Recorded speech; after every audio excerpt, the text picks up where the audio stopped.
After 3 years and 3 full seasons of action, the title of world champion is finally back on the line.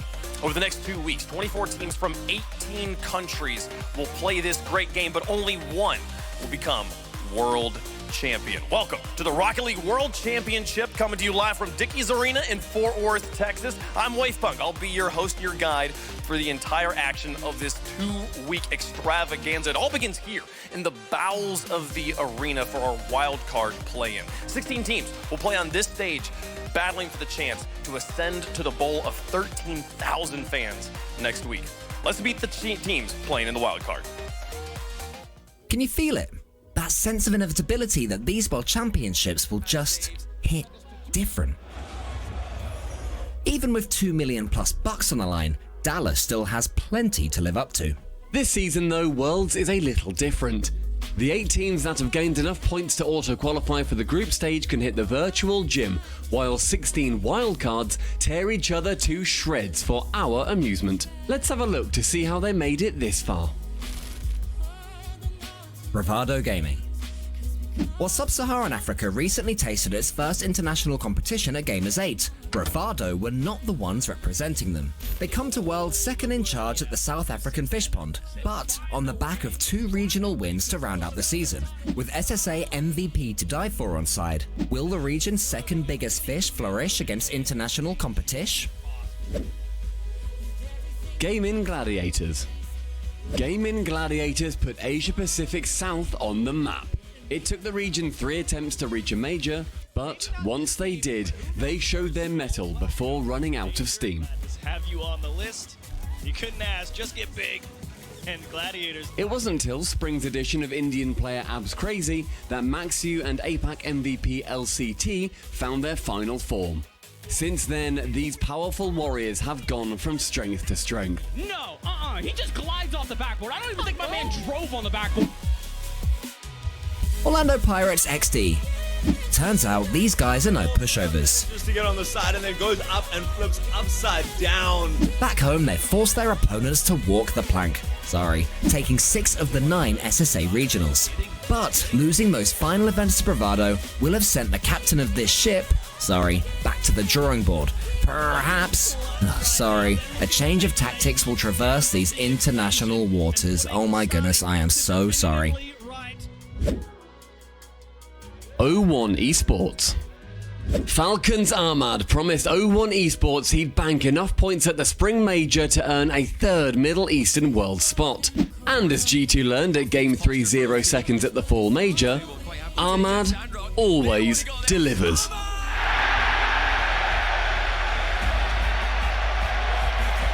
O1 admit they had a poor spring, but recent main stage LAN experience at Gamers 8, beating Dignitas by the way, no less, and that little bit of help from Falcons will be all the inspiration they need to perform in Dallas. Veloce Esports. Latest recruit Senzo brings the experience. After the full major super sub and will he won't he serial retiree joined Twiz and SMW at the start of spring. He and Twiz have recent LAN experience at Gamers 8. Experience they'll bring here as Mina's second team. No Falcons favor needed for their qualification. Yeah, take that, O1 Esports. The Club. It all began so well for the clubs at Astromic, winning South America's second Fall Regional and squeaking into the Fall Major by a solitary point. Oh, clear down. K-Dub thought he'd save the day with the demo, and then out of nowhere, Sniff is gonna fight. After losing Math, they somewhat rallied, but failed to make another major. But their consistency has brought them here on merit, so underestimate them at your peril. Of all of Vitality. Optic Gaming. The recently rebranded Team Envy have had a strange old season. Going into full among the NA favourites, it didn't quite work out. Oh, go on! Oh, it's on the pool! Oh, G2 got the lead! Forced to straight swap Atomic for young G2 genius Drees, it didn't quite work out. Drees can keep it alive, but nobody else can, and Oxygen survives Champions Field! Coach Alushin then bumped Turbo to the subs bench, and what do you know, things finally worked out.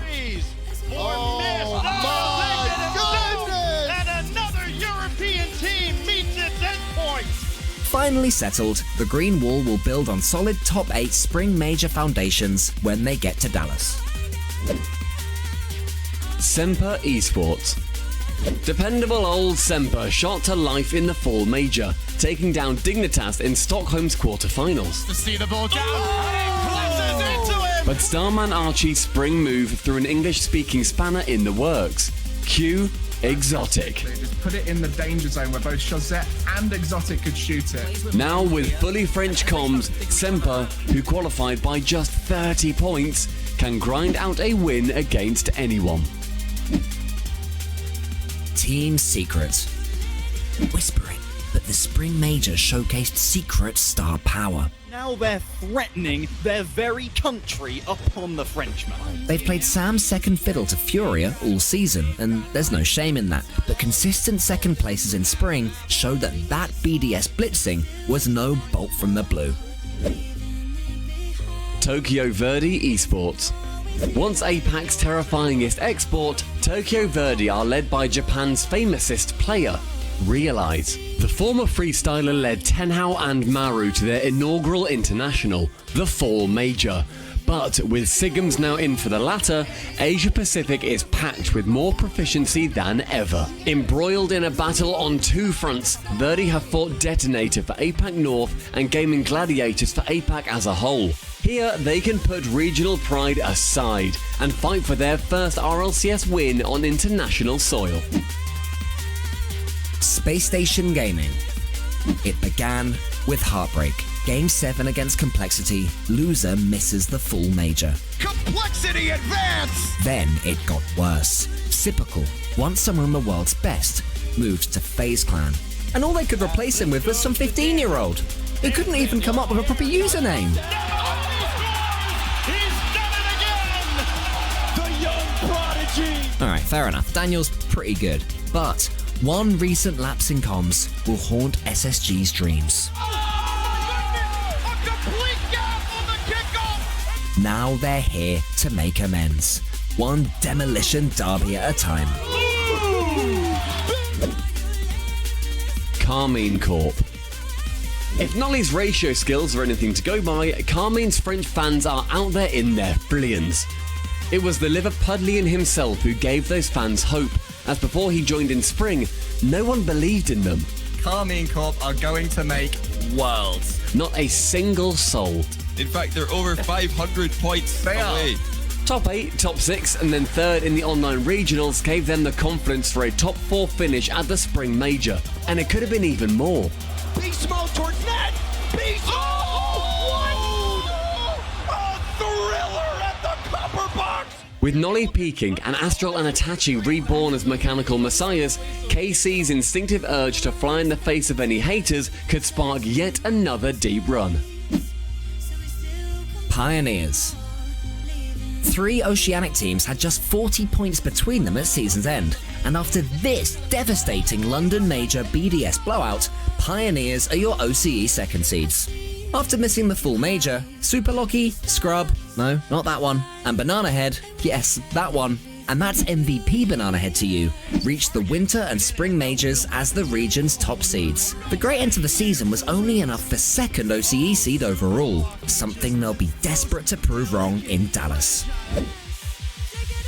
Renegades. Renegades won the overall OCE race by just 11 points over Pioneers, with absence at the Spring Major making Wally Champs quali nervier than they would have liked, mate. CJ and Kami support one of the most mechanical players in the region, Fever, as they all try and shock their way to the group stage. Over to the help that he's got. Fever! Fever! Unreal, my friend! A pair of 3-0 wins over recent Gamers 8 winners Furia showed these fun lovers still have plenty of upset potential. Dignitas. Beware the wounded animal. The Full Major near favourites crashed out to Semper in the quarterfinals, and their winter defeats were more painful yet. Without touching the floor, it's going to take a hard pinch. Apparently, Exactly what was going wrong. Jump speed is there, but Rizek, he hits the game-winning shot. Failure to even qualify for Landon 2.0 will have hurt them far more than any one reverse sweep. if they can convert that agony into inspiration, Dignitas could be back to their pre-winter best, just in time for the biggest tournament of all. Version 1. Most teams are just glad to be here, but Version 1, they're nothing of the sort. The team haven't finished lower than 6th at LAN since bringing in Beast Mode, and they will rue the fact there isn't at least one last split to pull away from the NA pack. Still, the team that knocked Rise, Joyo and Vatira to the lower bracket in both recent majors should make short work of this Swiss. And with the crowd filling up over the course of the 10 days of championships, their brutal vocality will surely disrupt their opponents. The pressure of the largest event in Rocket League history can make anyone a shadow or a giant of their true selves. Let the World Championship wildcard begin. Let it begin indeed. Here we are, and it's finally time to get some Rocket League gameplay going in Dickies Arena, Fort Worth, Texas. I am Wave Punk. I got a desk of wonderful people here with me. I got Bates, I got Johnny, I got Stumpy. We're back in Texas. We're my hometown, by the way. I haven't mentioned that up until now. It's a great place. I've had such a Love good it. time. We started off with an amazing video, amazing voice work, you know, across the board. Okay. Well written. All right. It was just, what a way to start off the World Championship. It's nice. I like that you can walk in Fort Worth. Got to give it to you, Waypunk. You know, usually we come out to America, we're sitting in cars, Here they go. inside buildings. Yeah, but I love that you can walk around here. I'm being nice. I love it. The pedestrian areas, there's lovely red bricks everywhere. Yeah. The buildings are old and new. It's brilliant. Thank you. Thank you. It means a lot to me. It's a wonderful place, and it's the home to the Rocket League World Championship, the longest event, the longest we've gone since having a World Championship, and also the largest Rocket League competition that has ever happened by like 7 days or something, Bates. Like this is unprecedented for us. Man, it's long. It's got the most prize pool. The last World Championship, none of us were even here. on our way through, and all of a sudden you got an entirely new desk at the moment joining you. World Championship. I'm glad to be here. Woo! It's gonna be a good time. I'm so glad to have you. You can hear some fans. I don't know if you guys at home can hear them, but we got a small crowd gathering here. They're coming in. Starting to trickle in here, getting woken up. There's snacks. There's concessions. There's wonderful gameplay that's about to happen here. Yeah, absolutely. We're going to be starting it off with some awesome games. You know, we're going to be seeing some new regions competing in front of a crowd for the first time. Got all the fans out there. This stage, it's like reminiscent, you know, of what we've had in LAN's past, at DreamHacks previously. Yeah. And this is like the small bit. This is where we start off, and then we move, I think, over there somewhere, and it gets massiver. We were talking about this, Johnny, that like we were looking at the stage, we're like, this feels kind of small for us now.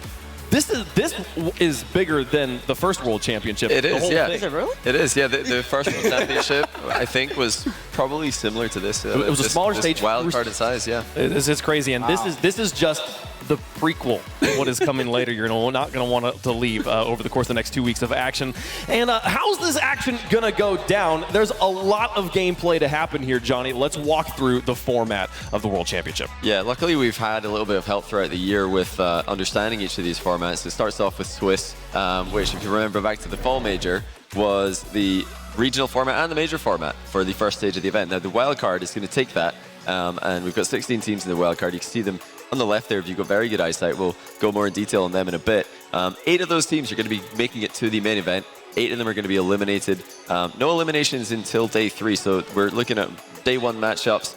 On the left, day 2 will be the second row there, and then we're going to be day 3 middle, and the rest played out on day 4. Have you never seen a Swiss before? If you win 3 matches, you qualify. That's what those 8 spots at the top in green are. The 8 spots in the bottom in red are the teams that are eliminated. So as long as you win, you face off against teams, or whatever, however your results go, you face off against a team with your same record. Exactly. So if you're struggling, you're facing off against other teams that are struggling. If you're doing well, you're facing off against other teams that are doing well. We'll see 2 teams here, Stumpy, qualify 3-0. Yeah, 2 teams are going to be going through very confidently. We saw back in the previous time we saw Swiss. You know, Dignitas famously got through with that 3-0 position, but that doesn't guarantee that you're going to be in the best spot going forward, because we don't go straight through to a little bracket. We go through into some groups. We go into the groups, and this is what is being played in the arena, Bates. This is where we're going to see the fans and the teams that qualified already. Yep, in group, my bracket's already busted, Johnny's bracket's busted, everybody's bracket's busted, because these groups are completely different from what we were expecting. You got Moist, Endpoint, BDS, and NRG rounding out Group A.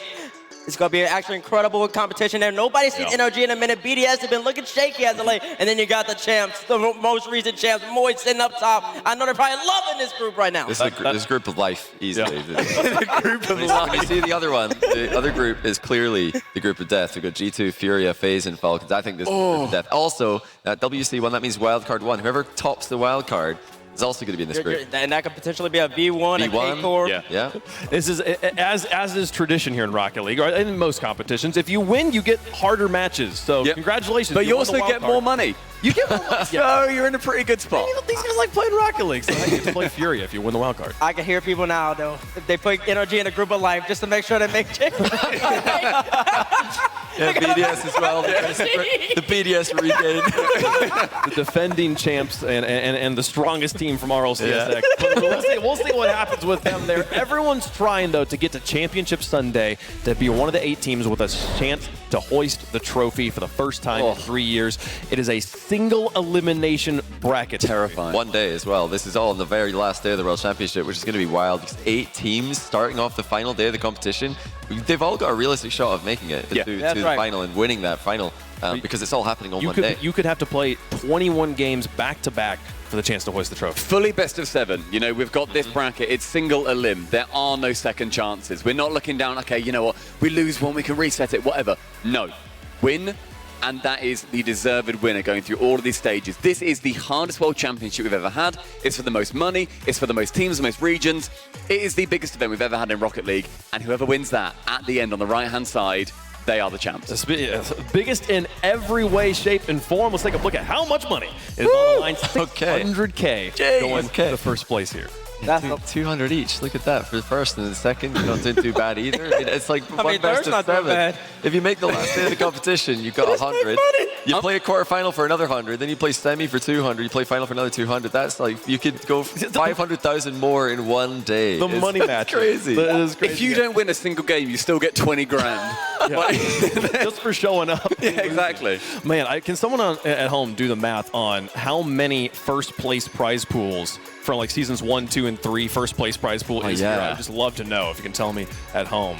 Folks, this is going to be a crazy event, and we're just getting started with day 1 here. Everything best of 7s the whole way as well. No, we're playing the marathons from the beginning. You say you're the best teams in Rocket League, you got to prove it here. Let's take a look at the teams playing in the wild card. We talked a little bit about the main event teams. We'll talk about them later. They don't get to play for another week. These teams here, these 16 baits, are the teams we're going to see today. Right, EU, NA, of course, they had to balance out 3-3, but SSA finally playing on RLCS land, more media representation, APAC here, OCE Sam. It's going to be absolutely incredible to see how the regions, how Rocket League gets grown as a global esport, not just NA, EU. I know Johnny's going to harp on that a little bit. Oh, of course, with Mina's recent success, Sam's recent success, but more chances for teams further down the rankings to prove that they're here. This is the first time we've had 3 South American teams at a World Championship instead of 2. First time we've had 2 Mina teams at a major, at a LAN instead of 1.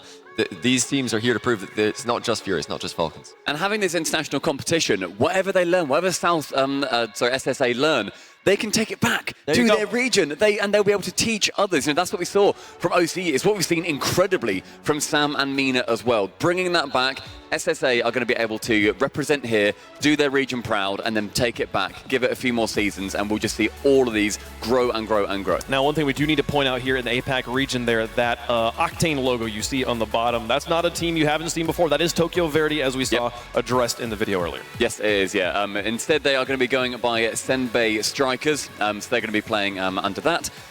So don't worry, if you see the Octane, we've not messed up. Don't worry, guys. You don't have to type NA production lull. It's fine. That is who we're talking about. We have seen those teams before here. I mean, is there a favorite in your mind, Bates? For the wild card. For the wild card? For the wild card. To make it out 3-0 today. Oh, V1. V1? Okay. V1. Yeah. I think that should be universally recognized. No, I think I agree. They come in strong at the start of every major they've played in. They're the first seed in the wild card as well. So I think they've got to be the #1 favorite. I don't think anyone's going to argue that V1 are the top team. We said it in the video. Bear in mind, it was all these other teams. They're going to have good opportunities to play each other, see how they go. Yeah. V1, they'll look at it and be like, why are we here? Why are we here? We are better than this. Oh, they're close. They were close. They were close. If they got one more win in London, they would have taken NRG's spot, and they would be in the main event. NRG would be in the wild card. But if they don't go 3-0 here, that is a disappointing run for them. I'm sure that's exactly what they're thinking. So I don't know if that's a stronger statement about just how insane version 1's ramp up has been in the last split, or just how catastrophic NRG's fall has been. But why not worry about that right now? We can talk about that some other time. We'll see. They're not seeing NRG play today. Let's talk about the games we are going to see over the course of today's action. Again, we said it earlier, we're going to get through the entirety of round 1. We're across 2 streams, so don't make sure you got 2 monitors up at home if you're watching at home there. We'll be seeing these matches happening over on twitch.tv/RL Esports. Zenbei Strikers taking on Optic. Dignitas will be taking on the Gladiators. Version 1 will start their day with Pirates XD, and Team Secret will play Semper. But here on twitch.tv/Rocket League, we'll see these matches go down. We'll close out the day with Pioneers going up against Veloce. K-Corp will play 0-1. SSG will play against the club. But to start the day off, we're going to see South Africa on the stage for the first time. Bravado Gaming taking on the Renegades. And bear in mind, Renegades picked Bravado to play. We went through an amazing draft system to get here, and Renegades, they saw Bravado there waiting, thought, we can take them on. But seeing them on this stage, Daisy to die for, the MVP from SSA, an incredible player, and Happy Meal over on Bravado. It's just lovely. We get to see them on that stage, repping their region. It's a moment for them. They've waited years. It is a moment for them, and it's a moment for South Africa as a country. Represented here at the World Championship for the first time, it's Bravado Gaming. Feels great to be here in Dallas, all the way from South Africa. It's a great achievement to be competing at the Rocket League World Championship. This is a very big deal for my team because this is our first international competition and personally my first LAN, so we hope to achieve greatness. Looking for somebody in the midfield, no one there. Daisy can get it away. He does get the clear before dying. The target to die for with the second one. We plan on taking it step by step, so our first goal is to try and beat Renegades, and then obviously the bigger picture, try to qualify for Worlds. As a team, we can get more experience playing in the wildcard first, because obviously we're lacking that experience of international competition. I think it's better that we get to compete at wildcard first, so we get first. All away from his teammates setting up that goal, but either way, is it an instant? Oh my word, Daisy! Other teams should fear Bravado because we have an African effect. No one's really played against us, so they don't know what to expect. Bravado is the best team because we are the underdogs and we have ice in our veins. Every tournament we go to, we play to win. You got to hand it to the man. No team at a World Championship in Rocket League before has had to deal with the African effect phase. I love that. That is the best pregame interview I've ever heard. Listen, that was a great interview from 2.4. Nobody's experienced the African effect. Bravado Gaming, and he kind of touched on a little bit. They actually have nothing else, like there's no pressure on them. None whatsoever. They're here for experience, first ever LAN. They're here to ball on out. And to be honest, out of any team that might be maybe a little bit shaky, it might be Renegades. So I like that coming out of Bravado. Yeah, that's your man, Happy Meal in the middle. He's got the flag. He's ready to wave that over his head should he win this. But it's a long road to winning. You know, the fact that everything is best of 7 definitely suits favorites. Yeah. And the Renegades are, without a doubt, the favorites in this one. So they've got a lot of work to do. Bravado Gaming I think they've got a shot here to be competitive, but to win would be quite unbelievable. Yeah, I anticipate, a couple of game wins here. This is going to be starting out SSA and Bravado. I mean, look, I always love the South African accent. It's such a fun accent to listen to. It just bounces. It's so much fun. And they're one of the commons videos that I'm looking forward to watching as well, just to see how they communicate. How are they going to be going into this? To Die For said, every competition we come to, we're here to win. And I love that mentality. No matter the wall you're up against, no matter what you have to scale, no matter the region that you're playing, no, don't care. We're here to win. I think every team that is here is feeling the pressure of first World Championship in 3 years. That pressure, though, I feel like is probably less so for this team. They're happy to be here in the first place. To them, it's the same as any other pressure. Oh, most definitely. And Bravado Gaming, of course, they got picked second. They weren't the first pick. They've really picked it up since then. Well, we're on the other side of things. A team that is very familiar with Rocket League World Championships. It's the Renegades. Can Renegades survive? Somebody needs to step up for Renegades. It's going to happen. Ooh, Fever denied by Yanks on the play. What a pass! What a goal! Renegades styling on Fury! area. The Renegades are the best team because we've got the best chemistry. We're the boys. That's what counts, I think, when it gets to those sort of pressure situations, when you're really relying on your teammates. And it is about that trust that you have in each other. Any team that wins the RLCS World Championships is absolutely goes down as a legend. They're going to be remembered forever, and they just have that respect. They walk a little taller.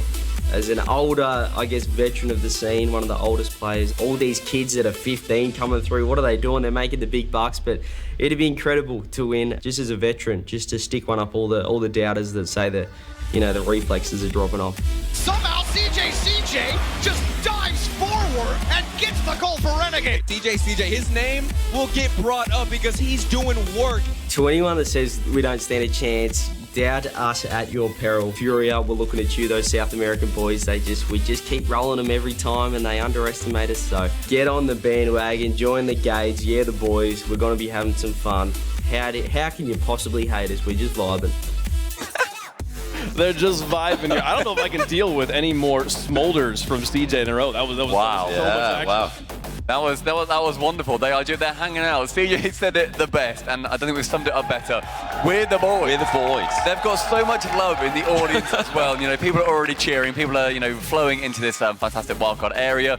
And Renegades, they've always been a fan favourite. They've always done so well to bring people into the esport and to keep them here as well. Yeah, I feel sorry for 2-4 here. I got won up by CJ's interview right there. That was amazing. Nothing but actual comedic comedy. But CJ's right. They are the boys. They're a great team, great unit. Fever. CJ has said multiple times that he's the best player in OCE. He's expected to perform at the World Championship, and I expect nothing less. Yeah, it's really helpful having Fever, mechanical player.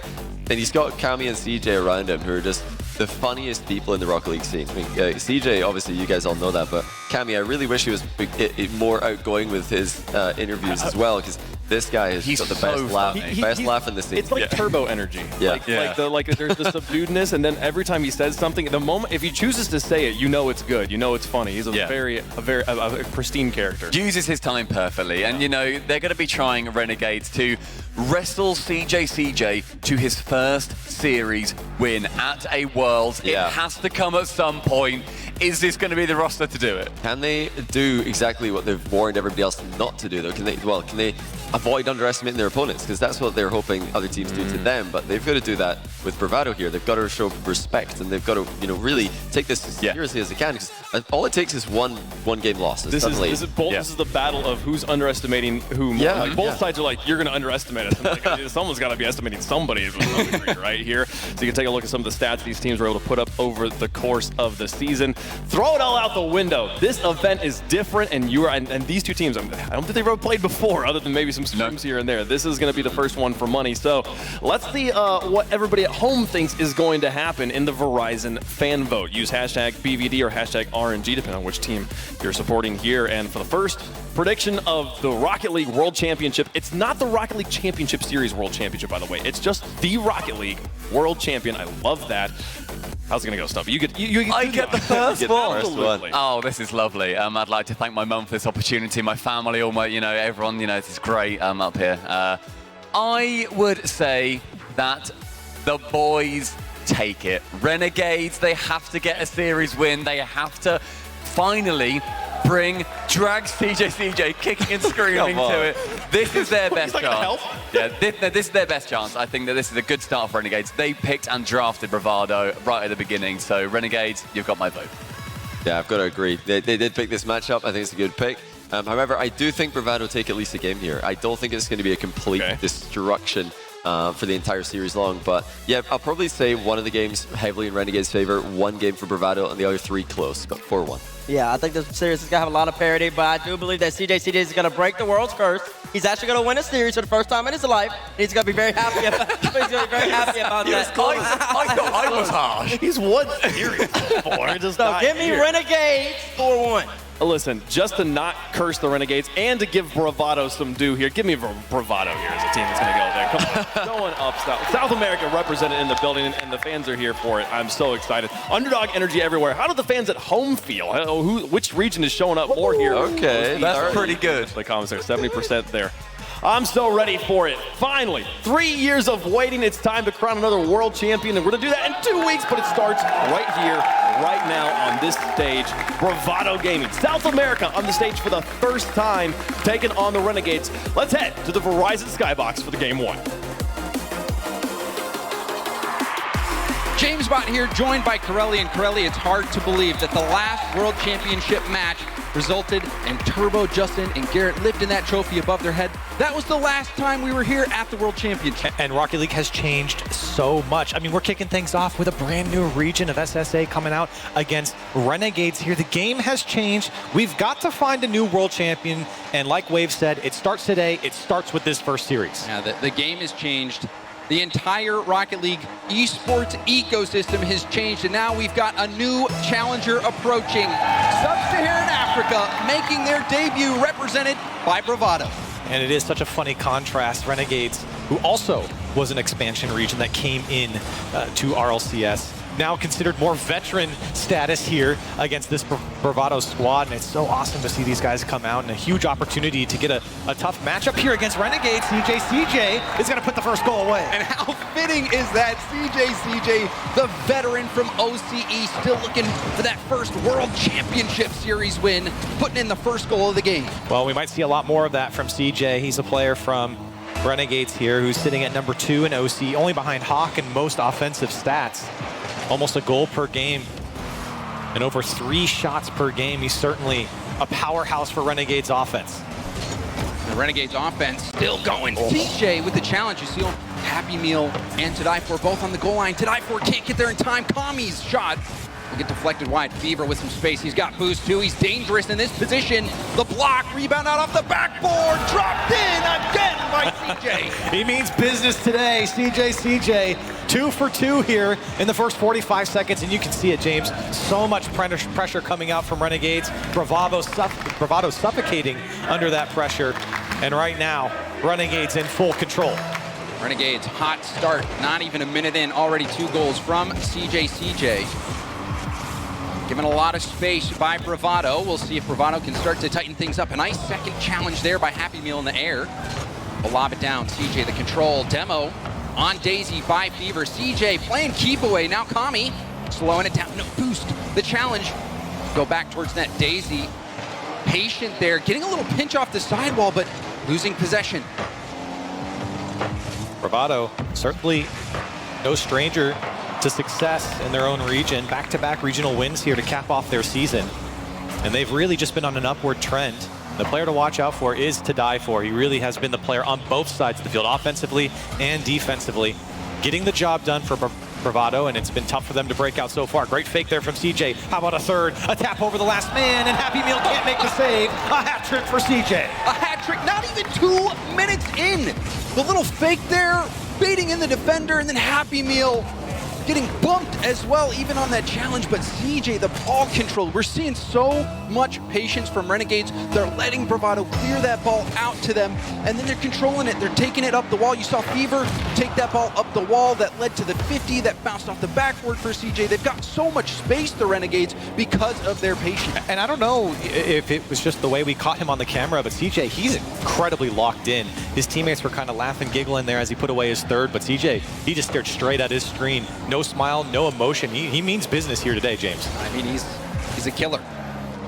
And he is that veteran, that seasoned vet, who's here to play for the win. And I like what Bravado said in their pregame interview, where they're talking about, you know what, no one really knows what they're going to get out of us, and I think that unpredictability does matter. But right now, Renegades, with all of this pressure, Bravado doesn't even have a chance to really show off what they are, because Renegades have just been all over them. We're still waiting to see that first attack from Bravado. Bravado, it has been all defense for them. Happy Meal getting beat to the ball by Kami. Daisy attempting to clear it out. It's right to Fever. Daisy predicting the passing lane and getting the mid boost. Perhaps this is the attack that Bravado's been looking for. Happy Meal, the shot. It's going to be blocked off the crossbar, turning to it, but CJ able to edge out the attack, and that relieves a lot of pressure for Renegade. Kami's touch there almost went in under the crossbar there on the Renegade side, but Bravado certainly moving up their line now, finding a little bit more space on the Renegade side, but still can't hold on to the ball. That's a good clear coming out from Renegades. A follow-up from Kami as he was not expecting so many missed touches. Bravado now an opportunity to attack. Oh, and there's a bump. Nice bump there from Fever to get Happy Meal off the ball. And Daisy will miss contact at the mid boost. Now Fever going for a bump, gets the demo. Happy Meal, light first touch. Going for an air dribble. That buys lots of time. Well done by Happy Meal. But there's another demo. Fever has been ruthless with the demos. Yeah, it certainly has been. Both Fever and Kami. Number 5 and 6 in OCE demos per game, almost averaging 2. Very physical from them. CJ, not so much. But Fever and Kami, they'll come after you. If you're moving too slow, standing still, they'll take you out. There's another bump attempt. Time was Kami going for it. CJ doesn't make contact, but you see they go for the pinch anyway. So much space given to Renegades. The one moment that we saw from Bravado where it seemed like they might be able to tip it, and oh, CJ! Wow. Posting in all 4 goals for Renegades, scored by CJ. And these 4 goals on 5 shots. Defense a little too slow to react, and CJ will make you pay. 4th one drops for Renegades here in game 1. And you know, Bravado probably thought that they had that near post defended, but it was a perfect post-in shot from CJ. And again, this is a best of 7, James, so there's going to be a lot more games here coming out from both these teams, but I think for Bravado, there's a lot of opportunity to, I think, learn from your mistakes and really just get acclimated to what Renegades are bringing. Right now, you certainly know what they're doing. Constant pressure, physical gameplay inside that Bravado box has really mixed up the Bravado defense. Been tough for them to break out. And the one shining moment we saw from Bravado came from Daisy predicting the passing lane and getting there quick. And that gave Bravado that brief moment of attack. They're going to need to do more of that, try to predict where Renegades are going to go, but also don't fall for the fakes, because we have seen Renegades fake a couple balls and have Bravado fly right by. Very confident from Renegades. And that confidence leading to 4 goals here, final 10. And it's all Renegades. CJ with a good clear to wrap this game up. Happy Meal, maybe one for the road. And unfortunately not going to come. A big clear will end it. Surely for Renegades, and a comfortable game 1 victory. Well, it's still going. Maybe we'll see Bravado in Sub-Saharan Africa get their first goal. Oh, and we won't see it. And the first game of the World Championships since Madrid is in the books. And what a game it was for CJ. What a banger of a match from CJ. The stats are crazy. He didn't get any assists or saves. 4 goals, 5 shots, a 663 score coming out from CJ. His teammates there, of course, supporting him along the way, also putting up 6 shots combined. Well, how's he supposed to get assists, Corelli? He's scoring all of them. You know, who needs not a bad thing. Who needs assists when you're putting in 4 by CJ? And really all of Renegades, you saw the confidence Fever down there on the scoreboard, but you even think the one play that he had of taking that ball up the wall, and even there taking shots on net, forcing it into awkward situations for Bravado.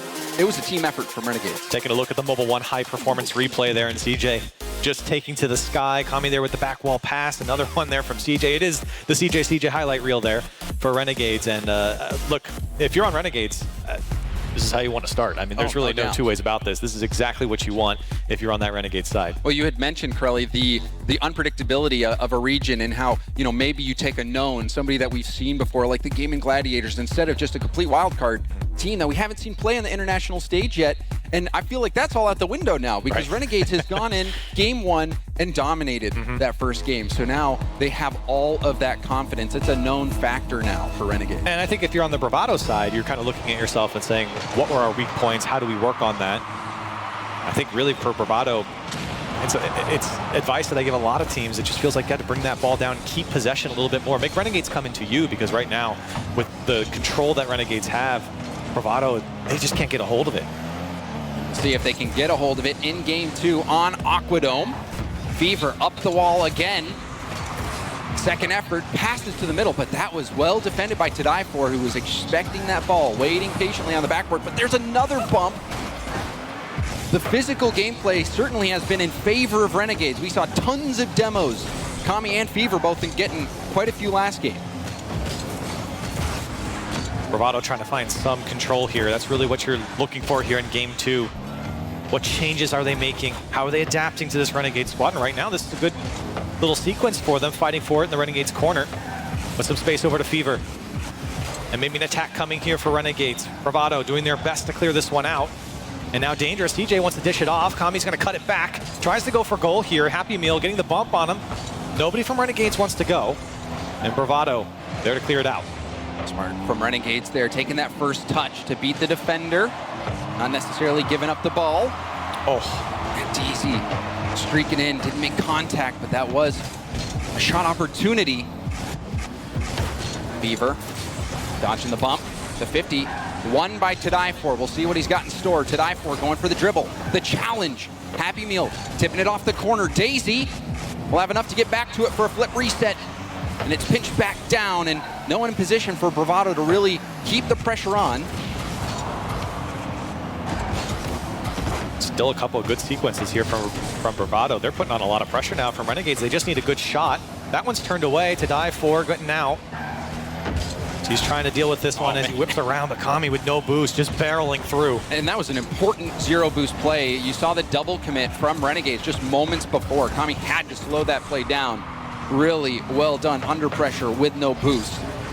And the Renegades haven't managed to score. Now we're seeing them play more defense. I was about to say, hold on a second, James. Let's get the facts straight here, because after game 1, it was CJ. He had 4 goals, but now we're sitting here tied almost halfway through game 2, and Bravado now really taking it to Renegades. You always talk about game 1 here on LAN. Well, hold on a second, CJ. He must have heard you. He must have heard me as he comes back for it, and Renegades up by 1. So right now, in terms of the scoreline, it's CJ 5, Bravado 0. And we're getting Renegade 0 as well. CJ running away with this one. As, of course, Renegades, the benefactor here, but still, a lot of credit over to Bravado. They're doing a great job of sticking in this game and having a lot more control as well. A lot of solo plays coming out from To Die For as well, moving down the sideline. That's where Bravado shines. They get a few more of those, they're going to crack this nut of Renegades. Nice challenge from Happy Meal. Not giving away that backboard for free. Bravado still looking for their first goal. And To Die For perhaps had a look for a pass into the middle. Wasn't able to make it, but now on the ball again. Daisy.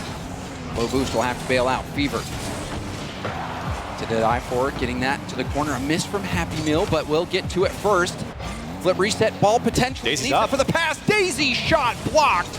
And now To Die For racing back 1v1 versus Kami. Gets demoed. Fever taking it in the corner. Goes right for net, but that's an easy ball for Happy Meal to handle. And now a chance. Hold on, Happy Meal, he's got an open net, but Fever comes inside the box and makes the save, and now he's coming back the other way. How did he go back? 2 up for Renegade. Oh my! That save from Fever wraps around and immediately shoots it. That play was all Fever. And that one stings if you're a Bravado. That was probably their best look they've had. And I thought it was, I mean, based on the camera angle, yeah. you're thinking it's just going to be a simple shot. And Fever, that hustle, that shows you how much Renegades want this. You can see there, To Die For again, trying to take that solo play. And he'll take it every single time. It's been 4 or 5 times here in game 2, especially from that side wall. Taking it to the Renegades, and so far Renegades have won the challenge. But Bravado has been knocking on the door. Here's another one coming across for Renegades. Trying to put this one away. Minute left. To Die For again. Into the challenge with CJ, and Renegades there to clear it downfield. Happy Meal, self-pass off the ceiling. Off the ceiling again. Kami already airborne. And gets that off to the corner. Oh, CJ, a team bump. This could be an opening. Daisy going low. Double commit again for Renegades. To Die For, pressure, Happy Meal has that tipped away from Fever, and now Kami gonna hit that back.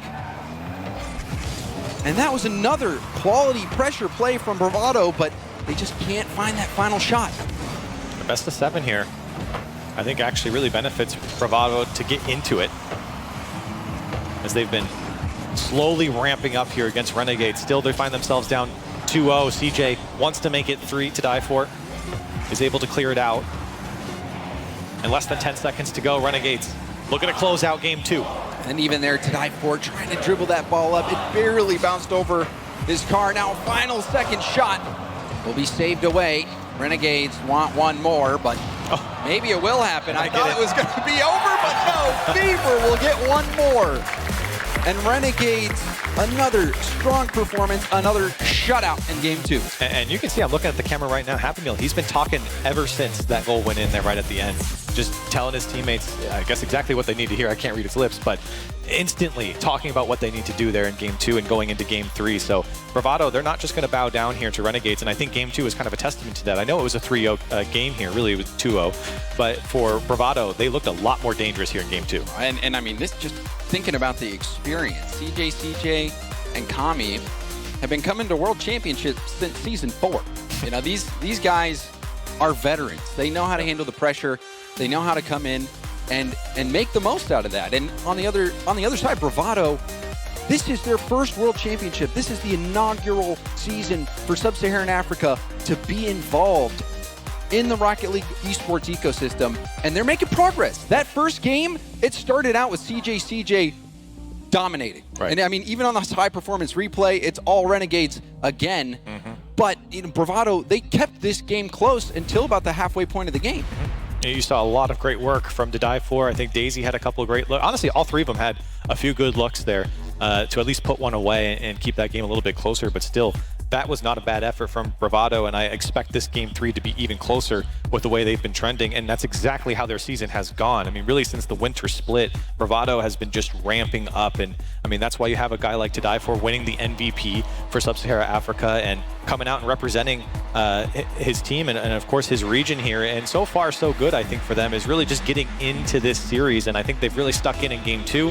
Let's see how they go in game 3. Perhaps it's a solo play that's needed to just break through the ice for Bravado. To Die For, the top goal scorer in the world when you're just looking at the numbers. They need that support right now. Bravado shut out in game 1 and game 2. Renegades starting out game 3 in the Bravado half. To Die For, tipping it to the corner. CJ off the ceiling, that ball got away from him. Fever, infield pass, tipped up from Happy Meal, and Kami will get it over to CJ, who's already on the wall. To Die For slowing it down. The 50, that pinch will start a race. Happy Meal going for the backward pass, but it was cut out easily by Fever. Fever had that lane read. Good ideas coming out from Bravado. CJ now wants to take on the whole team, looking for a challenge on To Die For, but a good fake from him, and now a solo play to the midfield line. He's gonna have to take a tough challenge here. Kami was backwards, a good shot on target. CJ makes the save. But look how much opportunity that generated. The solo play from To Die For. Excellent control from his back corner. Taking it into the air dribble, setting up that shot opportunity. Bravado needs more of that. And they're gonna get more of it, but CJ pre-jumped that flick. Here comes Kami. Shot was well wide. To Die For wanted to make something happen. It's Happy Meal now. Fever has to backflip to get that one out. And Bravado, I think, very much looking like their game 2 form. Getting more and more control here against this Renegade squad. Zero boost for Fever. Numbers advantage briefly. This shot tipped to the corner by Kami. Kami again. Seeing him on low boost. Operate wisely. Buying more time for Renegades. To Die For. High hit. Kami again getting a booming clear. Daisy off the side. Fever tipped down, but it's right to Die For. Now he's taking it up the wall. Pass into the middle is broken up. But we're seeing Bravado get more chances. A lot of good control coming out from To Die For there, taking that initial touch just to set himself up off the wall. Now Happy Meal almost gets one. To Die For trying to flick it out.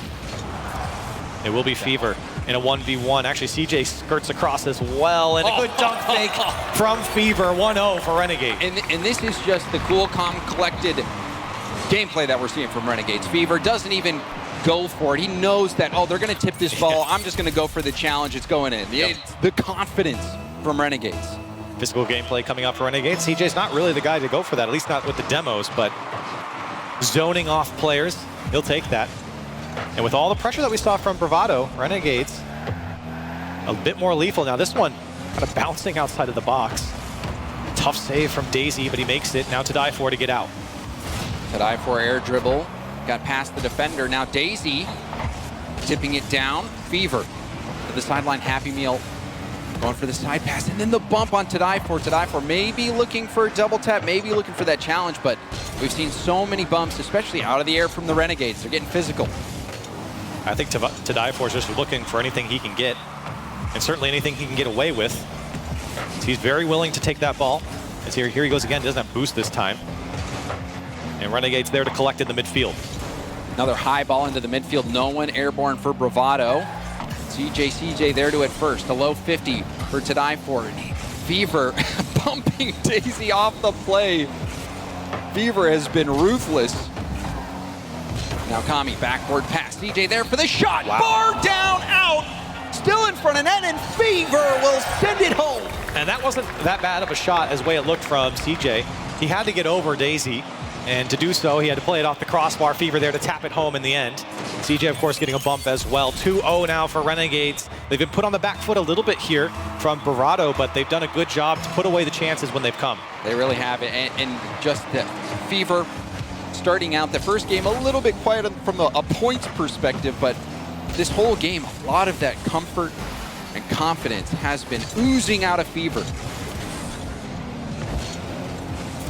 Kami, 50, Daisy with a nice win. Tadaifor in a 1v1 situation. Oh. Delaying the challenge, but CJ didn't buy it. You still see a lot of confidence on the ball, though, from Bravado. Tadaifor, the pass over to Daisy. An opportunity, but Kami read it perfectly. Every attempt from Bravado. Renegades are right on top. And it seems like Renegades have been doing a very good job of predicting the passing lanes. I had mentioned Daisy did it one time in game 1 against Renegades that had a chase. Now a shot from CJ will be blocked, and the follow-up again blocked. But the Renegades have been getting airborne. We've even seen CJ or Kami pre-jump, get up in the air in the middle of the field, and get those touches to the corner to prevent any attack from Bravado. Renegades taking to the sky more and more. Bravado doing a good job to turn them away. Tadaifor will just lob it downfield. Renegades didn't deal with it that well as a good challenge comes out, but no one there from Bravado. CJ wanted to flick on, but it's not going to happen. Final 10 now. This one rolling dangerously across, and Fever will get the read. CJ had a hat trick in game 1. Now Fever a hat trick in game 3. And there was a team, but you see Tadaifor actually ran into Daisy and sent him up the wall. And with only 10 seconds left, Renegades looking to get their 3rd sweep in a row. Let's see if Renegades, maybe one more for the road. Fever gets by everyone, but still I think for Bravado, they've done a good job of putting on pressure. They just haven't been able to break through.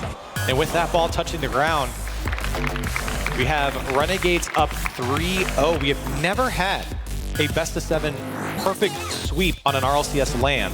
This one's set up to do so at this moment. And CJ would not mind his first World Championship match win to be one for the history books. Especially the one where he scored 2 goals in the first minute. Right. Scoring 4 in the first game. So Renegades, they are firing on all cylinders as we take a look at the Mobile One high performance replay. Chances for Bravado, but Fever took this game into his own hands. Yeah, he certainly did, exactly in the way that CJ did, just taking the opportunities that were laid out in front of him. This one, a perfect example of CJ just getting a quality shot that set up his teammate Fever there to put it home. 3 goals, 5 shots for Fever, 535 score. That's a pretty darn good look if you're Fever. And for Renegades, a quality win here in Game 3.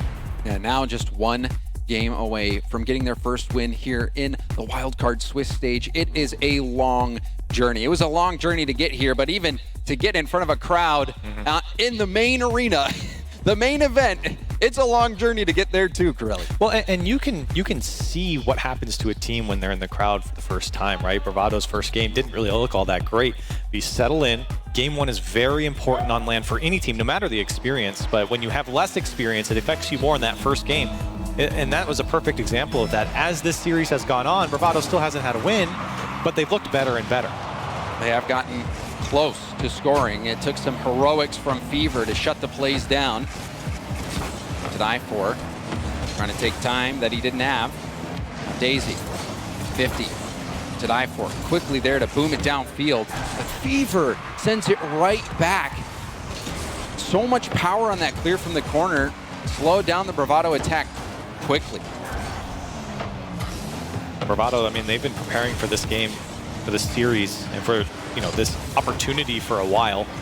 When they finally came here in Texas, they had played over 3,600 games on the NA server combined. They were just grinding. They are very well adapted to a higher level of play here. Renegades certainly giving them some trouble.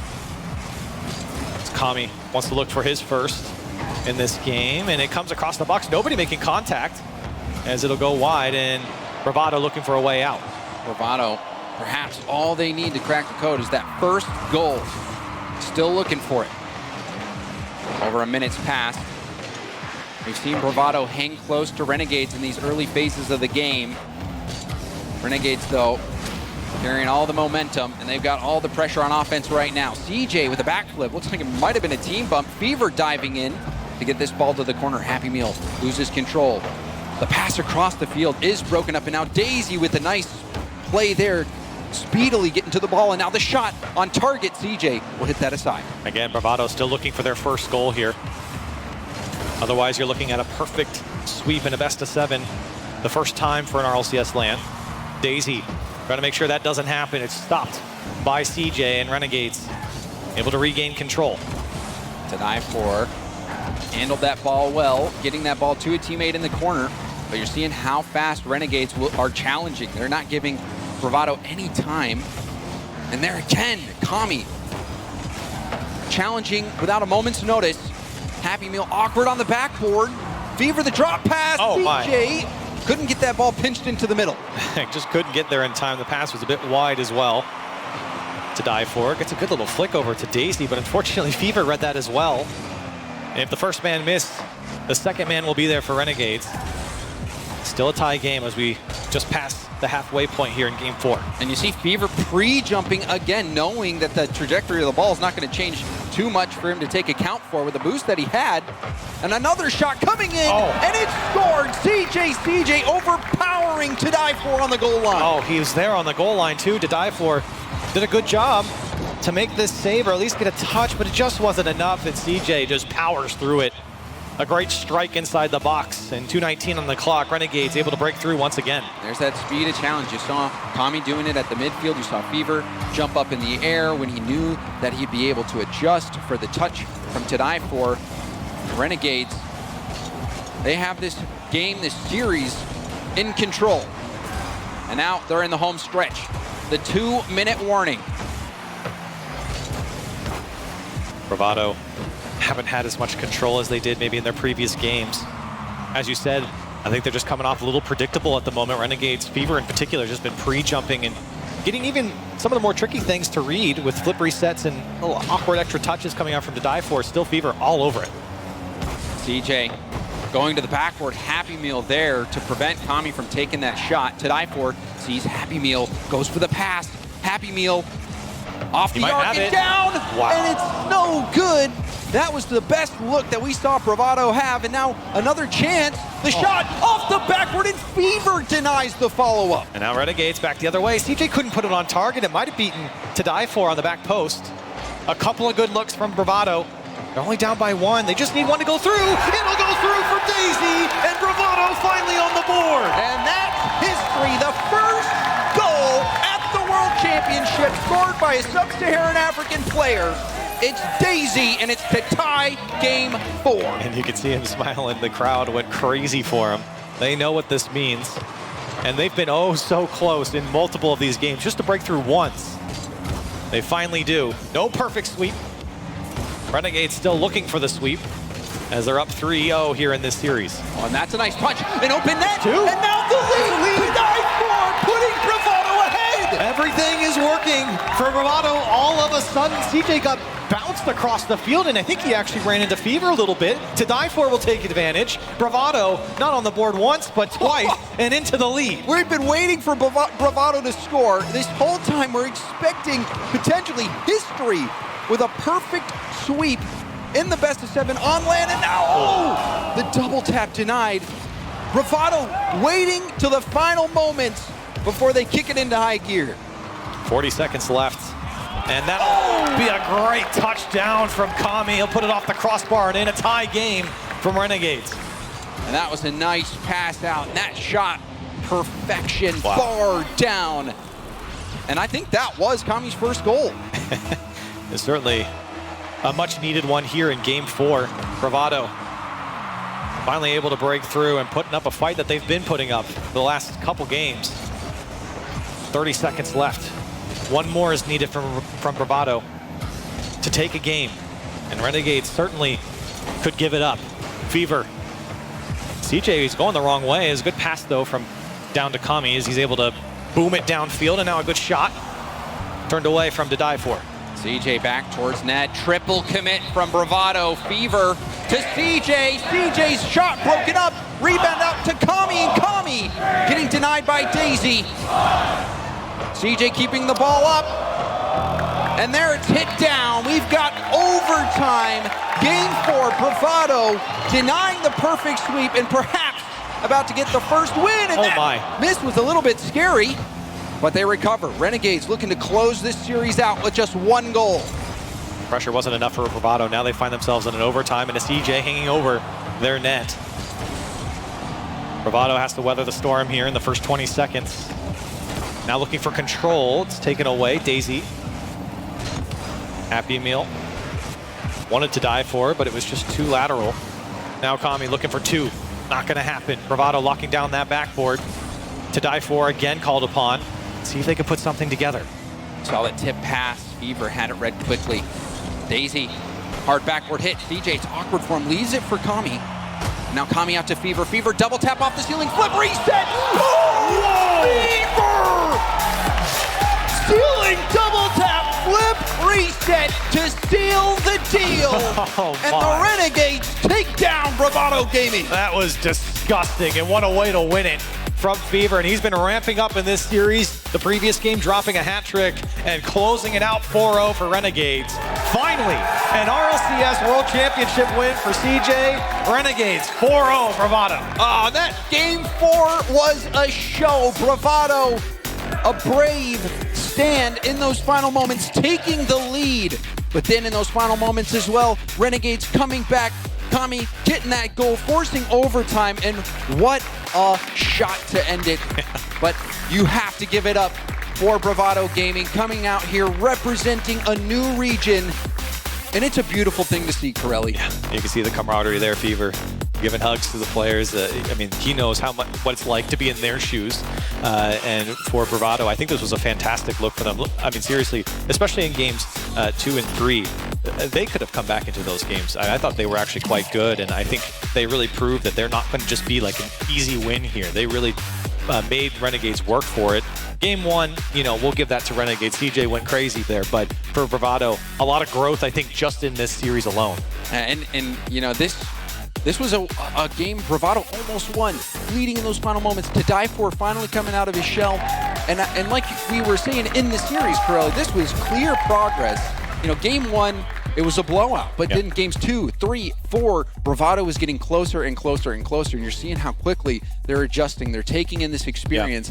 And, there's still plenty of time in this Swiss stage to make adjustments. Yeah, and again, this is just the first series for them, and I think that was a competitive one from Bravado, so plenty of time, as you said, to get into more series, and it's awesome just to have SSA here and new teams coming to our World Championship and taking a crack at the old guard like Renegades. It certainly is, and Corelli, we've got more series ahead. We have the club taking on Space Station Gaming coming up after the break. We've all been here before.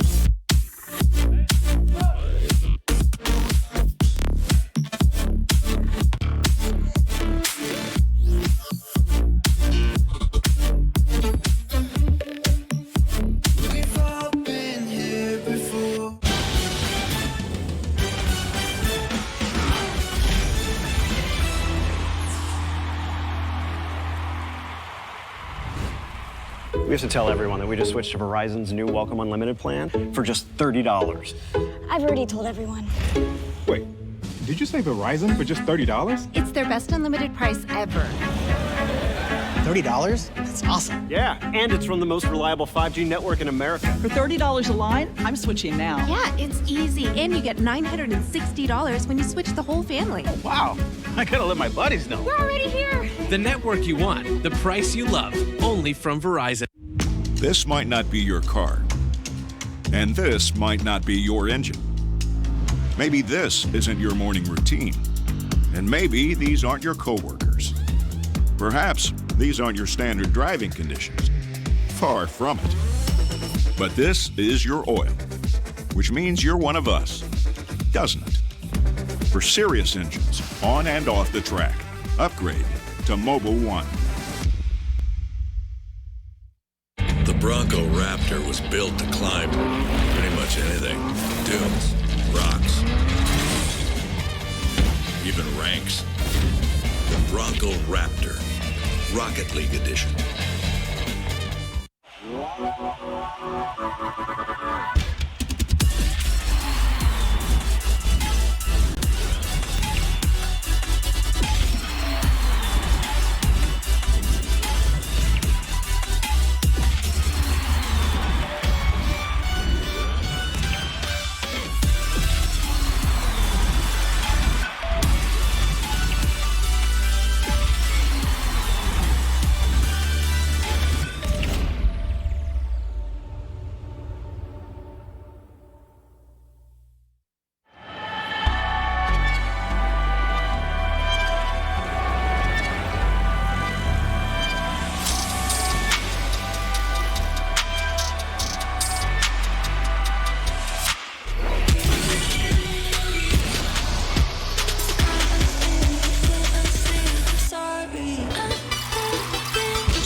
Dream just to be where you are, in a world I can see where you are, though you are meant to be. Wish you're here next to me, where you are.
Position where they're just not set up to try and handle anything quickly across the field.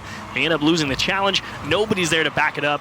Optic going to take a comfortable lead towards the end of game 2. It was a couple of booming clears for both teams, but Optic eventually did find the space in the infield they had been looking for the start of this game.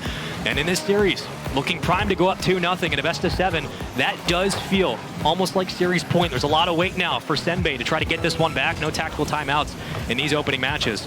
But a chance for a shot and a great punch through. Ten Hao shuts up the haters. It's 3-2. Low Tenhao giving themselves a chance here. That's another missed touch off the backboard, and this time Mist is just trying to figure out how he's going to find a way to save this, and that's all down to placement from Tenhao. Excellent shot all the way to the back post. Make sure to keep it as far away as possible. It's doable here. Well, they finally got a rebound to land their way, and that second touch certainly helped to open up the opportunity, but only 20 seconds to go. Here in game number 2, Optic and Senbei going head-to-head. Game 1 was, I guess you consider it a blowout, 3-0, but it was anything but if you looked at just the way the game was played. Very much a casual approach from both teams. 10 seconds now, looking for a goal, but Optic applying the pressure and denying this push, but back out of midfield, there's a redirect. Anyone else to follow? Senbei now pushing numbers up, clear off the backboard. It should be kept up, and it might be, as Tenhao will play it off the side wall. Optic should just kill this ball if they get possession, and Drees trying to do just that. Will let it fall, still alive into the corner. Way to close it down. Don't overthink it. Just double tap it into the floor. Optic close out 2 in a row now. They're doing a great job here in this series. And Senbei Strikers definitely liked the idea. Came out a lot stronger or a lot faster, forcing Optic to adjust to the pace of play that they wanted to set. I like the idea of trying to take control, even if you don't necessarily have the mechanics or are used to that pace of play. Coming out and forcing Optic to play at their speed in the way that they wanted to approach is a nice idea. I mean, even looking just at the post-game report, a much more structured and simple stat card there for Senbei, and I think that is a good progression through game number 2. Unfortunately, just faltering a little bit, down by 1 goal, but that is credit to the infield play from Optic Gaming. They find that pass, Drees with a great rebound and redirect, and he finds that goal to kind of give them that substantial lead. 3-1's tough to come back from. And they opened it up quite nicely as well, finally finding a way to capitalize on some physicality, getting a little bit more in the face of Senbei, and that's really where the defense started to collapse there for Senbei Strikers. Like, yeah, we're willing to play at this fast, aggressive pace, but when you start having to add in the fact of now we have to make sure we don't get demoed, and that's throwing you into some more awkward positions to try and approach the ball from, starting to make more missed touches, and Optic there to capitalize. I mean, defense works throughout most series, but you also need good offense to calculate that into a potential drive downfield. They've had moments there, but it really came down to the rebounds. When they found them, they found goals. When they didn't, they struggled with just shot percentage overall. Yeah. So if you're Optic Gaming, you're feeling pretty good because you've got the, okay, we played exactly how we wanted in game 2. Yeah. Okay, we got exactly how Senbei wanted to play in game 2, and we still won. So now you're sitting there thinking, cool, we feel like we've got this one pretty unlocked. So going into game 3.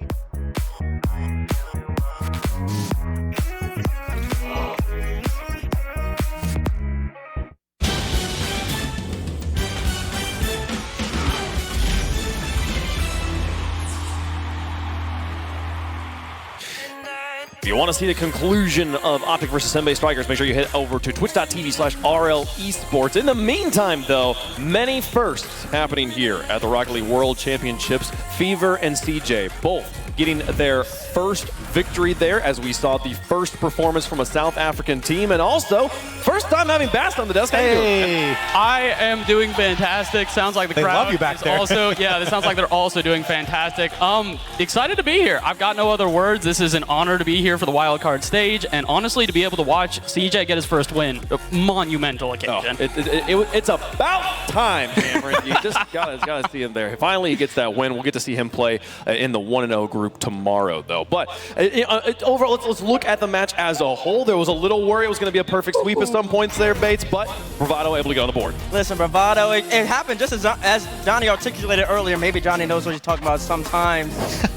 Renegades to start off strong against Bravado. Bravado had to get accustomed to playing to the Renegade speed on the Aussie as the land experience, but the games got closer and closer, and where eventually Bravado looked like they might be able to sneak a game, but it did end up coming Corelli. And the biggest thing, too, was as that game developed, of course, Bravado started playing better and better, but Renegades also started to predict them a lot more, and I think that was that predictability that kept Bravado at bay for most of that series. It really did feel like Bravado, as they got further into it, started to understand the pace of play. They really were understanding the mechanics that were being thrown at them. The issue is it's their first really big land stage. It takes a while to get used to the nerves, takes a while to get used to just everything that's changing here. So it's well done out of Bravado. The reality is they played as best that they could, but again, against Renegades, who are looking to get a lot of wins here, it's going to be a tough battle. That was a good series. I mean, that was not a bad series, I think, from Bravado. That was just a tough matchup, especially you look at game 1 when you talk about just being on land for the first time and going up against a team that is kind of like that old guard team that's been here before and knows what SSA just went through in that matchup. I think it's tough, and game 1 kind of showed that, but I think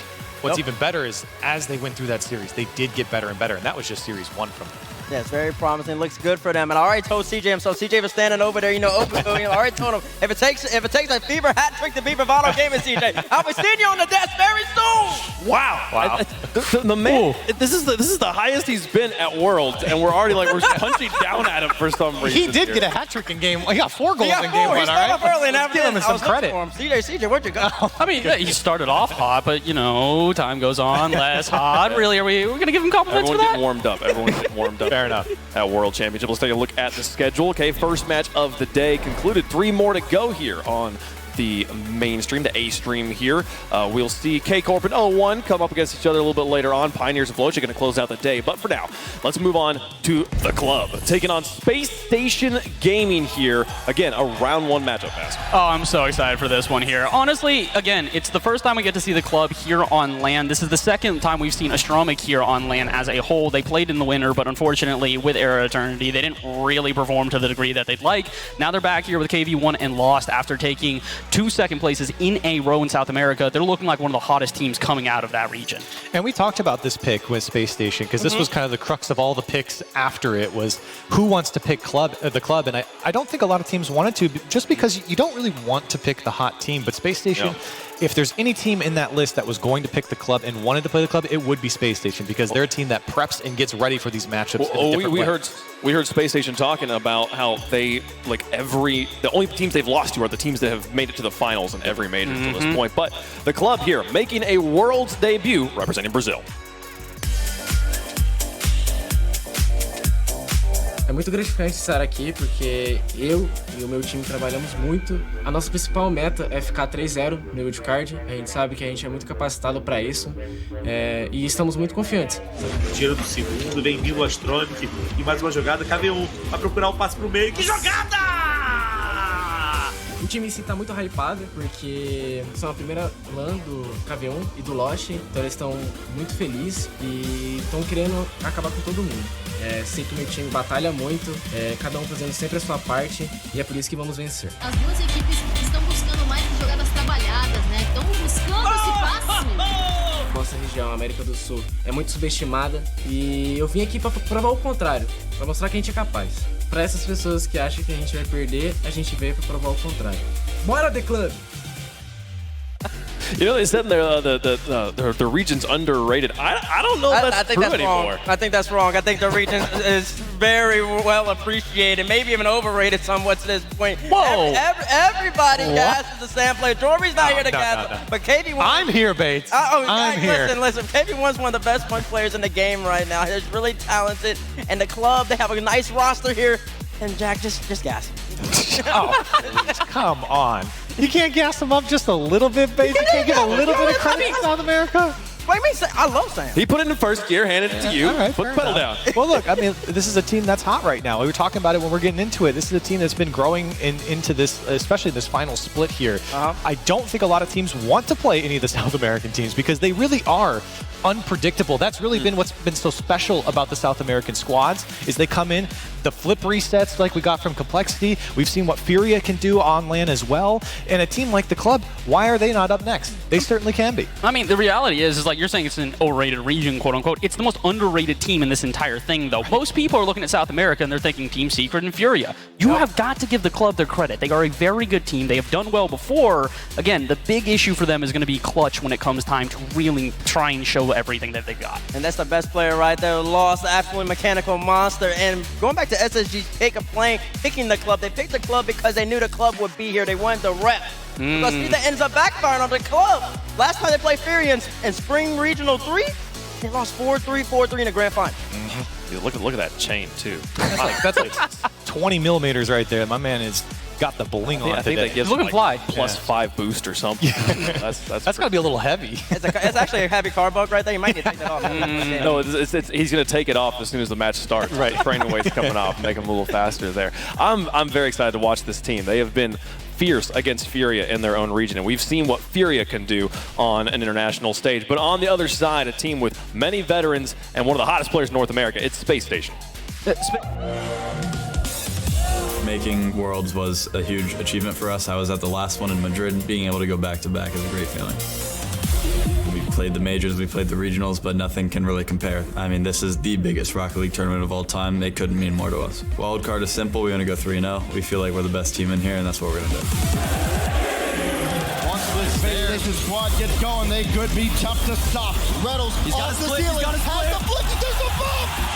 Reynolds scores! There's some good teams in there. However, we feel it's good for us because we do need that extra warm-up, so I'm kind of glad we're in the wild card. General feeling's pretty good. We played LA, we felt like we could have won that tournament. We played London, we definitely felt like we could have won that tournament, only losing to the winners at 9 seconds left. We're the most confident team in this tournament.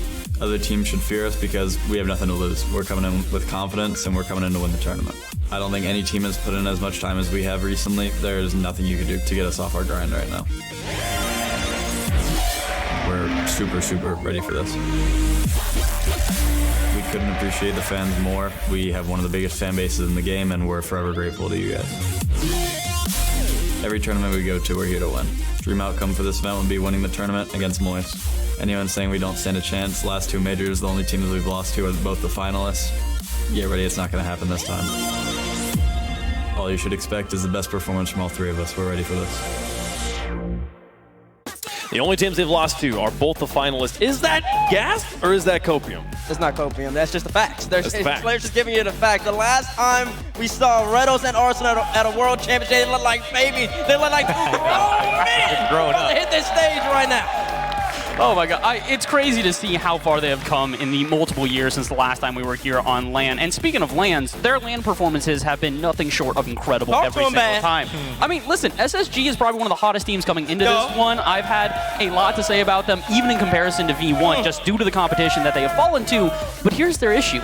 They don't really have the clutch when it counts. Yes, it's the beginning of the event, but if they don't start off hot, they're going to struggle as they get further into wildcard. They've mentioned they're a momentum-based team, and that certainly is the case when you look at Red Bulls and Arsenal, with the way they hype up their team, and especially a guy like Daniel, who, you know, when we looked at him in the Winter Major, had a lot of mistakes coming into it. It takes teammates like Arsenal and Red Bulls to hype you up and play at your highest level. And it takes teammates, but it also takes a great coach being behind you. Absolutely. Somebody that actually brings you the system, and he's on your screen right now. Probably one of the best coaches in the game, if not the best coach, Coach Chrome. There isn't a better system that Daniel could have joined.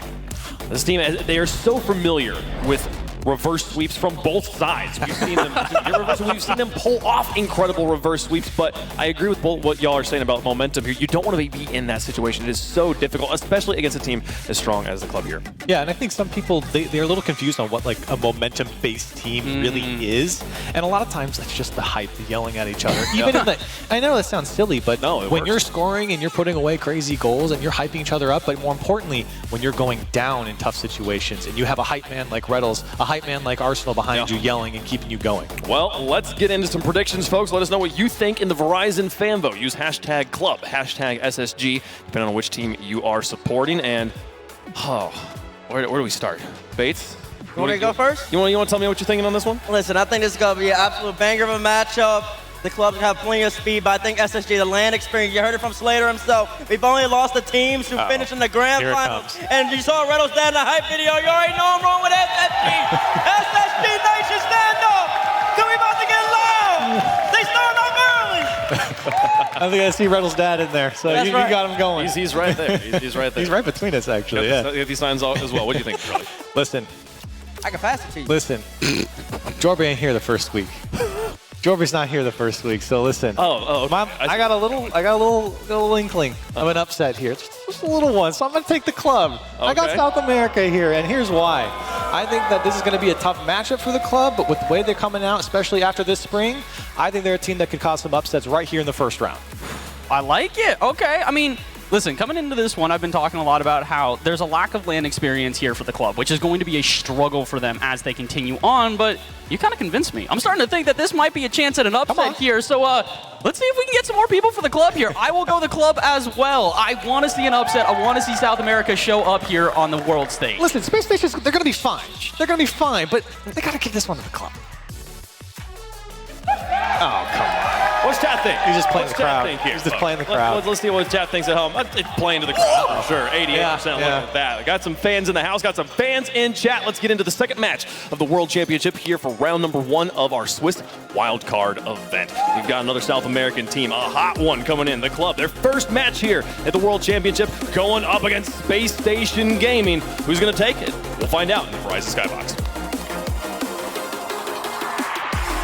Thank you very much, Wave Punk. I am Stumpy, joined by Carl at the Rocket League World Championships, and we are seeing what I would describe as quite a clear crowd favourite here. SSG, with Rettelstad being the cheerleader that he always takes on the role as, versus the club, a team that was drafted by SSG that they fancied facing. Cole, it's going to be a big one to kick off South America's journey. Yeah, it is. Speaking of Rettelstad, not surprised, but I did get a selfie with him earlier. That is the third time you've told me that today. I'm actually talking to the audience when I say that, Stumpy. That's how this works, this thing that we do. But speaking of selfies, when Astromic went to the full major, okay, with Era Eternity, his one dream was to get a selfie, a picture with Garrett G. Now he's here to compete. He doesn't just want to come here and be part of the crowd, part of the furniture. South America are now a well-respected team, and to see Astromic back after the travails that the club have had. I mean, they were so close to at least forcing a chance to make an appearance at the Spring Major, losing 4-3, 4-3 to Furia. If they'd have won that one, would have been a tiebreaker. So they've come so close. Now they've found their way here, and from that interview, Stumpy, they seem confident. Yeah, for sure. And you love seeing these teams come in confident. Their first Worlds event. It's going to be the case for a lot of the teams that we're seeing through as well. But going up against Space Station, where they just thought, you know, we can take the club. South America has done incredibly well internationally recently, namely by the way of Furia, and a great start from the club trying to push as hard as they can on the Space Station defense. I absolutely love that reader right there from Lost, and look at him slow the ball down as well. I adore a player that can do that even in those tight moments, and Lost is the player that's really been stepping up for the club regionally. He has been their best performer in spring since this team came together, a huge part of why they're so good and so dangerous. A change of pace is needed for the club a couple of times where they haven't quite been able to close out. A couple of seconds, a couple of fourths going through, only forming right before spring as well. So the fact that they can come to Worlds on the back of those points that they've earned through this season is fantastic for them.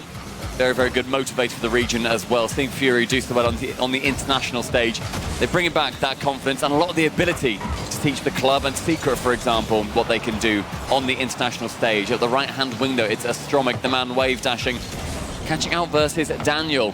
Space Station Gaming, at every single LAN we've been to, have had such a fantastic reception. It's been great to see. But on the counter-attack, Astromic tries to bump Daniel. It actually flies out perfectly to Rettles. He can shoot high, goes for the double tap. Just from the crossbar, the touch cannot come in. Daniel has to retreat. That shows how important Daniel is to Space Station Gaming, though. 1 second he was 2 versus 1, looked like to be in real trouble. Suddenly Space Station Gaming, a huge counter-attack, and they are, of course, a team that are happy to play that game. They don't mind having pressure against them because they know that one demo, one decent clearance can break them through when this man is on the ball.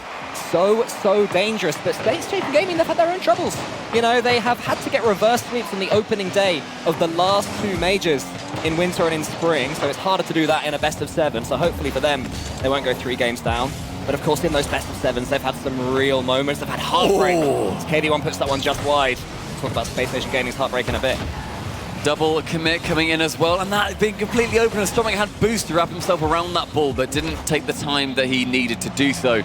So Space Station Gaming managing to sneak away without any error from that double commit. Astromic on the left-hand wall goes high. Lost getting some demos against a team that cleared them by demos per game by at least 1 throughout the season.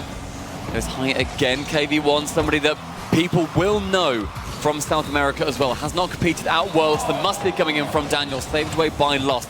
Very underrated player, I found as well, coming in from South America. Talking to Corelli, talking to Jorby historically. They love the club. Yeah, exactly. They're such a popular team. For the ones that really know about them. Look at them come forward again. Not afraid to attack at all. A huge flick from KV1 gets the club the opening goal in this series. Striking through the sweethearts of Fort Worth. KV1 takes it onto his own hood. Can flick it over the top of Arsenal. And maybe that one goal is going to be the one that secures the club at game number 1. And we talked about that Space Station Gaming heartbreak. We had the respawn save from Team Queso in winter. Yeah. Then we had that kickoff moment that I'm sure they're sick to death of us talking about down in London in spring. So they'll have to build upon that experience. And Arsenal. He's got the experience to put that one away. Arsenal, the player that has had a couple of glow-ups, a couple of glow-downs, but with all of that control, KV1 being faked out as Arsenal waits beneath it and can then dribble it home at the final moment. Arsenal has said a few times as well in interviews, he doesn't really know whether to get hyped up and get pumped and get loud, or whether actually, you know, it's better for him and the team to be a little bit more demure. But dropping it down from Lost, a brilliant double tap, the club, the lead again. This is why he's so highly rated. He wasn't the most hyped player in this team. It was KV1, the 1v1 master, but Lost is just so good. That's lovely. In these tight situations in 3v3 where he has to take that perfect first touch. And Sunderland got a few goals in this one. It really has exploded to life towards the end of game number 1. Yeah, 90 seconds left. They're going to be wanting to have a Space Station goal, or maybe not. Maybe the club are going to be getting the 3, and then the reverse sweep trend is going to continue. But like you say, best of 7, a huge amount of games that you have to win to be going through. Rettles manages to use that pace, and the goalie on the line stays grounded irresponsibly. Yeah, Space Station, their decision-making, though, when they're in these attacking moments, is the chance come in. Absolutely love to hear that beautiful sound here in Dickies Arena. The Space Station Gaming equalise yet again. I mean, this is a team that they genuinely have had experiences in tough moments. And a man like this, the club's only player who's been to a major before is Astromik, right? Yeah. And that experience can be absolutely huge as this series goes on. We're already seeing it now in game 1. A minute remaining, drawn 2 apiece. And with KV1 missing that ball, it falls to Lost, but the midfield challenge from Rettles pinches it towards the corner. Arsenal again. A man with question marks floating around him that he will happily replace with exclamation marks at some point. Lost is going to take a couple of touches again. He's done this quite a few times for the club in this opening game. I think Lost is still staying around, so the club always wanted to play on the front foot and really make Space Station panic. That's a great pass out, though. These passes are so important for Space Station. Arsenal gets a double tap. Though, with a fantastic save, Daniel gets the ball on the boost. Bit of a pre-jump, has to make the goal as small as he can, and does so fantastically. Astromik getting in the way again of that ball, but Arsenal is not going to be caught out twice. The opportunity presented itself to him. It was a good chance for that block by Astromik, but Arsenal, look at that positioning, up incredibly quickly. 23 seconds left, Space Station with the lead. Love that from Arsenal as well, going for the dunk instead of the win. Really good play from him to give them a chance to take this first game. First time they would have taken a first game in an opening series at a major in, not ever, at least this season. Because they're destroying that one's over the top though, wow! This game just keeps going one side to the next. Wrestling that ball home as on the right-hand wing, Lost to that backboard. Daniel actually missed jumping and then it just bobbling over the top of the defense. Lost presenting himself as a nuisance, and Arsenal in his chair just shaking it off. They've got some pinball machines in the player area backstage, and I imagine the club have been practicing because that was pretty pinball-y right there. As Lost goes over the top, that one's clean. Daniel has to be on hand in defense. 5 seconds left. Astromik is there. There'll be some drama late on in game number 1. Daniel booms it forward. The club would take overtime right now, and they do, and we do head to overtime between these two. The momentum seemingly going towards the club a couple of times. Astromik very far up in that orange half. Immediately from the kickoff, lost the chance to go low with it, did fancy it. A lot of mechanics on display across the both of these teams. And I'm intrigued just to see how Arsenal ends up doing. He's my biggest player that I want him to perform, I want him to do well. And so far he has been doing so. This is a proving ground for everybody on this pitch. Yeah, I'd say that Arsenal has been Space Station Gaming's best player so far, and here he is again, really able to pull the club out of position every time he gets some control of the ball. But Lost is the same, doesn't have the boost on that occasion, unfortunately. Bit of a double commit, but it might work out for them. Arsenal is there up against Lost, and Arsenal wins out on that occasion, but only for now. Daniel, though, should be able to slow this one down in defense. Good defending from Space Station in the end, but more pressure from the club. It was a good chance for Lost as well to go for a bump, but instead, not having that ambition, not having that idea to go for it, goes for the block instead. A lot of the physical play can benefit a team, and Space Station are a team that know that incredibly well, so are going to be delivering and dodging demos. The first game that you would expect is much more important for the club than Space Station. They are the underdogs here. Their region, despite Furia excelling so much in recent times, and Secret taking down BDS. And Secret taking down BDS as well, are still considered below North America, you know, so if the club can take this opening game, it will just potentially open the door for the rest of this series, especially the way they've won it. Both teams taking the lead, both teams losing it straight away. Good play all round. Rettles there with the air dribble. Oh! And how's that one gone in? Oh, that is nasty. Rettles shouting towards the crowd and towards the club. Let's go. Onto that top corner. What a wonderful touchdown. Astromik has been there for the block time and time again. but unable to read it on that final chance. Great overtime win there for Space Station Gaming, and Retals at the death, coming alive. They look like they're enjoying themselves as well, as you mentioned. Retals playing up to the crowd that is hugely in favor of Space Station. The mentality on Space Station is something that I posted about on Twitter a couple of times, something that if you watch their comms videos, it always comes down to Retals. He is a phenomenal in-game leader. He is the best team captain as far as I am concerned, despite not winning a major, which is an amazing place to be. They are wonderful, the way that they speak to each other. Retals takes control of every situation, and it helps inspire, especially with a young player like Daniel, where it could go wrong, or Arsenal, where he thinks, do I get loud? Do I stay a little bit quieter? And figuring that out as a team is something that is absolutely vital. Underrated mechanically as well is Retals, in my opinion. He's a player that is capable of surprising his opponents. I think that edgeable, they didn't expect him for a million years to be able to force that one around. Yeah. Space Station Gaming, an important game number 1, because that was not easy, and I think that's good for Space Station, to be challenged by the club and still be able to win it out. Yeah, for sure. I mean, the fact that the club brought it into that overtime, the fact that they are being threatening in every situation, and they got, I believe, the opening goal as well, is a great position to be in. However, it's a best of 7. Theoretically, the best team should win, but we just don't know in these situations. But we saw from Bravado Gaming earlier on against Renegades, Bravado got better and better as the series went on. They had the advantage, the ability to take what they'd learned from those opening games, finally getting their first goal in Game 4. So if the club can improve, Space Station Gaming, mark my words, are going to have to step up too. Great pass along from Retals here on Aquadome. Space Station, great start into this game, literally been 15 seconds, but the heat map glowing on the opposite side of the pitch.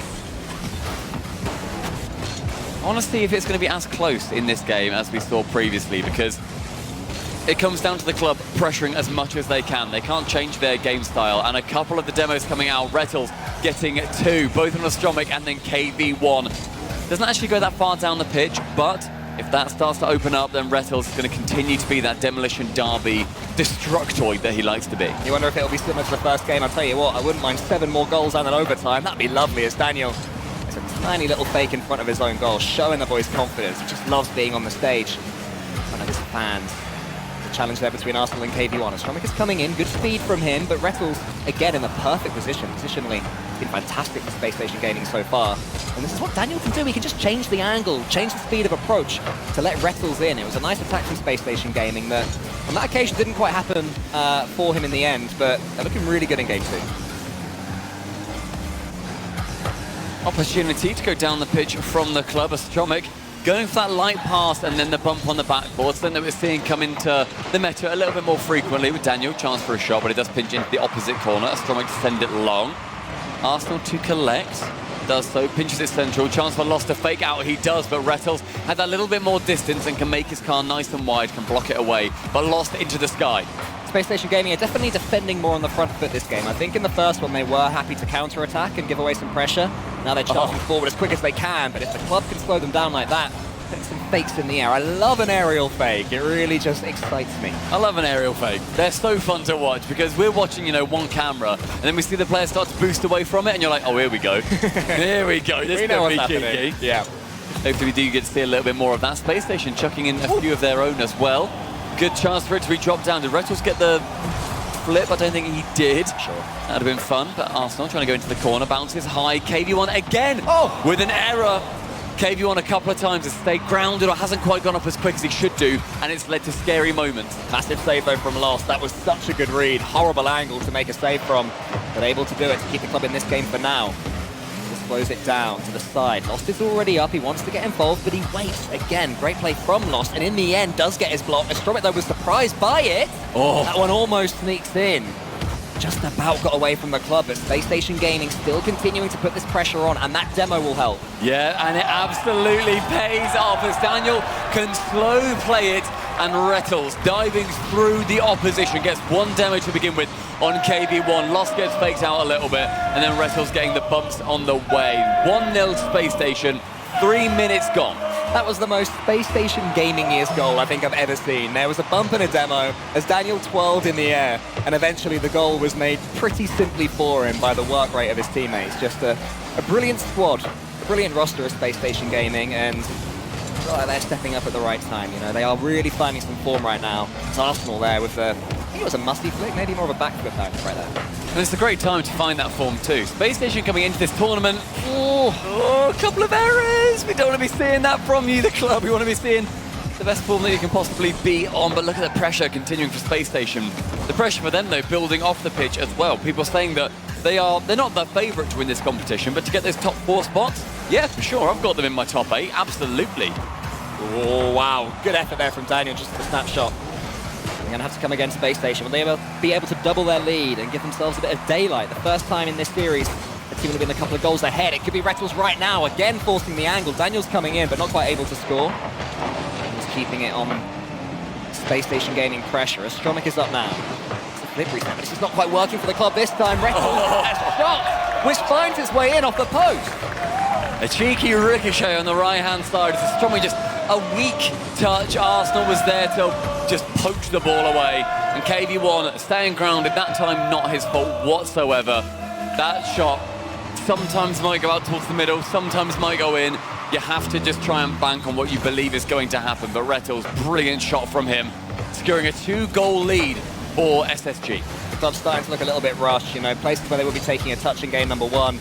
Instead of just booming it back towards the Space Station Gaming goal. And Space Station Gaming have done such an effective job of boost starving, of getting in the way when they do have their chances, just being a really effective unit against the club. I think in game 3 we're going to have to see a slight change in approach from the club because Space Station are looking well on top of them here.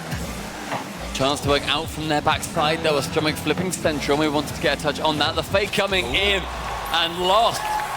Manages to punt the ball into the back of the orange side net. Arsenal faking out that touch, and it just leaves the entire Space Station defense a little bit bedraggled. There was also a lovely fake there from KV1. It was to allow the ball to roll to lost. And just when I'm saying they need a change of approach, the club get themselves a goal, and suddenly what was looking so comfortable for Space Station could be really nervy. But can the club get themselves on the ball and put some pressure back on SSG? 15 seconds remaining. Space Station holding on to that 1-goal lead that they earned earlier on in the game. The pass central from Lost, a really good pass from him, in fact. But just nobody from the club wanting to take on the responsibility of going for the shot. Retals has to burn this time away. It goes long, goes back down towards Retals. Arsenal's going to dribble that back into his own half, to the ground, and Space Station Gaming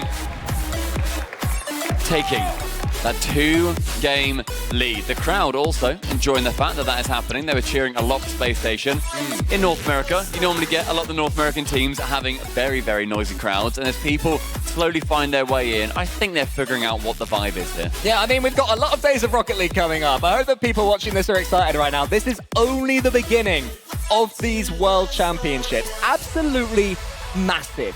$600,000 for the winning team. That's just an astronomical amount of money. It's gigantic, okay? And this is only the beginning of it. And Space Station Gaming are finding that you have to start well, especially in the Swiss, especially in best of 7 Swiss, because we've heard from coaches and from players that people like you and me, Stumpy, who've not been pro, we don't necessarily appreciate how Speak for yourself, exhausting mate. the I've Swiss won a can couple be. of competitions. Okay, you have won some rivals. Well done you, mate. Yeah, but like, Swiss is a different beast, right? Yeah. If you start well, you get through in 3 games, or 3 series, should I say, suddenly you look back and you think that was easy, but when you go to that Series 5, exhaustion comes into it. Yeah. So the way Space Station Gaming have started is perfect, exactly what they need. And they'll be looking at the Swiss thinking, we deserve to top that.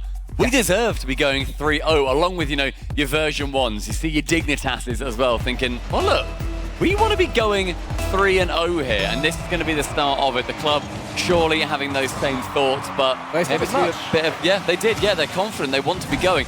Retals saying, though, that Space Station are the most prepared and confident team in this entire competition, not just in the Swiss. No, he's not just going to lower himself to talking just about the Swiss. He's saying out of any team here, including Moist, they are the most prepared. It's something that I love to hear. The preparation going into the biggest competition. Yeah, yes, please. Well, so far, the in-series game tweaks have been really effective as Daniel gets a beautiful double reset. More of that, please. That's exactly what we want to see, and that's how you break through a team like the club. Retals puts the pressure back on. KV1 is just about squeezing in. Retals went for the dunk. It wasn't quite to be, but just saw on Aquadome, it's Space Station Gaming starting these games so well, putting the club so firmly on the back foot, it's like they're going to fall over. Space Station know one word, and that word is aggression. They're just going to dive at the ball in every opportunity, beating out players as well. Daniel for the double isn't able to get it, but the speed from him, a couple of car lengths between him and the challenging player from the club, sent long though, and Daniel has to defend. he can do that just as well. Backboard is nearly found as KV1's going to defend it heroically. It's really important for a little while that the club keep up their communication in this high-pressure situation. When you're looking to your teammates to your left and right for the first time, you have to keep talking to them because they will be well aware they're going to come up for a period of defending right now. But Rocket League can change in a heartbeat, you know. One goal can completely change that for them, and suddenly they're in the attack. I just don't want to see them rushing things and overcommit. Good chance for the double from Astromik, but instead falling to Arsenal to save. It was a great save as well, but Lost is able to get another one. A few goals from the trot for Lost as well. Astromik can't get that touch, but again, the aerial fakes coming in, and Arsenal with the in and out save gets it wonderfully, but Lost is there to capitalise. I'm happy that Lost was there because that just meant that we could see that beautiful Arsenal save from in and out the goal. I always love an in and out save. I'm a sucker for them. But that's what the club needed. You know, they've got themselves in the lead. Can they consolidate? Can they keep hold of it? In game number 1, they got 3 goals, but it was either equalised or each time they scored, they conceded straight away again. PlayStation Gaming have done okay from this kickoff, but that touch from Daniel will lose possession from them. Everyone leaves it for Arsenal. And we've also seen some fakes coming out from the club. They've been pretty effective at, you know, going for the ball and genuinely purposely missing it. PlayStation Gaming have been pretty delicate against that a few times. Lovely touches in the midfield. Can't quite sneak it away from the Space Station defense this time. Daniel to the backboard, but the angle absolutely impossible to score from. Instead, fancy the pass. Dan again rotating the midfield very, very effectively, wanting to be aggressive. Does not want to have incredible South American players bearing down on him. If he can cut it out early, that is going to be his MO. We're seeing a lot more from Lost at the moment as well. He's starting to get some more touches as that shot comes in from Daniel, and it was Lost from the goal line. He just had to get that one away. Oh, but he turned away, or did he get bumped from that? Astromik had put that one into his path, but Lost wasn't quite there. Astromik can do some cleanup though. Keep the attack going, at least for now, until Arsenal comes in. Gets rid of that ball, but in general play, the club has so much more in this one. It's become even. When Space Station Gaming were all over them, and important saves like that getting the club back in it. And it's not just that, you know, you've got individual players showing off fantastically. Lost so far on 100% goal participation in the first 3 games. He's had 3 goals, 2 assists. He's been vital to the success of the club. And so far, unable to win a game, but it has been very close. Space Station, they're going to want that trend to continue.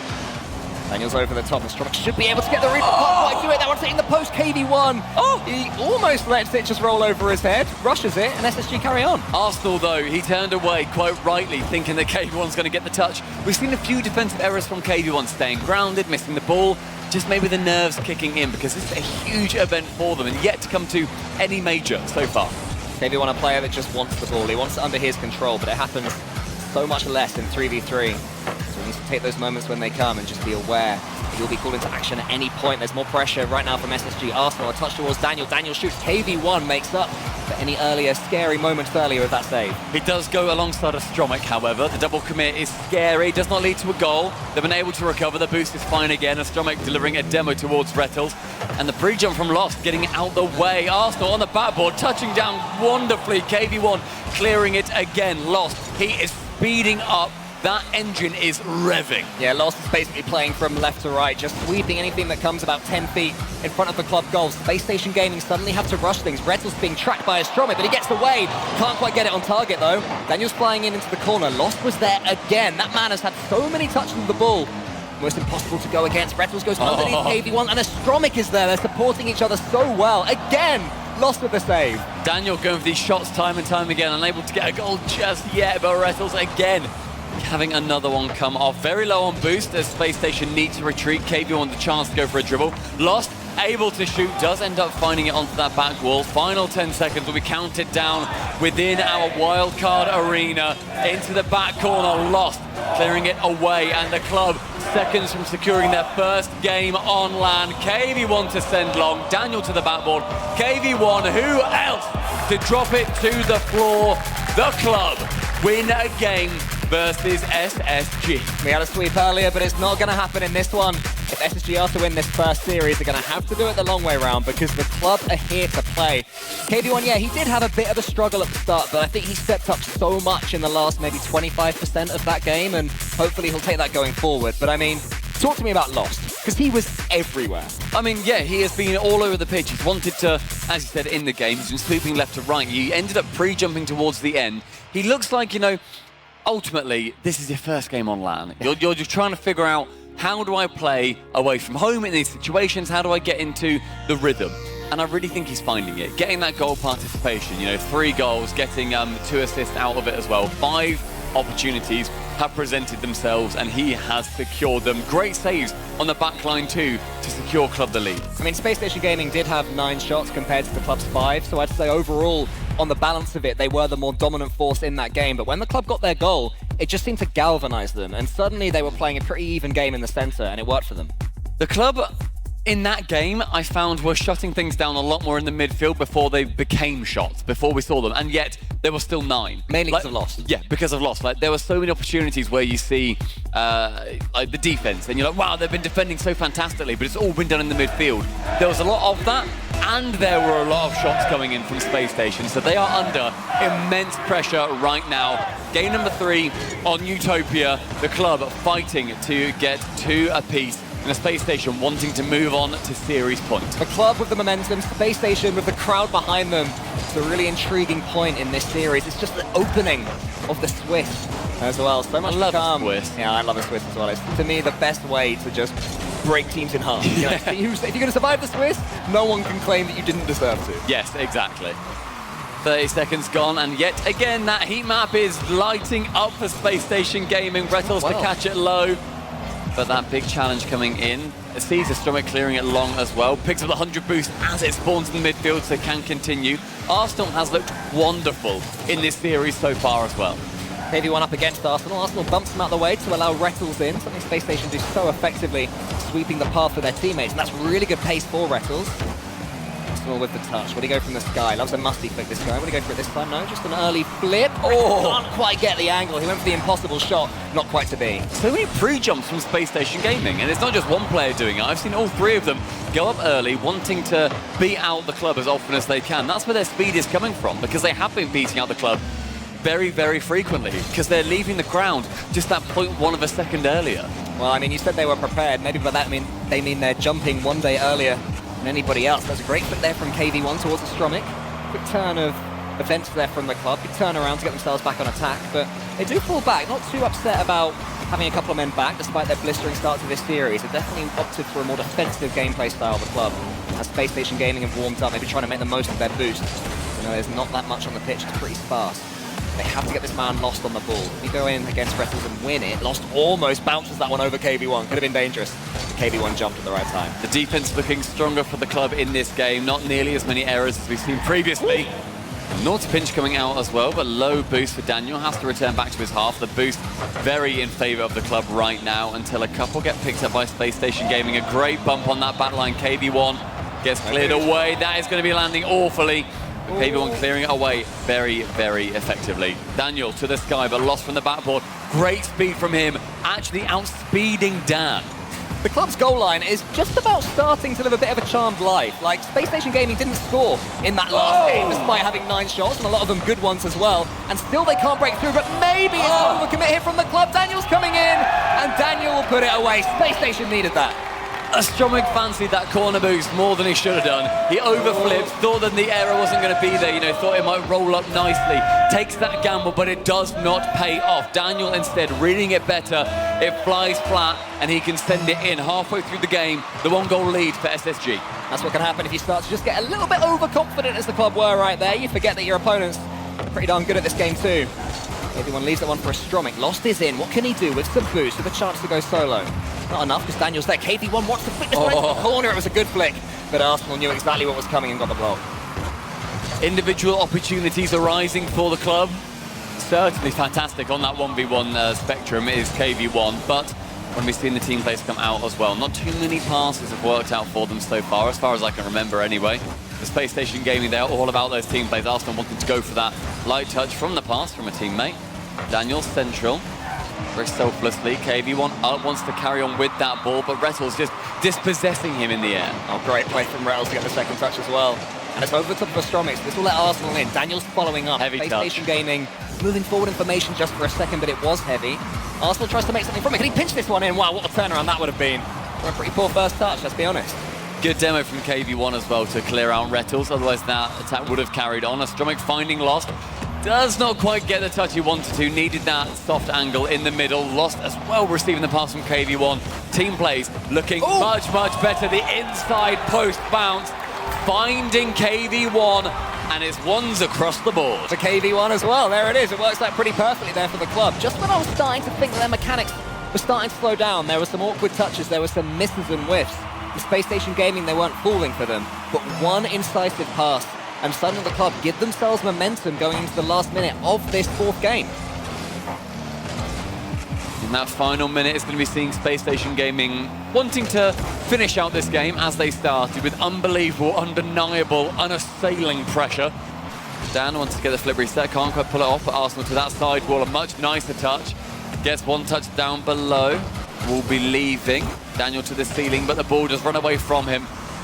Still manages to get that flip reset though, because of course he does, onto the backboard. Rettles clear it away, great clear, but it does lose a lot of pace by touching the ceiling. The club are just taking their time here, you know, they're not rushing anything, they're building up some boost reserves. Bit of a double commit there, but Astromech does manage to get out of the way to let KV1 in, and I don't mind that from the club. It's so tempting when you get an equalizer in a position like this to throw everything, try and win it before that overtime. They've not fallen for that trap, and it does just mean they can begin to move forward. If Daniel's touch here isn't perfect, he could be in trouble, but it was perfect, and he still has the ball. So perfect, in fact, that it leads into an opportunity to score, but Astromech removing that threat from the pitch. Arsenal takes it high, but KV1 to intercept to the ceiling as well. As he lands, though, pumped to the backboard by Daniel. Lost, though, missing. Rettles to shoot. Crossbar down. Overtime. I've got no idea how that happened at the end there. I thought Daniel made the wrong decision going for the backboard, but for some reason Lost missed it. Maybe he was concentrating elsewhere, but Space Station Gaming have started the overtime better, so much better. They've started it perfectly. Daniel is amazing. You leave the backboard undefended once, it's fine. You do it twice and Daniel is going to punish you. In 7 seconds, the chance reigns through the wildcard arena, and Space Station on series point. Daniel, the latest in a long line of 15-year-olds coming to these lands. People saying, is he going to be able to handle the pressure? Will he be just as good and amazing as he is online? And as we tend to see in Rocket League, they manage it. You know, so many of them actually play better when they get into the hot seat, when they have the crowd in front of them. And Daniel is up there with the very best in North America, perhaps the world, depending on form. And when he plays well, he's so exciting to watch, and he can change an awkward result for Space Station Gaming into what, when you look back at it, you think, oh, that's a pretty comfortable win. I love the confidence as well, going for the double tap immediately into that kickoff. You know, 7 seconds left. It starts off awkwardly. Daniel missing that and actually allowing that goal to come in. Very, very good goal, but dribbling around 2 of them and then onto that double tap by whipping around the side. It's the cheeky smile in the middle. You see Rettles smiling like, I am so lucky to be on a team with this kid. I am the best scout in the world by you know, managing to get him onside. And now, one more game for Space Station will be sending them through into the 1-0 part of our Swiss, and they will be playing against a team that have got another 1-0 if they can do it. But the club are still standing in the way. They need 3 more games. Not impossible, especially with the chaos that can rain down on Wasteland. And bro, they're from South America. They've got more mechanics than what we've seen so far, all right? They are capable. You're like 30, don't call me bro. They're capable of, I've been hanging out with Turtle too much, all right? They're capable of doing pretty much anything, and unfortunately towards the end of that last game, they were starting to get a little bit stretched. I really want to see them try and go for some more solo plays. Be arrogant, you know, demand that ball. Who cares if your teammates want it? How good you are. Don't let Space Station do the same. I love those solo plays that we see from Arsenal come out every now and then, because they seem like the work of a mad inventor, where he flies in the air and he's like, you know what, let's just improv this bad boy and see what happens. Man after my own heart, I like it a lot. Daniel, a little bit more choreographed in how he decides to play. Arsenal's playing like an old school skateboarding game, chaining combos together as he goes along to get max points. Grinding on a cruise ship just to get those points. We all know that, we all know. Well, here's Lost. He wants to get the flick reset here coming from the angle. Seiko West almost, but he couldn't quite get it. Astromech attempts to pass into the center. That would have been a really risky play for KV1 to move up towards, and rightly decides it's not worth that risk just yet. They've got 3 games in front of them. Lost, can he put this one away? Oh! The finish was actually helped along by SSG. Lost managing to get yet more onto the percentage of the goal participation. Astromech going onto the backboard. Lost shoots low on an open net.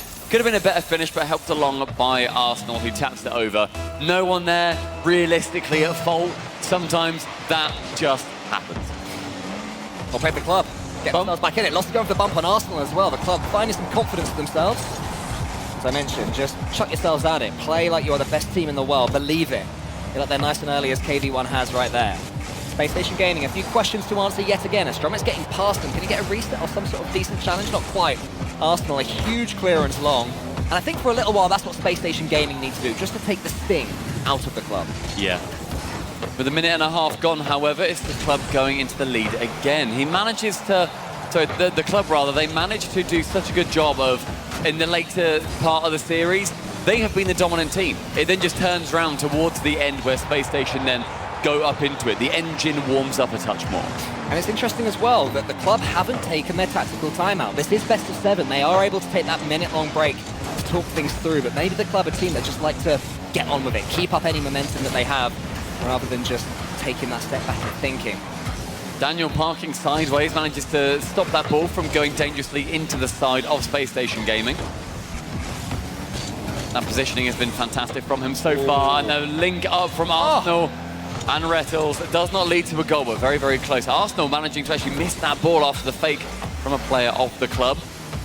Backline sees Arsenal going for one flip reset into the second. A shot from Astromic trying to punish that hubris.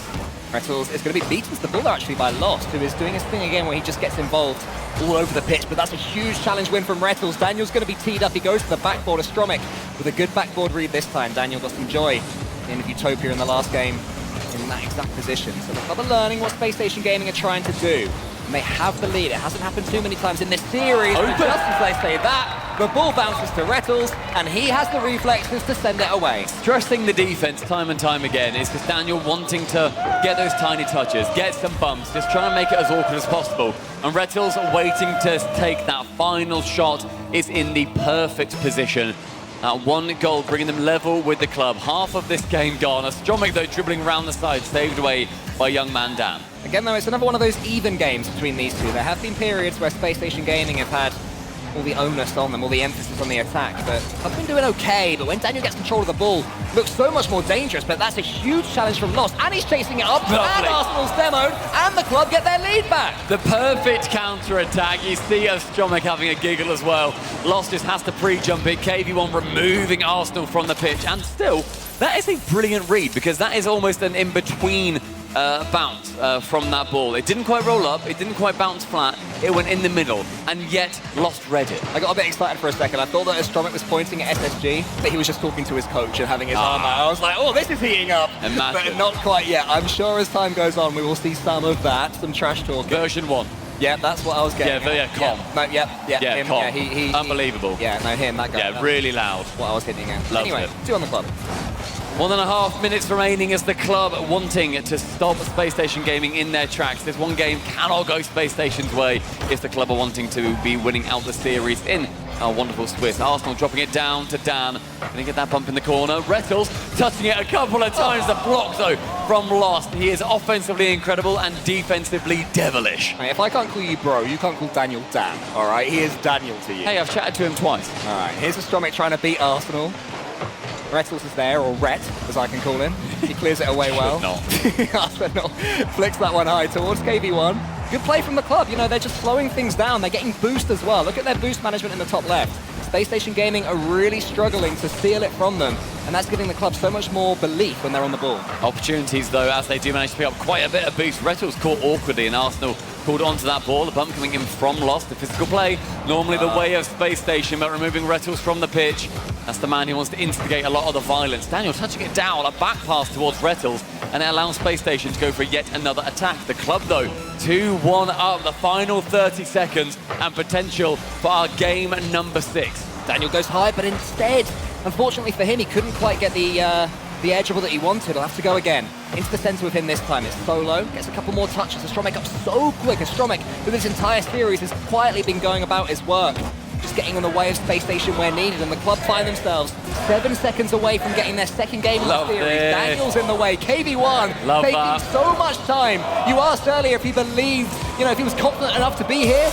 Based on that, at the end of the game, having the composure to slow it down when he's about to win, the answer is yes. I love that time management, the game management that we see. Being, an England football fan, we saw the Lionesses do it in the Euros to take the win. It was fantastic, but just getting those seconds off the clock, getting those minutes gone in football, those seconds in Rocket League. Soccer, very true. Soccer ball. The fact that they, KV1 had the idea to do that. He only got 122 points in that game, but it does not matter. So much happens off the ball, and that is an example of it. The final 10 seconds, that is what won it for the club, just those opportunities not coming back round for Space Station. And game number 6 as well, where Space Station, they just need 1. Yeah, well, that's easier said than done against the club. They're proving tricky customers to shake off for Space Station Gaming right now, who had their moments. Daniel was causing all sorts of trouble whenever he got control of the ball, but that winner that we saw, that Lost put away, I loved the demo on Arsenal, who was heading back. That was actually one of my favorite moments in that game, because that just showed belief playing in front of the ball for the club. Look at them laugh, smile, and having, quite frankly, immaculate vibes over on the blue side of the stage. Their coach is walking around, just talking to the guys, making sure that they're happy, make sure that they're comfortable. This is an alien setup for 2 out of 3 of them. They need to make sure that they can just hone in on that, on the screen in front of them. They can enter Neo Tokyo with Bob's Ramen overlooking them. And are they going to be able to face off against the crowd, who are also very much cheering for Space Station Gaming?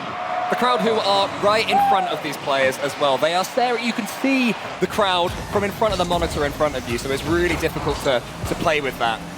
Astromic's going to take a touch and boom it long. Can the club get into this game and really make this a challenging series for them? Lost is going to take control here, at least for a second. Daniel is there. He's beaten by KV1. Astromic's coming in. Rettles is heading back towards the goal. Really open position for Space Station, but KV1, he couldn't quite get enough height in the amount of time that he had. And Space Station Gaming send it forward. It's been a better start for the club. I mean, throughout this series, we have seen that the club have been struggling at the beginning. Space Station Gaming putting them under so much pressure. There is none of that here on Neo Tokyo. Maybe Bob's Ramen is the charm. That's what they needed to really have that, that emphasis going into the start of the game. Lost takes a decent touch, but Daniel's next. Arsenal, a huge demo on Astromic. Daniel's coming in, he beats KV1, does him for pace, gets Space Station Gaming the lead, and that will just relieve so much pressure. That balloon that was about to pop, it's just opened up a little bit, and it's via a bump, it's via a demo, and it's via some class from Daniel. It gives Space Station that 1-0 lead, but there's a lot of Rocket League left to go in this game. It's still not easy for them.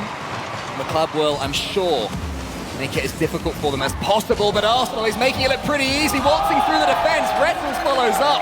Rettles doubles Space Station Gaming's lead, but it was all the work of Arsenal. We said that this man was the improviser. He is the one who makes it up as he goes along. He's always thinking so quickly.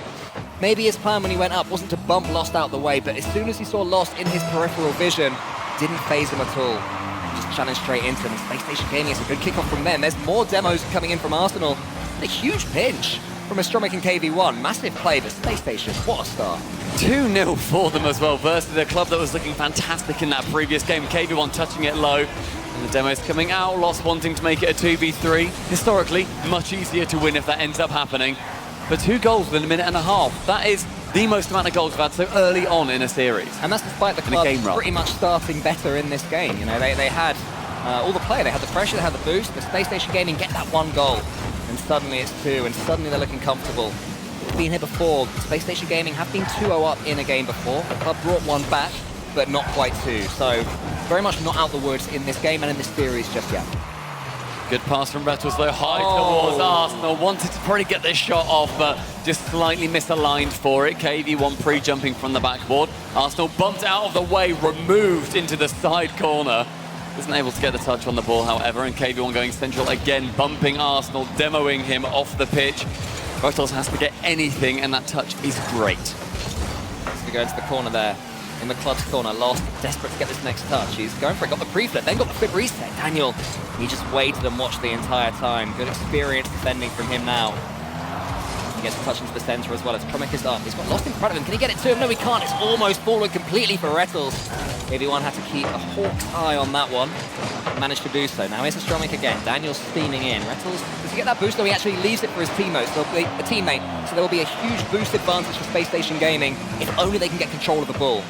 Not quite happening there, but they're going to come forward again. It's just wave after wave of SSG pressure. This is what we want from them. Yeah. The ability to mix up mid-game when things are going against them and just step up to that next gear. But that's when they play their best, when they know that they're confident, when they've got that ridiculous energy about them. An amazing save from KV1 clears it away. And again, just diving in front of that net. No boost, but KV1, a great idea to go into the corner. Here we go. 2 minutes left. He uses that boost to wonderful effect. Retils clear it away from just underneath the crossbar.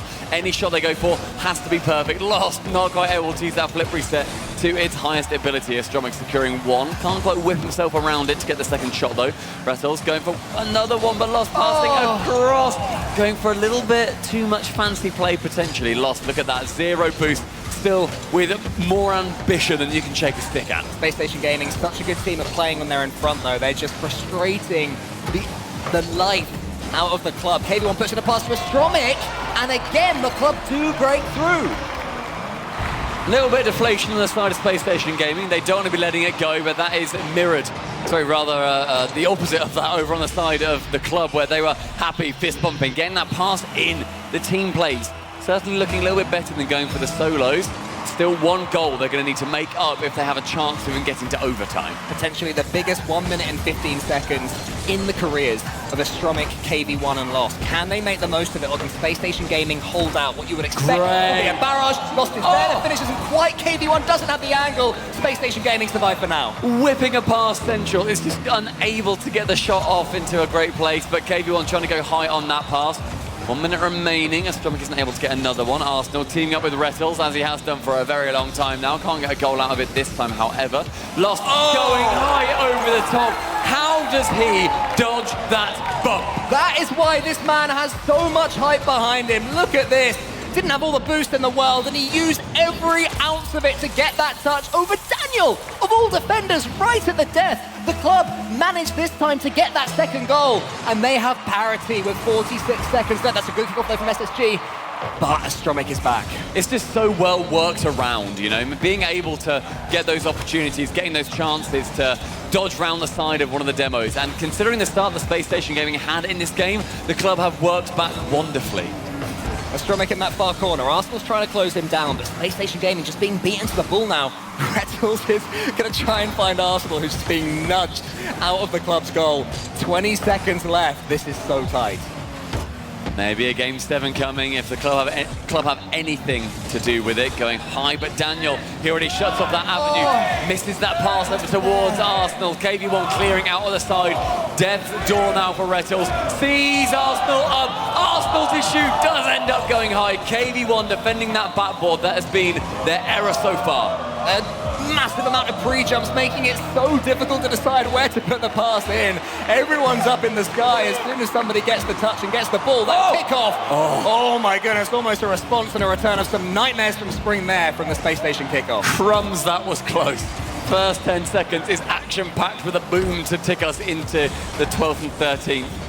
Into the center, that ball going high with KV1 receiving. Only 40 boost, can catch up with it, but Daniel just waiting. The final touch does manage to get it past him. Arsenal on that side wall. Brilliant backboard defense from Space Station so far. These late nudges over the top from the club. It's not quite an air dribble, it's just a late tap, a flick over the top of the defender. It's been pretty effective. Space Station Gaming is struggling to read them, and it's all from that touch from KV1 earlier that this attack begins.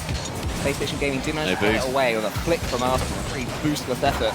Can't do too much with it, and Lost get the next touch. Daniel's missed it. He's missed a couple on the backboard and the both backboards in the last little while. But does manage to, you know, whip round immediately. No way. Get those demo in. No way.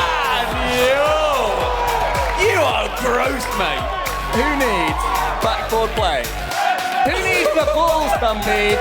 Who needs to hit the ball? Just tap it towards their goal from your own goal line and demolish everybody in front of your path. Space Station Gaming, they're improvisers, they are creators, they are creatives, and they've managed to get themselves 1-0 in this best of 7 Swiss. I love it when you see Daniel just evolve into Laniel. Yeah, it's like that was the moment. Yeah, he just does it like, oh yeah, you know what, I can do that. Retils, Chrome and Arsenal all heading over towards the side of the club, who put up a fantastic effort. They got 2 games against Space Station Gaming, one of the best teams in North America. Just ultimately let down by their opponents all the way back in fall, not being able to secure any of those points, hence they are here in the wild card right now. But look, that's a great start for Space Station, going 1-0, 2 more against terrifying teams, no doubt, and that's going to be them through into our top 16. We say goodbye to 8 of the teams, but I'm so impressed with the club. I'm so happy seeing all of these competitive players and seeing Daniel just demolish them out of the way at every opportunity that he's got. I mean, the fact that they only lost 4-2 the club, and there were a couple of overtimes in that series as well, incredibly close. I'd say Space Station Gaming, they did look like the better team. I'm not surprised to see them win this. It's not like Space Station Gaming were lucky to get out of that one alive by any means, but the club, they're doing themselves proud, and South American teams continue to do their region proud. Yeah, they do. Like seeing South America compete against their North American brothers, rivals, as pretty much all brothers are, is wonderful. That was it, though, for the club versus Space Station Gaming. After the break, we have got Europe taking to the stage. It is Karmine Corp versus O1 Esports.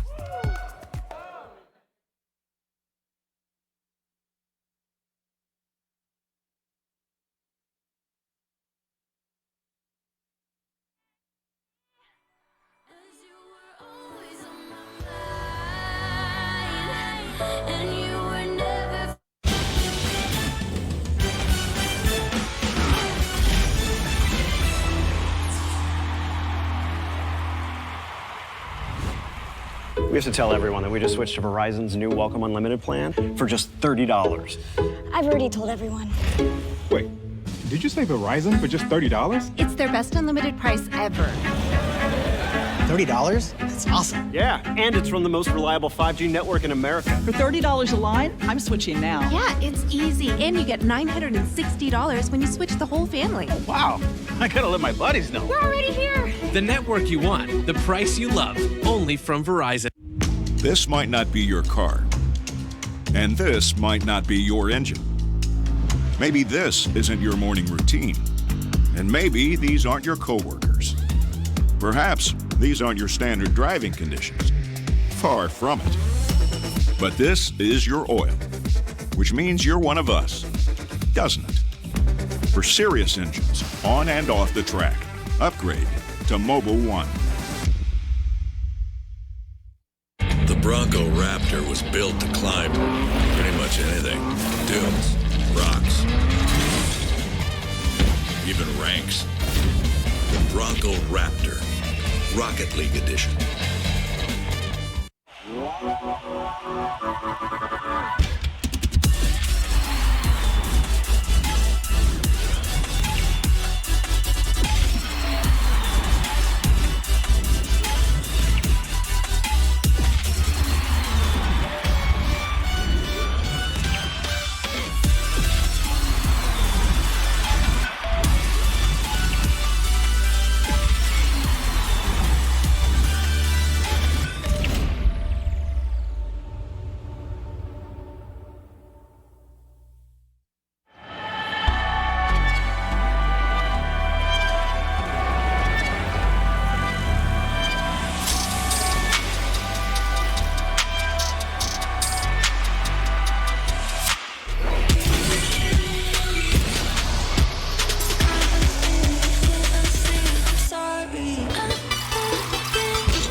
Another week it will be not.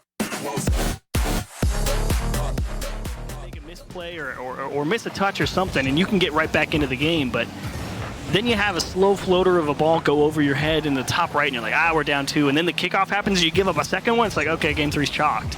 Just like that. I'm trying to remember because this kind of series is a bit homogenous. It's all coming together. Have we seen Gladiator score yet? No. Yes. One time. 53 seconds, game 1, Max Hugh. All right. Well, at least you have that going for you. I'm glad I wrote that down. it's all blending together right now because Dignitas are just, you know, it's tough. For Gladiators, this is certainly a matchup that maybe didn't favor them mechanically, speed of play for sure, and they've tried to make adjustments. They really have. But they are running into the old esports adage of we're playing a team that's clearly better than us, and right now we have no answer. They're getting absolutely dumpstered on. Yeah. Sometimes you're just better, and there's actually a little wry smile from apparently Jack for once. It's like, yeah, we're winning. This is tough, though. I mean, this is a confidence win for Dig. Like, they're gonna ride this forever. It's like, if I think Dignitas, if you're thinking, guys, we need to go back to basics here, and like you play a tight series against Gladiators, you might. Oh boy. That's that. Okay, that was essentially the same play that they did on that kickoff out to the side, but this time they did it in the air.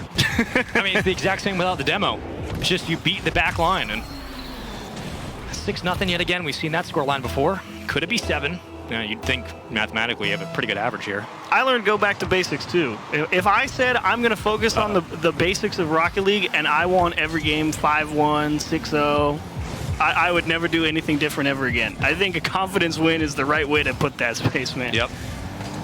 I mean, clearly they could win this series with mechanics. They could win it with just team play alone. But again, our opening 2 rosters in Optic Gaming and Dignitas have not looked pushed to the limit. Very much in cruise control to start today, which for both those squads is a huge relief mentally, as you wanted them, for the respective fan bases, to come out with that cadence and that composure. Yeah, certainly any early struggles from those 2 rosters would have been cause for concern. Sure. And Gladiators right now, ooh, this one, you really do. Oh, and now they're going to do it the same way, but this kind go up the right side of the pitch. All right, 7-0. Whenever you guys are ready, you can just drive it up the side wall and air dribble back and forth for 30 seconds. We don't need another one. Yeah, we could hit skip, go to the next game. It's okay. I think at this point, the message has been sent, but there's time on the clock. There are certainly seconds that exist. The integers are there. For the sake of the sanctity of the per 5-minute stat category, we have to reach 0-0. We have to, because Direct will not allow it any other way. And Brazil is possible. Gladiators finally get something, and it is something. It is a gold nonetheless. The triple jump, and they just throw themselves at apparently Jack. They can't block all of us. Apparently Jack's like, I can't dodge 2 demoers and make a save, guys. It's not fair. That was amazing. Well, Gladiators has Dig right where they want him. Yeah. But this is a game 3 all the way of Dignitas, a 3-0 series lead about to come up on your screen, and with that series point, 1 game away from another sweep here on the B Stream. 1 game away, but anything can happen at this point. Even okay. Oh. All right, off the post. Who That's missed? Fine. Who was it? I bet it was Appjack. He's like, my bad. But either way, that was about as hard of a beatdown as you can see in Rocket League at this stage of the game. Like, that was a game. Maybe back in the old day, you'd see like a 10-1 or something. You know, Flipside plays somebody, but this was, what is this, 7-14 again? Hey, this time 5. That's more than 1. Last time we checked, that is absolutely correct. I mean, you're happy that there is an improvement, but also a little sad that, unfortunately, in this instance, there just hasn't been much. And again, it was 1-0 up to 2:18 on the clock. Yeah. So in 2 minutes, they put on 6 more. It's like, talk about a game absolutely just falling off the rails and just being a complete write-off. It's just like, okay, like even if they're still sitting here and having to play defense and it's really looking tough for them to find possession and move up the pitch, at least they're within 1 and they just be like, nope, never mind. We just lose here. And I think the interesting thing, looking at Dig's face cams for the majority of that game, outside of a couple of smiles, which certainly existed, it has been quiet. It's been calm. Like, they're just another day in the office.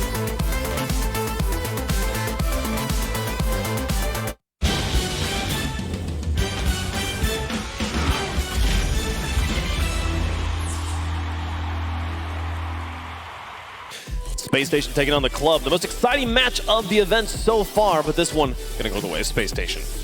And look, and you got a guy like Laniel tuned up in the first match of this World Championship. Nothing can go wrong for Space Station. That was a tough matchup. In the Club, they put up a valiant fight there. But Rettles with the double tap overtime goal. Yeah. Daniel with the double tap overtime goal. SSG not clutch.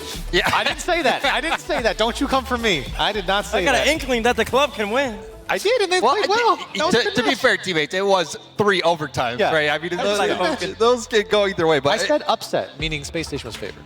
So that's right. Back down, buddy. Let's take a look at some of the highlights here, James. Again, we were talking about those double tap goals. There was quite a few stylish moments. Oh, I mean, honestly, I was impressed by both teams. I think you got to keep your eyes out for both of these teams in this wild card phase. The club, impressive, and I think it just shows you that South America really is a deep region. In all seriousness, you're actually correctly 100% on the mark, James. South America, they're really solid. The club, they lost 4-3 game 1. What is that? Another OT game 6 off of Daniel that's kind of rolling with the ball, still going supersonic, somehow getting a demo. Like, these games were tight. That could have easily have gone 7. Yeah. Like, nice display of mechanics on both sides. And if the club, such as goals like that, if they cleaned up a little bit of those defensive errors, you might see the club on top of SSG starting up 0-1. One thing we didn't really talk about before this match was the club's record against Furia, a team that no one is underestimated at this point. Everyone is giving full respect to. They go even with them so often, going to Game 7 over and over and over again. I think in the last regional, they played 21 games against Furia. That's 3 series. All of them went to Game 7, ultimately losing the matches, but still, such a strong team. And we heard Rettles saying it. Like, we only lose to the teams that make it to the finals in the previous events. We're seeing how strong they are here. If anything, my big takeaway here, James, is just how strong the club was. Oh, certainly. And I mean, in a format like this, and even just with how this entire year, it's an open format. Any team can make it to this point. These are truly the best teams out there. And I think when you're looking at a region like South America, you're looking at MENA now. Rocket League's been out long enough to where we're really starting to find the cream of the crop. And these guys from all around the world, these players, they truly are impressive. And you saw that in the club. You could see, I mean, one of those overtime games goes the other way. SSG might have been taking the L. And just one more point there. I mean, this is another South American team that I think has been impressive. I mean, Space Station is not an easy team to play against, just especially plain and simple, especially on LAN. And for Club to do what they did here today, I think they should be really proud and take this as at least a motivational W for them to go forward and say, look, we played Space Station quite closely. Yeah, man, I think this is a frustration for any of the other teams going 0-1 in this event. Sure. The club is down there, that 0-1 club. Someone's going to draw that and be like, come on, we got to play those guys now? Give me a break. Yeah, for sure. Well, let's take a look at the schedule of what is coming up here on our stream, and we'll keep you guys updated on the action across the board there. Pioneers and Veloce waiting at the end of the day. K-Corp versus 0-1 Esports, going to be the next match here on the main stage. We saw there's other matches happening on the B stream as well. Make sure you got both streams up, twitch.tv/RL Esports. But Karmine Corp, we saw them in a crazy situation. Wonderful stories at the end of London for that team. 0-1 Esports here making a Worlds debut. I can see the K-Corp. I can see Kometo stream right now. If he's doing a watch party, they're actually so on the blue wall. It's loud. But the pickup of Noli to join alongside Itachi and Atros completely shifted their season. They were always in the running a little bit, but once they added Noli, it was a different level. Man, I'm so excited to see how they play here and how they have adjusted since London. Let's meet Karmine Corp. Being in RLCS in Dallas feels amazing because World Championship is always the first target you want to achieve. For the team, it's actually big because we had a rough start of the season, then we still made it, so it's so big.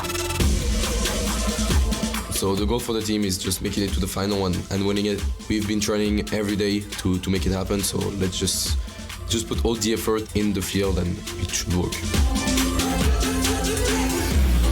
Flip reset, CRR swatted that away, and Nolly now up the ladder from the heavens, trying to swing one down, and he's got it! Version 1 are poking through, but maybe Itachi, can he put something on target? He flicked it over! So for the haters, many people doing the same, saying that we won't be in Dallas, you're not good enough to be in Dallas. Look where I'm standing. I think we are in Dallas. Teams should fear us because we're pretty unpredictable and we don't really have nerves when we play on stage. Of course, we're here to win. We wouldn't be here if we didn't want to win. We just want to stand on the stage and destroy everyone. The thing that impacted me the most out of that story there, James, is it sounds like Karmine Corp, all they care about is winning the entire thing. For them, the success at Worlds is only hoisting the trophy. And I think that's a brilliant mentality. And you even heard Astral talking about how they've got the mental on the stage. And I believe, I mean, I had my doubts about this team. I was one of the people who had high expectations for Karmine Corp coming into the year, and they kind of failed to deliver that on that expectation. Yep. But Astral's right. They are here. They are ready to play, and they, especially in London, impressed. There really hasn't been any issues for Astral, especially in terms of mentality. I know a lot of people have been harping on it for the past year or so. Once they added Noli, Itachi's been playing well, and Astral has stepped it up, and now he's really fully blossoming into a top player in the world. That's the main point, is it feels like they're peaking. When they were at the Spring Major, that was probably some of the best Karmine Corp Rocket League that we've seen. The question for me really is, can they carry that over here into the World Championship? Yeah, no, and it's led by Astral, a player who we've seen come into the scene as a rookie, and now here leading a team, doing the interviews, James. I mean, it's so cool to have seen him glow up like this and really become a formidable force. And Astral was one of those players who was doing mechanics that I saw for the first time in tournaments, you know, like jumping upside down, using his jump to get back down to the ground quicker so he could take the shot. Astral was a pioneer, and he was so mechanically gifted when he busted out onto the scene, and he's still playing at an incredibly high level, and you cannot doubt him or Karmine Corp. These guys are here to play, and they've got a chance to make the whole run, especially after witnessing London. They've got what it takes. And I feel like we don't. It's not often that we see the player that is the mechanical star of the roster also take on the mantle of being team captain. So what a lineup they've got there from Karmine Corp. But on the other side, we've met one team from MENA before. It's time to meet the other one here. It's O1 Esports.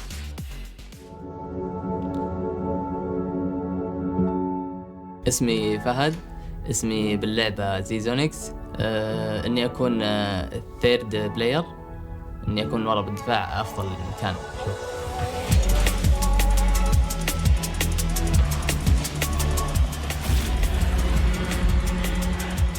اهم حدث في حياتي، مهمة جدا اللعبة، تنسيق جدا للبطولة وان شاء الله نسويها. بقول ان شاء الله مع الخبرة نقدر نوصل أعلى المكانات، وإن أنا اللي أقود فريقي ونفهم إن شاء الله.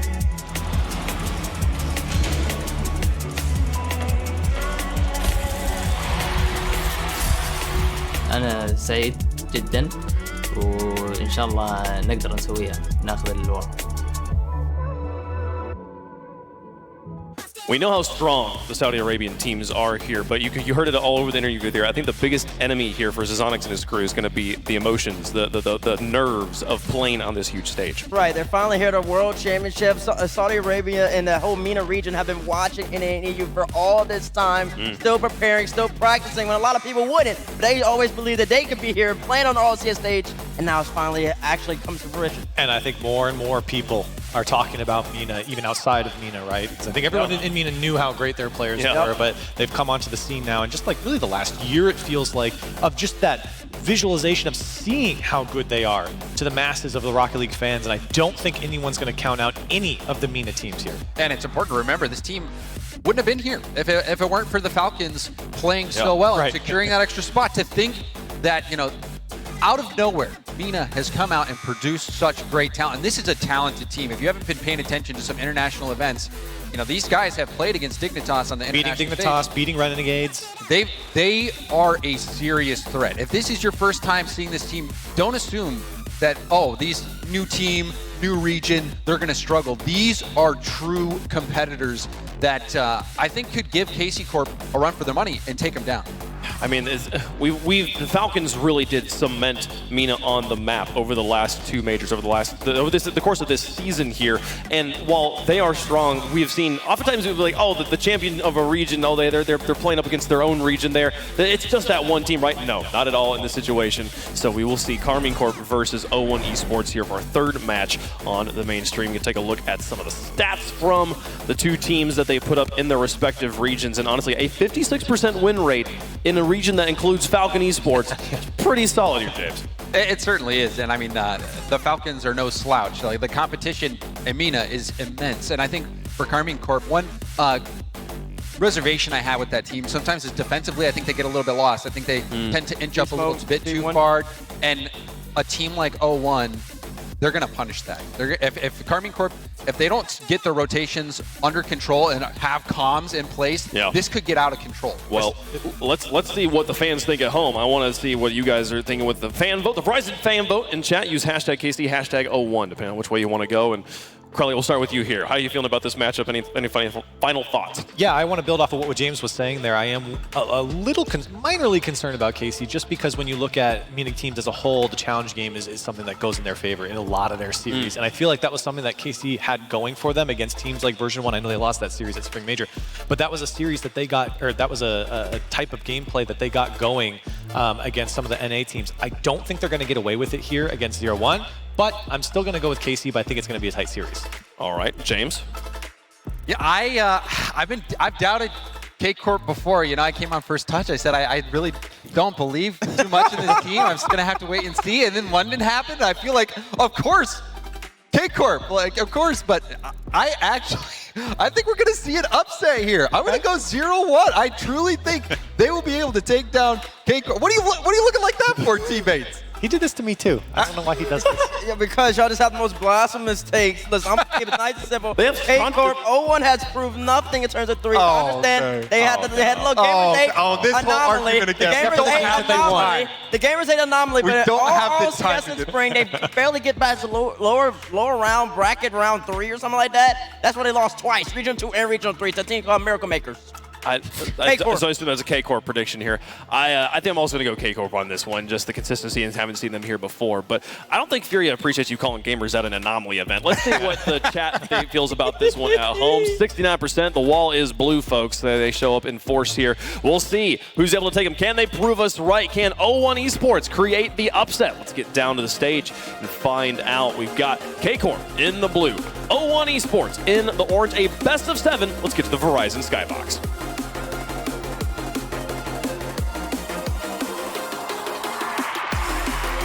One team happy to be here, trying to do their region proud. Another team signed specifically for one purpose and one purpose only, to prove the doubters wrong and get the dub when all is said and done in just a week and a half's time here at the World Championship. K-Corp got a lot to prove here, and it feels like they're playing with a chip on their shoulder, Daz. It does, because you already know 01 Esports, they're going to come out, and it's going to be I feel like how they come into this is, again, they're playing with something to prove. They want to show that, you know, they deserve to be in this position, and they're going to give their all here. For K-Corp, it's not an easy matchup, not at all. Heard from Zazonic before the match. Calls himself the defender of this team. He's going to have to work overtime in this one to keep this high-octane K-Corp offense at bay. This is blocked downfield by Nolly. And Mawson just sky one up, try to play it towards the center. He's got options over there. Ams is waiting. This got through, and Ams still waiting patiently behind Mawson. He's going to be called into action as Itachi holds his ground, and Astral takes over. The teams continue to jockey for position in this opening minute. Nerves, I have to imagine, Daz, would be a bigger factor for 0-1, but they seem to have held their own. I mean, you saw the interview from Zazonix as well. Like, the nerves were definitely there. But now it's time to get into game. You have to leave all that out there, especially when you want to have a good start here in the Swiss stage. Game 1, very important on both sides. We know, especially on the side of K-Corp, whenever they drop game 1, their win percentage goes down drastically. I mean, it's a 30% chance to win a series after they drop the first game. A great start for Carmine Corp is going to be crucial. Both these teams, of course, putting a heavy emphasis on getting a great start as that pitch is in, and the defender, Zazonic, gets a little gift. And look at that. You see some space there. Zazonix, a nice turn. Itachi tries to get a piece of the ball, but it's not the best challenge. Pinching your net, and we have our first goal of the series. And so it's the squad from Mina that has the opening goal. K-Corp having to play from behind. Astral couldn't catch up with this. Zazonix looking for another, and Itachi has to swipe that one away, and Am's gonna have a tough time with this ball out of the corner and just skies it where they're not. And K-Corp not able to make any contact. They leave an opportunity on the table, but 0-1 doesn't have a lot to work with. They're hemmed in their own zone, and it's only a matter of time. Itachi ties the game. This is a good look here for Itachi. You can just see him just waiting to get involved. Astro just gets past the entire defense, leaves the net as open as possible, and Itachi making that count. By a narrow margin, only 5 goals coming into this World Championship. Itachi, the leading scorer on the season for Karmine Corp. As the Zonics and Sky One again out to midfield, and a little hesitation on the part of K-Corp, not quickly diving after that. A little bump from behind by Ams, and then he gets bumped in turn. That means he couldn't get onto that ball. If he did not get bumped there, this is a 2-1 game. But you can see the physicality coming out here from O1 Esports, right? The fact that they are in front of K-Corp, they're looking for the bumps, they're trying to make them super uncomfortable.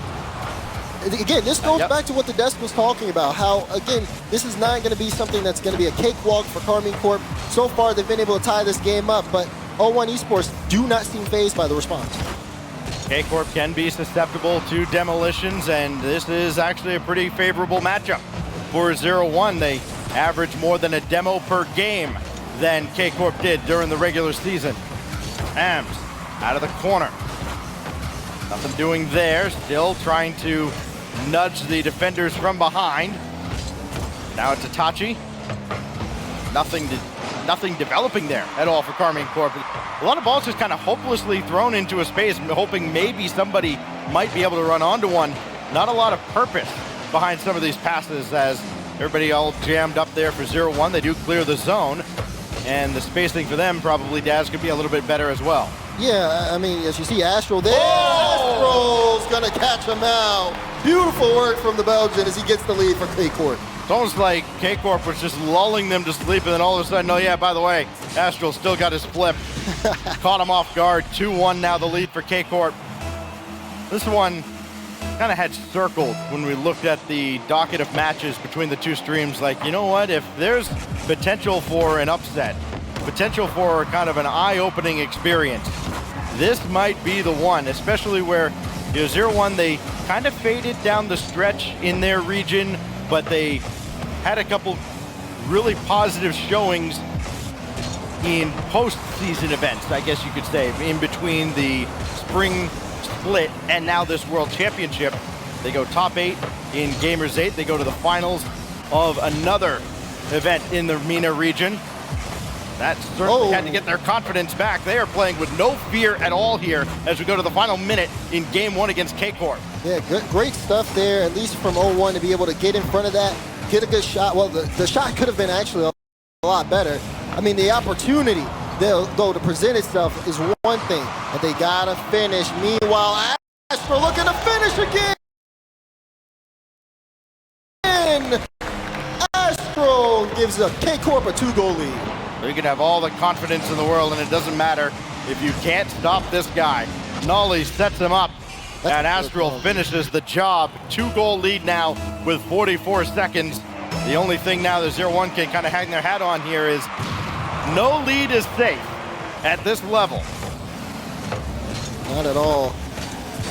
Meanwhile, you see Astral once again in the air. You have to not, I mean, you can't let this guy warm up. That might be safe. You can't let this guy warm up.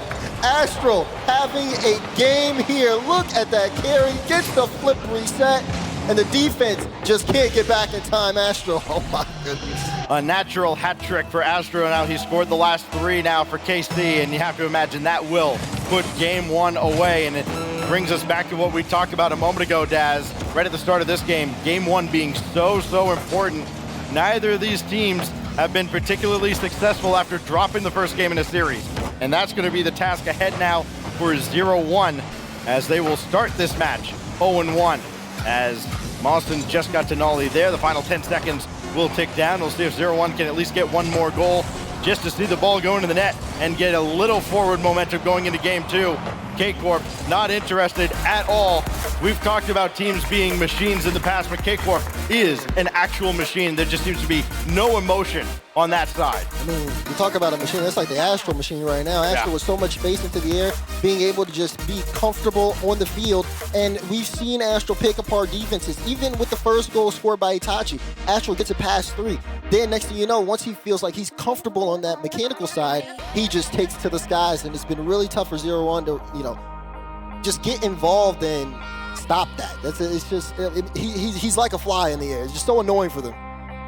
Both of these teams finished 270 points clear of the team that just finished outside of a spot.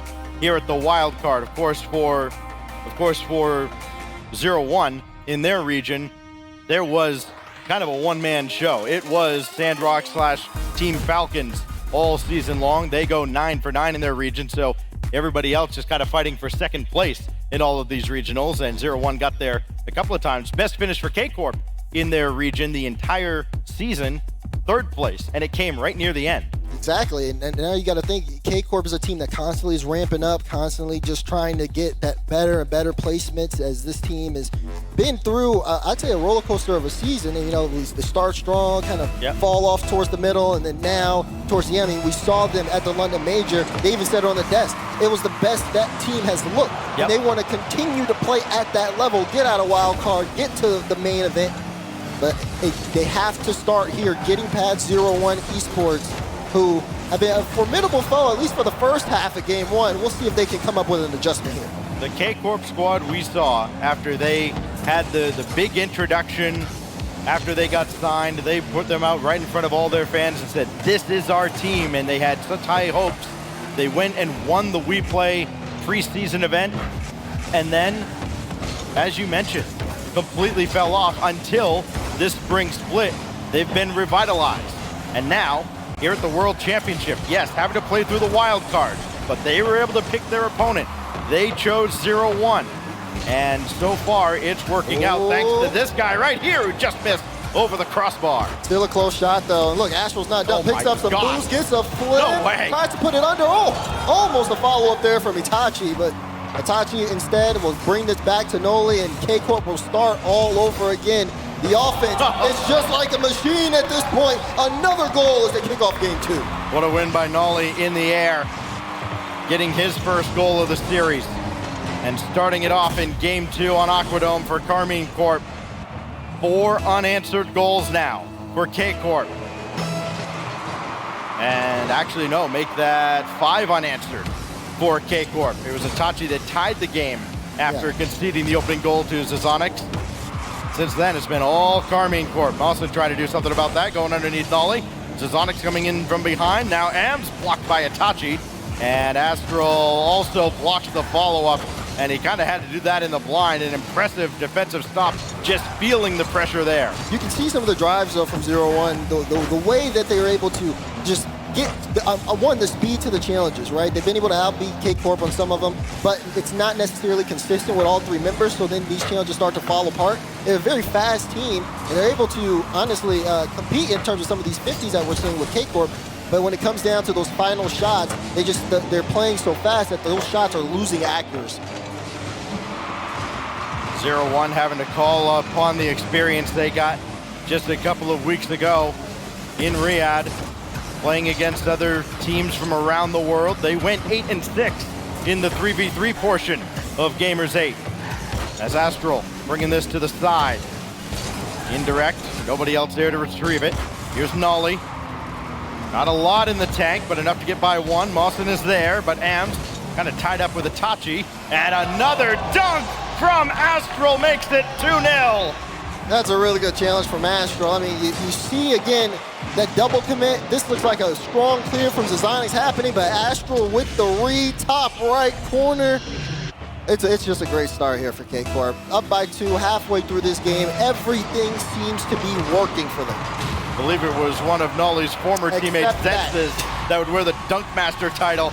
Mawson getting a big win here out of the kickoff. 0-1, getting the great equalizer. Gets him back within 1 at least, right at the halfway mark. I mean, but that's still, for Mawson, that's still a really good cheat up. He drives all the way around the defense, catches K-Corp out, just a little bit too aggressive on the cheat play. And now, another kickoff in favor. That's a good beat. Does he have the double? Does he get the drop? Zazonix able to get there for the tie. How about Zazonix being incredibly aggressive? Mawson, that's a great read by Itachi. Put himself in the only spot that he really could do anything with it. And then Zazonix right there reading that as well. Right place, right time, deuces wild here in game 2. And that's what I'm saying. It's the speed here from 0-1. Like the fact that they know, okay, I can go all in, I can make the challenge there, and another save needed by Itachi on the goal line. You're starting to see a momentum shift here on Aquadome. Noli downfield, has Itachi, goes for the shot, but it's a great save for Mosin. That one saved away because it wasn't Astral who's just got the Midas touch, but this one does roll across. Now Nolly for Itachi, and it's so tough to defend K-Corp when they've got options like that in the air. You don't know who's the decoy, who's actually taking the shot. Now Zazonix, nothing in the tank. Moslin beat to the corner boost as well. Astral making sure to get boost and ball, so Moslin has to go all the way across, and Itachi kept that away from him. Making 0-1. Demo. Burn a lot of their boost again, but it doesn't work. Oh, it does! What a save! Noli gets the squishy save out. Great stop there. Again, you saw the demo. There was a smoke screen. Everything was set up for 0-1. It was great work with Moslin as well, but again, unable to score on that drive. K-Corp's defense can be so strong at times. One stat that doesn't get tracked nearly as often as it should is bumps. We always see the demo stats, and those look however they look during a series. But the bumps from K-Corp have been so timely, disrupting 0-1's efforts. As Itachi just got a piece of that effort from Ams. Astral is going to pop it away and stay with the play. Only Ams to beat, and he can't beat him. Ams up to the task against a very formidable foe. Itachi now put his body in the way, but a good clear. Yeah, good clear. I mean, you see how early Astral's up for that too. Karmine Corp just wanting to turn that around as quickly as possible. Some good 50s, and they're forcing 0-1 to play this kind of from behind, just in the midfield though. No shots really coming on. This one from Itachi does, but double commit on the goal line, making sure that one's not in. We got 20 seconds left. This is a much better game here from 0-1 Esports. Can they force overtime though, as Karmine Corp has been bearing down on them? There's the pass. Noli top right. No!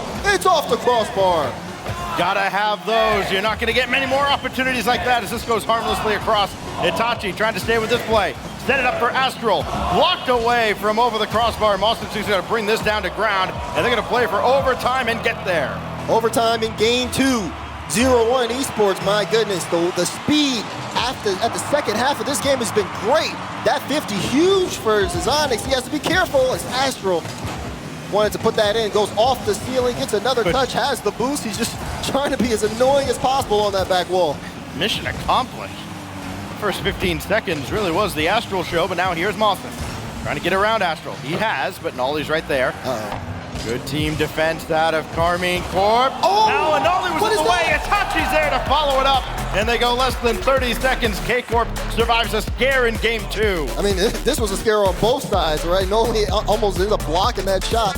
Thankfully, Itachi able to get the follow-up. Top right corner shot to put that one in, and yeah, they get that game, Stacks, but still, this series, it's getting closer. As time is going on, Karmine Corp, they get that one in overtime, but I think 0-1 are slowly starting to figure things out. Astral wasn't as dominant as he was in the first game, and it was really up to Itachi and Noli to be able to step up and kind of fill in those gaps that were made as Karmine Corp take that OT win. One thing we haven't seen so far today, we haven't seen much of the timeouts that exist for all these best of 7s. 60 when all is said and done at the end of the World Championship. And we'll wonder if we'll see one soon at a 0-1. We're not going to see one here as we look at the Mobile One High Performance replay. And that save from Nolly, helping keep K-Corp alive in game 2. And then the absolute chaos in front. Zazonix couldn't do anything with that follow-up from Itachi. 16 shots. Good grief. 16 shots to 6, Stacks. An endless barrage. It felt like K-Corp had the upper hand for the vast majority of that game, but there was just that stretch of about 45, 50 seconds where 0-1 pieced it together, and they did just enough to get to overtime. But now the next task is get over the hump and get a dub here in this series. Yeah, I mean, even with those 16 shots, there was only 6 saves coming out from 0-1. So the question is, Karmine Corp, if the shooting gets a little bit better for them, I mean, this could be a walk in the park. But 0-1 have not made that easy as the games have gone on. Will this be a swing game for them? Game 3 on DFH on your screen. One of the toughest tasks ahead of 0-1 here is, sure, maybe you do stop Astral, but then you still got to contend with Itachi, who is the team's leading scorer on the season. You still got to deal with Nolly, who, yes, his confidence could be shaken at some point if he misses another couple off the crossbar, but when he is on, K-Corp, a much different beast almost connected with Astral there, a near miss. And now the 0-1 squad has to break out in some kind of formation. They're still kind of bunched up. A little hesitation, maybe a communication breakdown as they try to take advantage of what K-Corp might be giving them. Itachi got bumped there, but there is Astral again. Nolly going after Zazonic, bumped him out of the way. Astral scores 1-0. Beautiful bump there from Noli downfield. Again, Astral with a lot of space. Noli's looking at Zazonic. No, see you later. That's going in your net. I mean, it's a great heads-up play.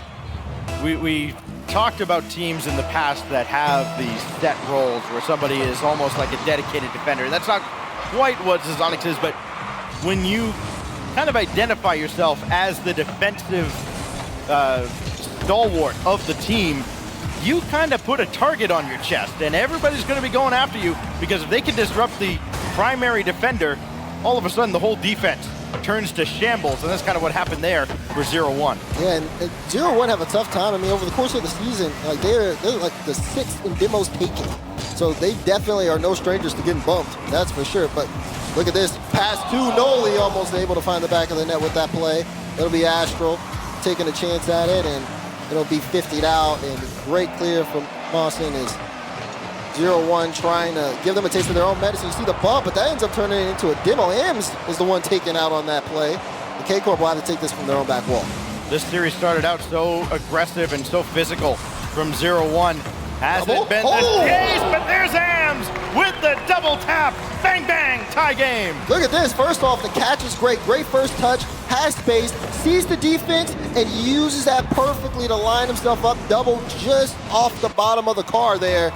And just like that, they are right back into this game. For Karmine Corp, no lead has felt really secure until the very end of game 1 when Astral single-handedly took the game over. There he is on the defensive effort, leaving that for Nolly. Not a lot in the tank, but enough to at least threaten. Here's Astral trying to finish the play. Mawson falls down to the backboard and stays with that play, more importantly, to stop Itachi. The Ams ahead, looking for the demo, but not finding one. And that leaves them susceptible to the counterattack. Still dangerous as Am sweeps it away. Close chance there. Good on 0-1 to be able to stop that. But you can see just things getting a little tangled up. Here's Noli. Plays that high. It's over to Zazonic off the crossbar. And no follow-up from K-Corp. And things just slowly start to fall down. We have 2 minutes, 15 seconds left in this game. Maybe a chance here. Noli tries to drop it down, but just a little off target. One of the teams that has probably had the least preparation for this event. Delayed getting here with their flight. They look like a team that has had plenty of practice as they continue to hold their own against K-Corp, but sometimes something like that happens. Nolly just has this shootout like a cannon, and there's nothing 0-1 could do. I mean, it's a heater of a pass, and I mean, he matched that energy with the shot. You see Ams just barely out of boost there. He gets 12 for it, he makes the save. Noli called him out at the perfect time. K-Corp with the lead. They're looking to put this on match point. They got to be careful, 0-1. They'll still play this one down to the last second. K-Corp doing just enough to secure victories and stay in front of 0-1. Ams just keep that to the backboard. Astral always at or near the target as Mawson tries to break free. Nolly and Astral coming right back in your house, and Zazonic there for the save. They didn't bump him this time, and he's kind of staying out of the way. Got a piece of Itachi there, it looked like, but still dangerous, and sent away again. A little disruption on the part of 0-1's defense, but they do not have much in the tank. Only Mawson with any boost at all. Itachi's shot is blocked away, and that could give 0-1 a chance to get boosted up. If they can find any pads in their corners, that one's saved away as well. Another opportunity.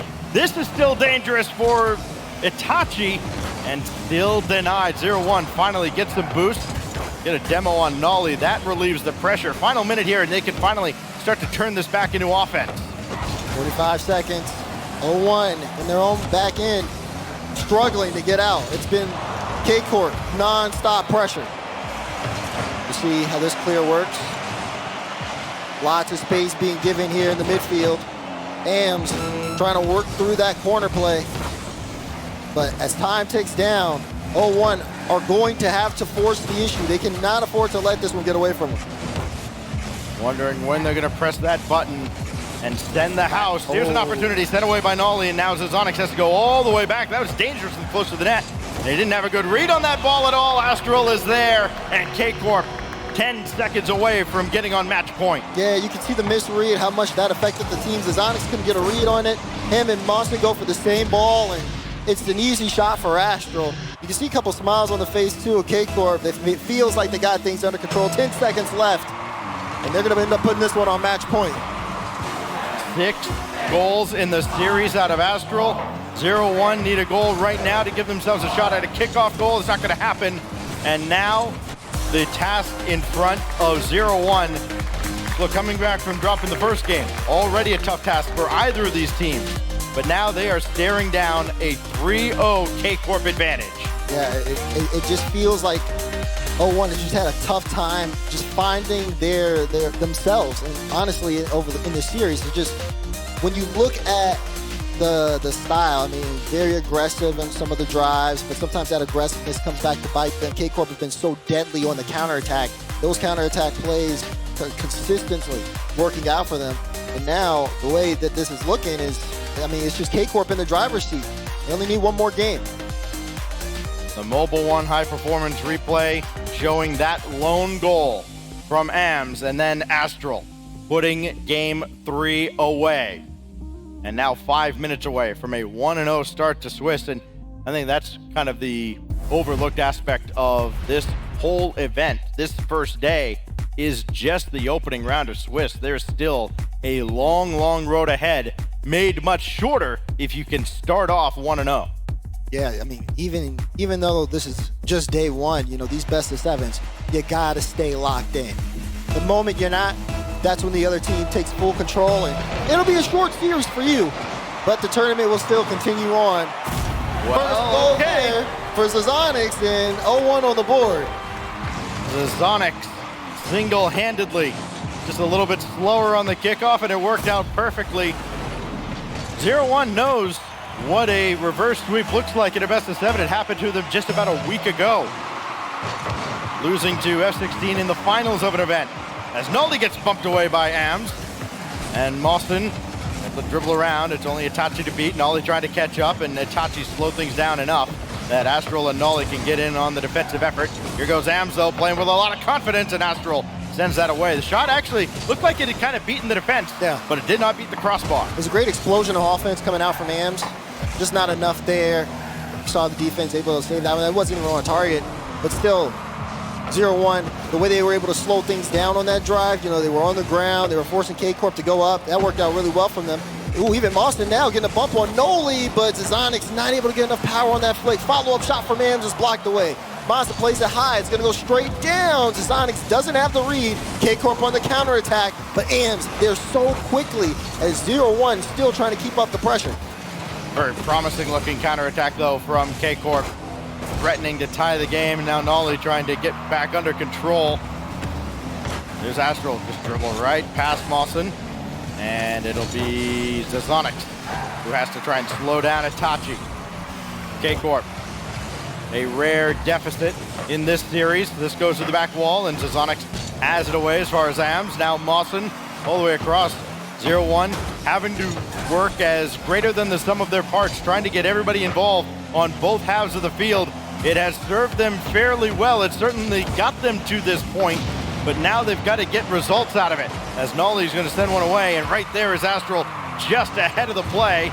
Nolly getting the demolition and boost steal as well. K-Corp in great position with Astral on the dribble, but he's not in a shooting position now, and AMS can, well, it looked like he was going to get this away and could not. But 0-1 weathers the storm, barely. That's the biggest thing when you look at Carmine Corp. Even if you see someone with complete control of the ball, do not think that what they're going to do is going to be a shot attempt. Because again, this team has the highest assist percentage in the teams in the World Championship at 80% assist on their goals. Knowing that, you have to know that, okay, these guys like to share the ball around a lot. Nothing it can't be as it initially seems. As long as they're playing together, it's really hard to stop them. They mentioned very briefly, talk about Astral and his public perception. Look, all the guy does is either score or help his teammates score. And he does both exceptionally well. Almost identical scoring and assist totals, but nothing on the defensive end can stop Mawson as he goes right through the defense of K-Corp like a hot knife through butter. They weren't expecting the flip. They weren't expecting the flip, and now things are starting to change here a little bit. I mean, you see it. He brings it up off his own back wall. It's a beautiful play from Mawson. Now off the kickoff is Zazonix, able to get a bump. Doesn't even go for that. Leaves it for Ams. Ams on the dribble. Gets it through, but not on target on that play. It just feels like a shift here as Itachi almost put that in his own net. Had to recover really quickly. There's 2 minutes still left in this game, so we'll see if Karmine Corp can organize a response. But right now, they're getting outplayed.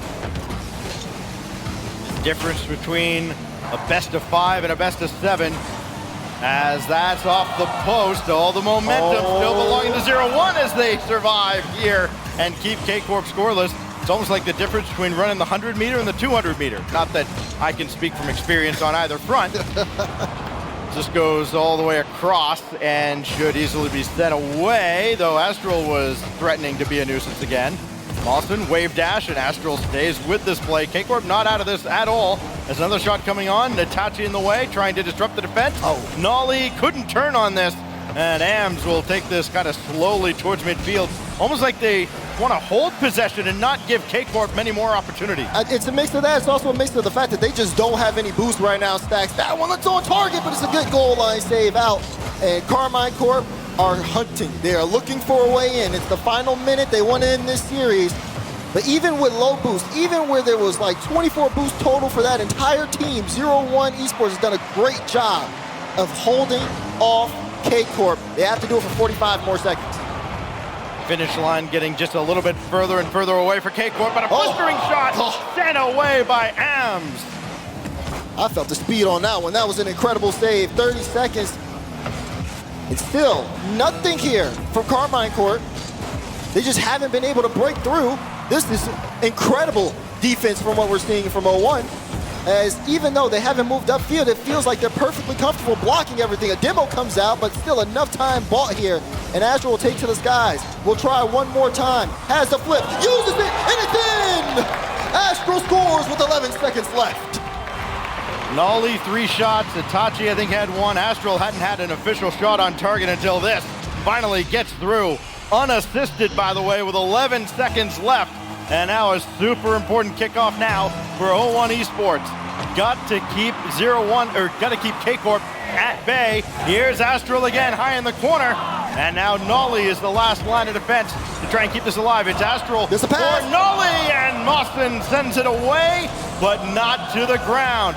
Itachi waiting underneath, and it finally rolls down. 0-1 staves off relegation to the 0-1 bracket. And what a way they were able to do it as well, Stacks. I mean, the start was good from them. They were able to get an early goal off the kickoff. And then, of course, you had the solo play that happened from Mawson a little bit later.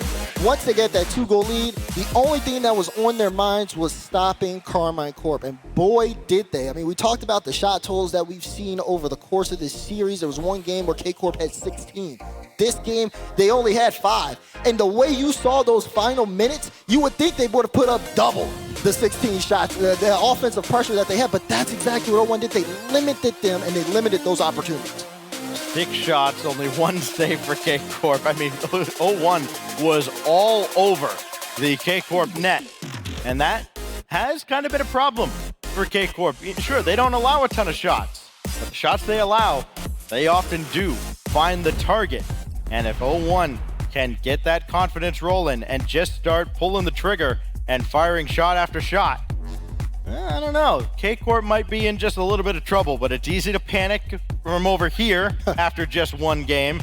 These guys have been through the ringer more than a few times. Now we go to Wasteland, and another closeout opportunity for Karmine Corp. And Itachi will win the kickoff, or at least it looked like he had won the kickoff. Zazonix got there instead, and Nolly had to swat this ball away. Here comes the counterattack for K-Corp to start game 5. It's a game of adjustments. We saw the adjustments from 0-1, but now K-Corp, after taking a loss there in the game that they were supposed to close this series out on, question is, are they going to be able to bounce back? You would think very likely, but for 0-1, hey, they figured out how to stop them from putting on a lot of different shots. They figured out how to play past them with their individual performances. But Astral, it doesn't matter. He's going to force it through for the first goal.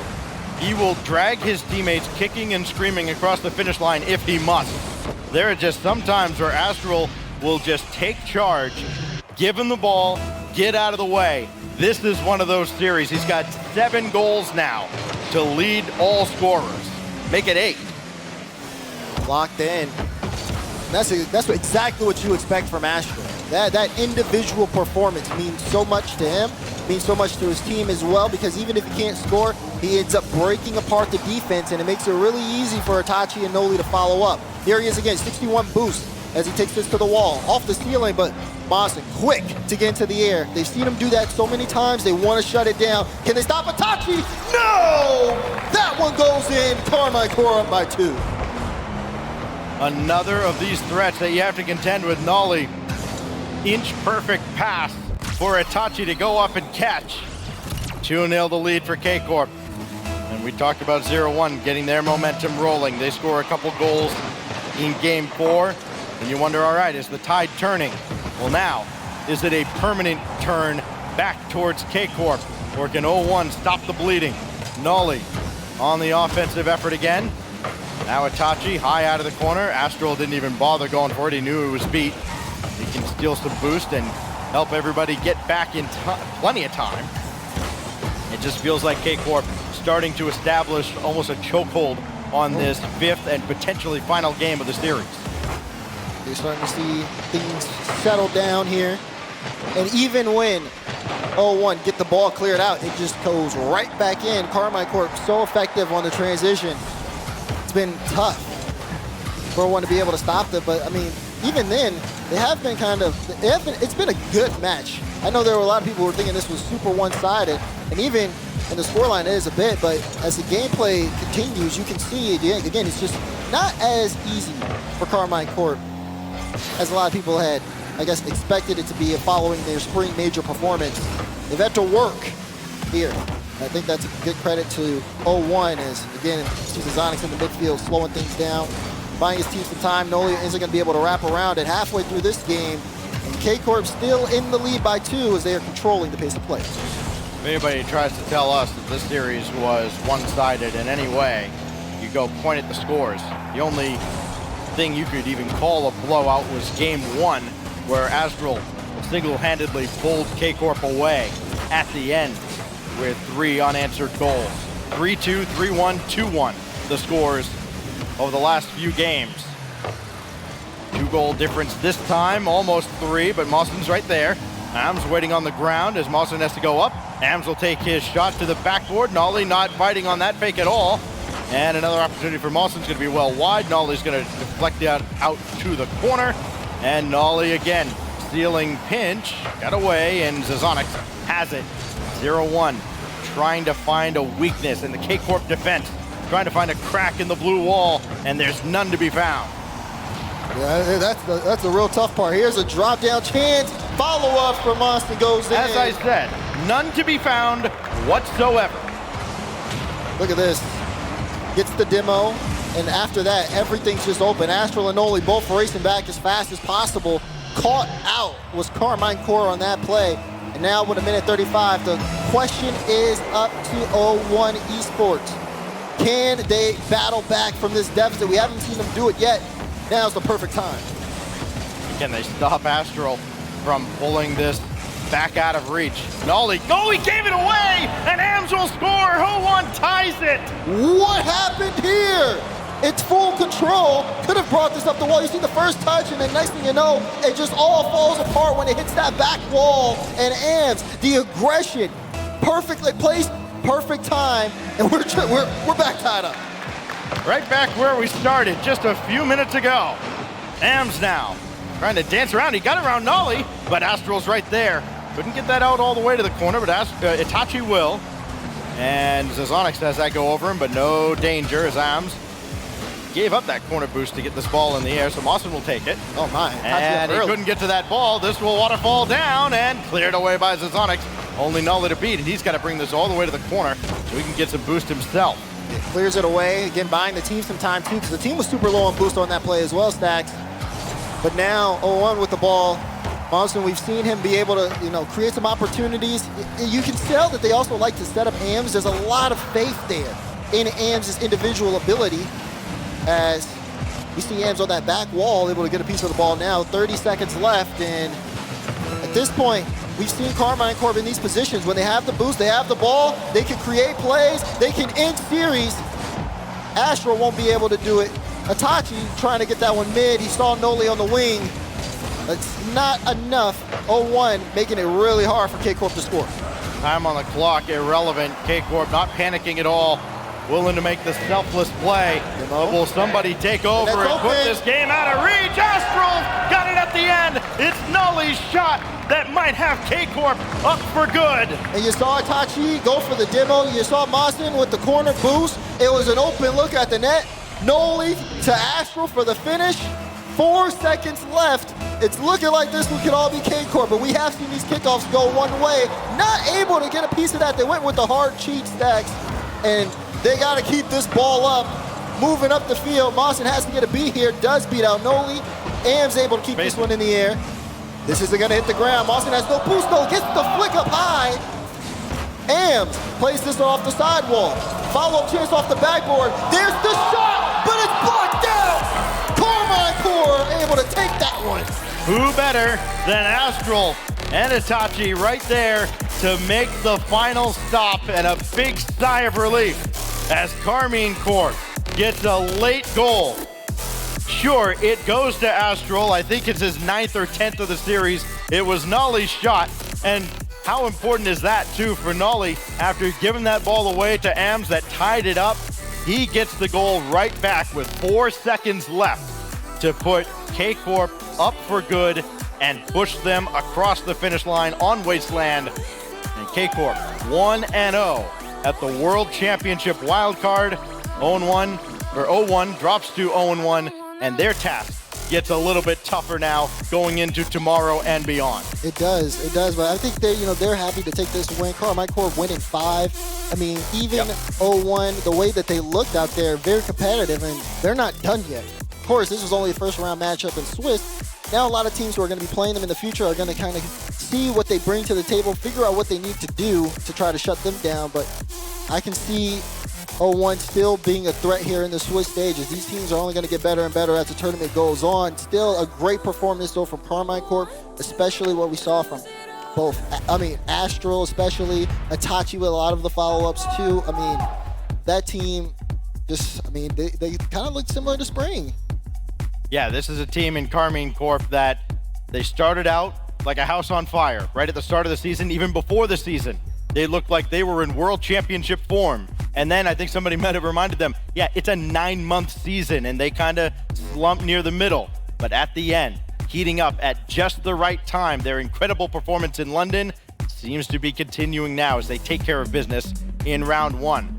We got one more match to go here in our opening round of action, so don't go anywhere. You don't want to go anywhere.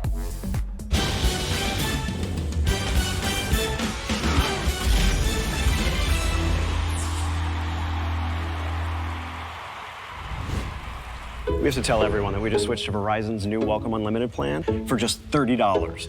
I've already told everyone. Wait, did you say Verizon for just $30? It's their best unlimited price ever. $30? That's awesome. Yeah, and it's from the most reliable 5G network in America. For $30 a line, I'm switching now. Yeah, it's easy. And you get $960 when you switch the whole family. Oh, wow. I gotta let my buddies know. We're already here. The network you want, the price you love, only from Verizon. This might not be your car. And this might not be your engine. Maybe this isn't your morning routine. And maybe these aren't your coworkers. Perhaps these aren't your standard driving conditions. Far from it. But this is your oil, which means you're one of us, doesn't it? For serious engines, on and off the track, upgrade to Mobil 1. The Bronco Raptor was built to climb pretty much anything. Dunes, rocks, even ranks. The Bronco Raptor, Rocket League Edition.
Not like that. No.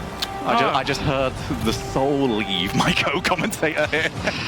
Yeah, that's that one's a little bit heartbreaking there, especially considering skill steal. You kind of just got to leave the ball alone. You don't have a good angle. There's no need to dive at the ball there. All you're really doing is assisting version 1 and getting some extra power and putting it back center. And unfortunately, Pirates, you might have just assisted version 1 to the start of their first game, or excuse me, series here in a sweep. 80 seconds to go, 2 goals. It's technically possible, but for the Pirates who have struggled to hold on to defense at the cost of their offense, this could be a very risky ending to the series. Oh, just a little bit too high on the approach over to the balls from Skill Steal. That's Duff. Does he have the passing option on that side? Not quite. He's cleared. Skill Steal. Well, he doesn't quite realize that Torment was already chasing him. Did well with it anyway. 1 minute left. Can Pirates get to 5? I think if we were to ask most people how many goals they were going to score, I don't think many people would have said above 3. No, definitely not. This has been like an overperformance from Pirates. I want to see more of it. But 5 is just a really nice round number, and I really want that one there. What a save that is from Snowy. Oh, that's what we like to see. Pirates, even in the closing moments here of this game, they are still giving it their all. They are taking this, honestly, I think like practice, and I think that's the big thing. Making sure to get adjusted to international play, making sure to get adjusted to what we said many times, the pace of play, the speed at which these players are just whipping it around the pitch. It's not, you know, the best series that they could have thrown, but dang, it's a really impressive performance. We have got to give them credit. And hopefully that is credit that they will see from our viewers and from people that are being introduced to them. It is a region that has got their first opportunity. They have shown up for it, but they are against one of the tournament favorites, V1, looking every single step of it. They are going to take this in a sweep, and they move on to the 1-0 side of the bracket. As for the Pirates, they will wait to see who they were going to play against next. I'm interested to see how the Pirates continue on from here. Again, 4 goals here is not a bad performance by any stretch of the imagination. The reality is that in their competitors in SSA, in Bravado, they were not able to get a goal till multiple games into the series. They come out the gates, get the first goal of the game. They keep it competitive the entire way through. And although version 1 take this one overall, this was not a bad showing from SSA by any stretch.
And another match ending here with a close call in certain circumstances, but ultimately K-Corp able to come out on top. K-Corp, man, they really showed that they're here to stay. That London wasn't a fluke.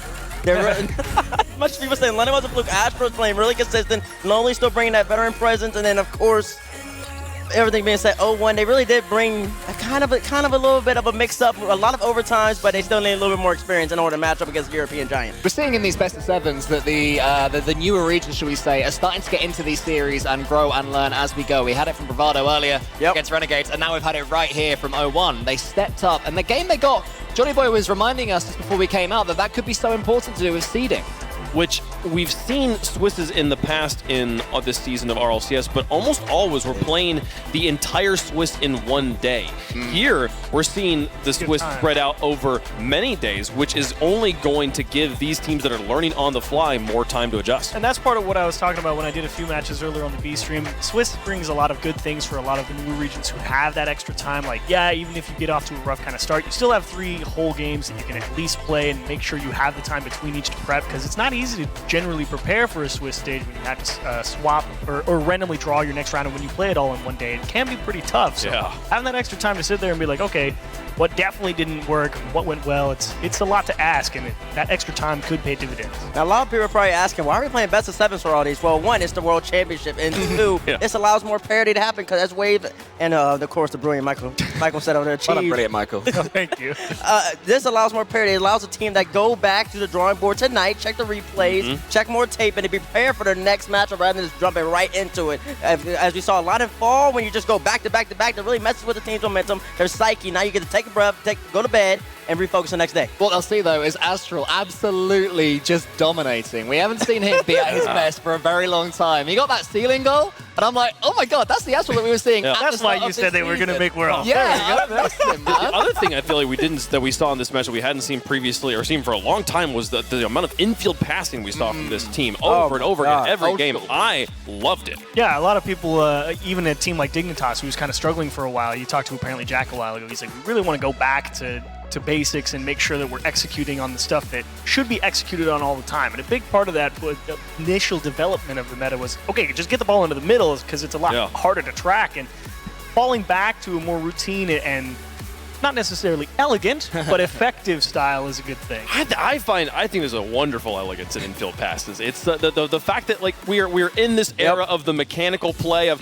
just take the ball in the air, figure it out after it happens. That's a very I don't know archaic way of approaching things, right? Yeah, it's boring. I have to know where my teammate is. We have to mind synced across the field in a split second. I loved it. The chance of it backfiring as well. You do one wrong infield pass, and it can be a pass to your opponents, and then you concede an open goal. And it's like, that was the decision, wasn't it? And that's what separates the great teams from the good teams.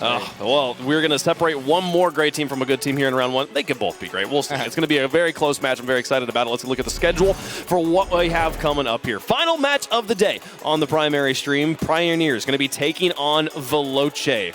What a matchup, and what a story here for many teams. I feel like for many fans, who are familiar with Veloce. It's important to clarify who is on this roster. Yeah, very different to the freaky days of old right now for Veloce. This is the new version of themselves, coming from the Middle East. Impressive Senzo and SMW. Such a brilliant team, and since bringing in Senzo, they have just elevated themselves. A man who does have LAN experience of his own, of course. For sure. I believe we saw Senzo playing at the Fall Major there coming in as Shine. and what a performance he was able to put up. Shine. I understand they were SRG back then. Senzo, a lot of people were saying they didn't have a lot of pressure on him. That's why Senzo played the well. No. Senzo is an absolutely incredible player. And we're talking about passing. He's one of the best midfielders in the whole entire game, the whole entire world, in my estimation, before he played at LAN and then after. Yeah, for sure. No, he's a force to be reckoned with, and he's going to be a leader here for a team, especially given that lane experience. You'd certainly hope so. Otherwise, and I actually think that this one could be a little bit closer than maybe expected. I think part of me gives the edge over to Veloce, but a part of me says, you know, I don't know. Those guys over on Pioneers have been looking better and better at every live event. So I think there's a lot to step up for SMW and Impressive to make sure that they're on that caliber. It's an interesting battle as well because OCE, you know, for all this talk of emerging regions and how well they're doing, poor old OCE seem to be falling behind, and certainly the way that a lot of people talk about them, it's as if they are. But Pioneers are changing that. They are the new guard of OCE, and they're now going to have the new guard of the world in a Middle Eastern team. So it's a really interesting matchup in that regard. I feel like it takes such brass to name yourself Impressive. You have to preemptively look ahead and be like, this is what people are going to say about my gameplay. I mean, it's impressive. And then you also got somebody on Fury called Kyle the Great One. Yeah. And we've seen how that's panned out for him. So Impressive, I don't know, he might be following in the Great One's footsteps. But it is important to know that I don't believe that Veloce got here. Due to some airplane travel, you know, all that type of stuff that happens. I think they got here a little late. I don't think they really had time to really settle in Fort Worth and really get into the actual scrimming mode. So it's going to be interesting to see how they approach this matchup. Well, we'll see Veloce playing for the first time here on the stage. On the other side of the world, it's the BDS, the bane of BDS, BC Pioneers. And it feels great to play in front of Dallas, to play in the RLCS, especially because it's Worlds. It's just a big deal. And the audience, I know, is going to be amazing. Everything. We've been playing the whole season, months and months on end, half a year. The majors are good, but to win the World Championship is what you play for. I can feel the nerves. Everyone's a bit nervous, but everyone in the tournament is going to be nervous. You know, a big future ahead of us, and we're just playing with like an underdog mentality. Made all the plays since then. As Extra sends it high, Banana hit them. He's the first one there. Look at the speed from Super Lucky. We're here to win. Our preparations are better. Trying to use all the tools that we've been given by Pioneers. What I say to anyone that says we don't stand chances, you can have your own opinion, but we know that we can beat anyone. 2-0 now up against BDS in match point. They're having an absolute party right now down there. Here goes Banana, and he's going to the ceiling. He's almost a mistake. Just trying to find that consistency now, so yeah, we can definitely beat anyone. Bring it. We're ready for you. Thanks to those loyal people who support us, and we'll try and do you proud this tournament.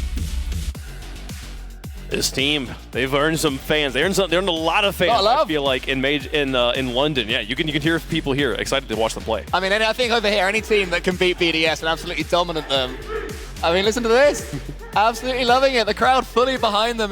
These OCE teams, wherever they go, people just fall in love with them. And Pioneers are the latest in a line of popular Aussie teams.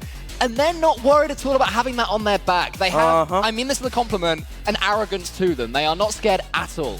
I mean, yeah, when you're going up against CJ, I wouldn't be scared at all. Well, they're going to be arrogant against CJ. I'd have to go up against Monkey Moon and Snako and be still confident, you know. You got the MVP at Oceania region, Banana Head himself, absolute monster of a player. You saw Coach Keller in the background. I don't know where his stuff is.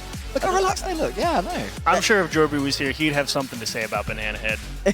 He'd be like, Banana Head's one of the best players in the world. He may not go that far. Here's the thing. There were so many chants ready for Banana Head in London, and unfortunately they didn't quite make it to stand in front of that crowd. I feel like they got a good chance here. Yeah, I think so. I mean, they're already playing in front of a crowd right now. It's going to be filling up as we go along, so they've already gone one step further than they did in London. But yeah, we were going to swap every now and then for Banana Head. So yeah, maybe that'll happen over here. I want to pose a question to all y'all. Was them beating BDS a fluke, yes or no? At that time, I'm going to say no. BDS didn't look good. I think they should have beat them. The way they beat them, it wouldn't happen again. But I think coming up against them and taking a series wasn't a fluke. You know, does that make sense? Do you see what I'm saying there? I think absolutely demolishing them and demotivating them and making them look pretty average.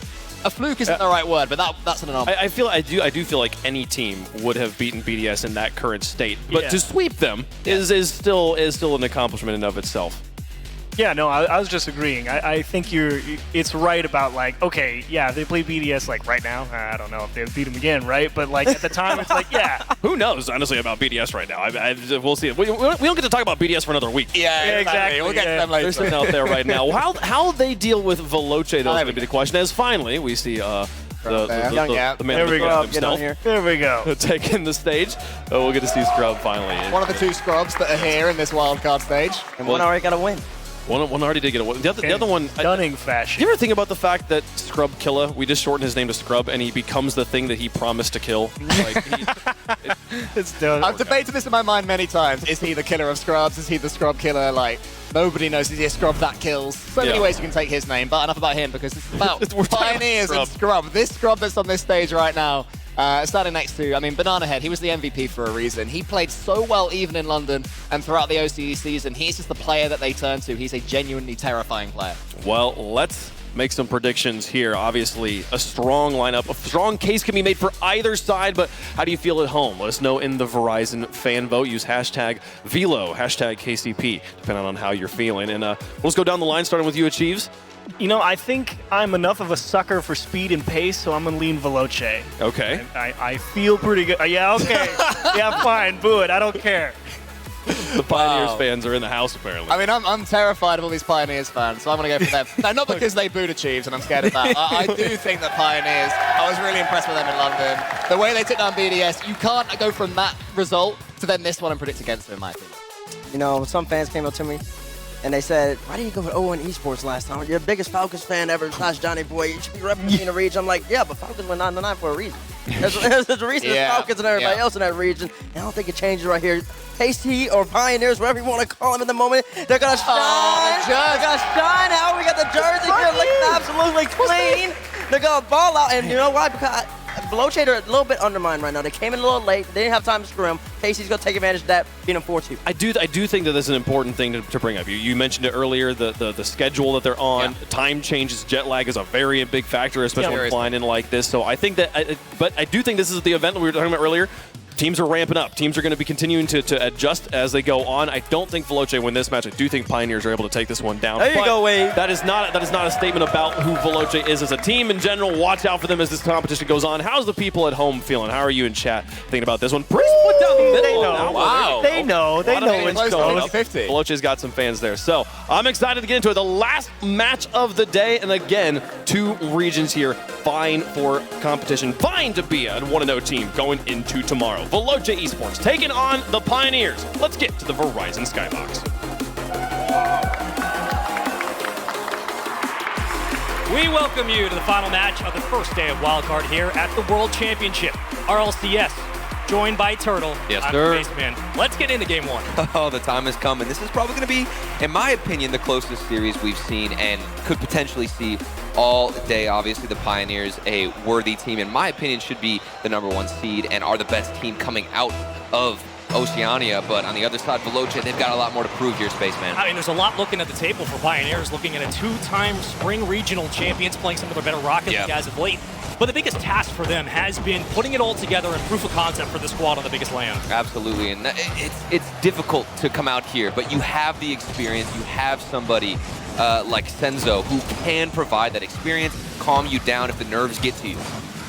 You're going to need that playing with a sub for now, as Veloce will have impressive subbing in for Twiz. And for a lot of players coming in, they're expecting maybe that uncharacteristic gameplay to be a deficit, but actually, Impressive has had some reps with the squad before, playing a majority of the games with this team. It certainly could help as we get off the opening kickoff. So far, not much fanfare here in game 1, but a quick challenge through the corner could set up something nice for Veloce. And they do have recent proper experience, like you're talking about with Impressive in Regional Event 3. They actually took down the Falcons in the upper bracket, which probably was the toughest loss I think we've seen out of Falcons the entire split, beating them 4-1. Very difficult one, but still ending up, on top. Veloce that just proves what they can bring to the table, and that when it really matters, and they're up against a team with high mechanics, they can step up. If you're going to get reps against one of the best teams in the world, that's certainly a way to do it, but early on, you are looking for a continuation as the offense pushes itself through the blue half. Another big clear off the back wall, and SMW, again, will kill this play as quickly as it starts. About 3:38 still to go in game one. It's a long series. Oh, a good demo. A best of 7, and when you're approaching these long stretches, Turtle, what's a key to victory for LoChek? If you're talking about best of 7s, a lot of this unfortunately does come down to that mental game, and if you're drained a bit, you're jet lagged, that can really start to creep in and affect you in this long series. You know, you maybe lose the first 2 games, things start to trickle away, you lose energy, you lose that confidence, and the match slips away. So for me, you gotta stay confident there, Spaceman. Already have a demo to open things up. Man advantage there for the moment. Back to even strength for both teams. Again, burn another minute, and we've traded possessions back and forth. Not a quick jab, but a couple of slow blows. As this one goes towards the front of the box, quickly challenged and denied, but now the pressure mounts. KCP trying to mount the assault. One towards the front, circling back out, and we'll have that Island player rotate out for boost, so now you have resources in transition, but the counterattack begins, and Veloce looking for an opportunity. There's plenty of early challenges from Veloce, which I'm loving. Seems like they can get up and get aggressive within the first few seconds of that initial touch out of Pioneers.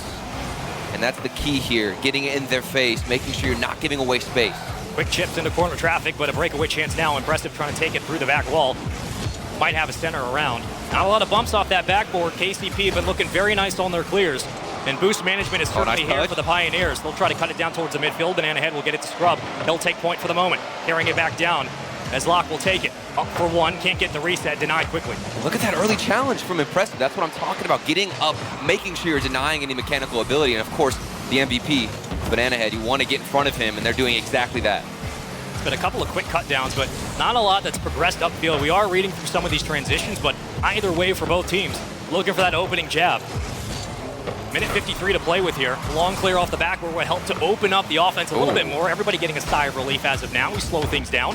Still fighting for possession for both teams, but Impressive flies in for the 50 and he will be successful for his efforts. More challenges coming their way, but this is good space for Pioneers. What's Super Lucky gonna do? Goes off the backboard looking for a double tap, doesn't find the connection. They're back to the drawing board, winning challenges, still keeping possession. Not a lot of shots for Veloce on the other side for Pioneers. A similar tune being sung, and for now, you are looking for the ground game to begin to open up.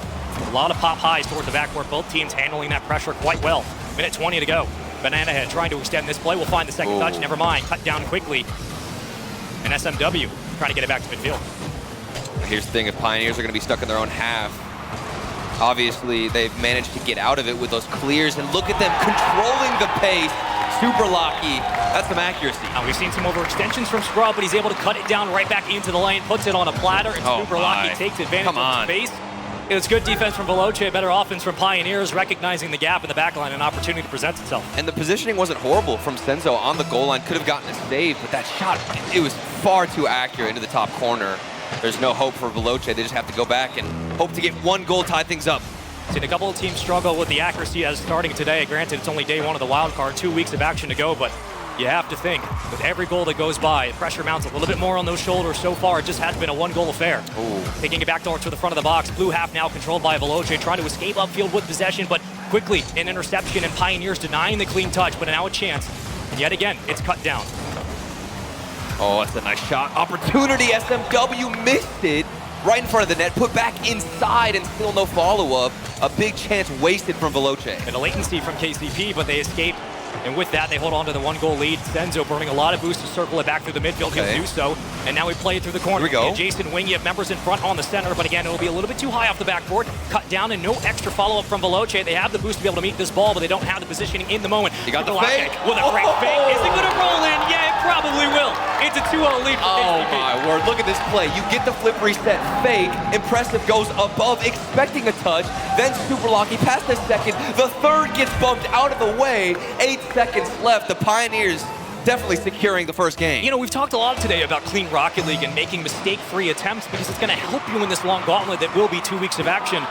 And while this game one was about anybody's potential positions and where those challenges would come through, it really wasn't a tough loss. It was just kind of a one-sided affair as Pioneers took advantage in the end.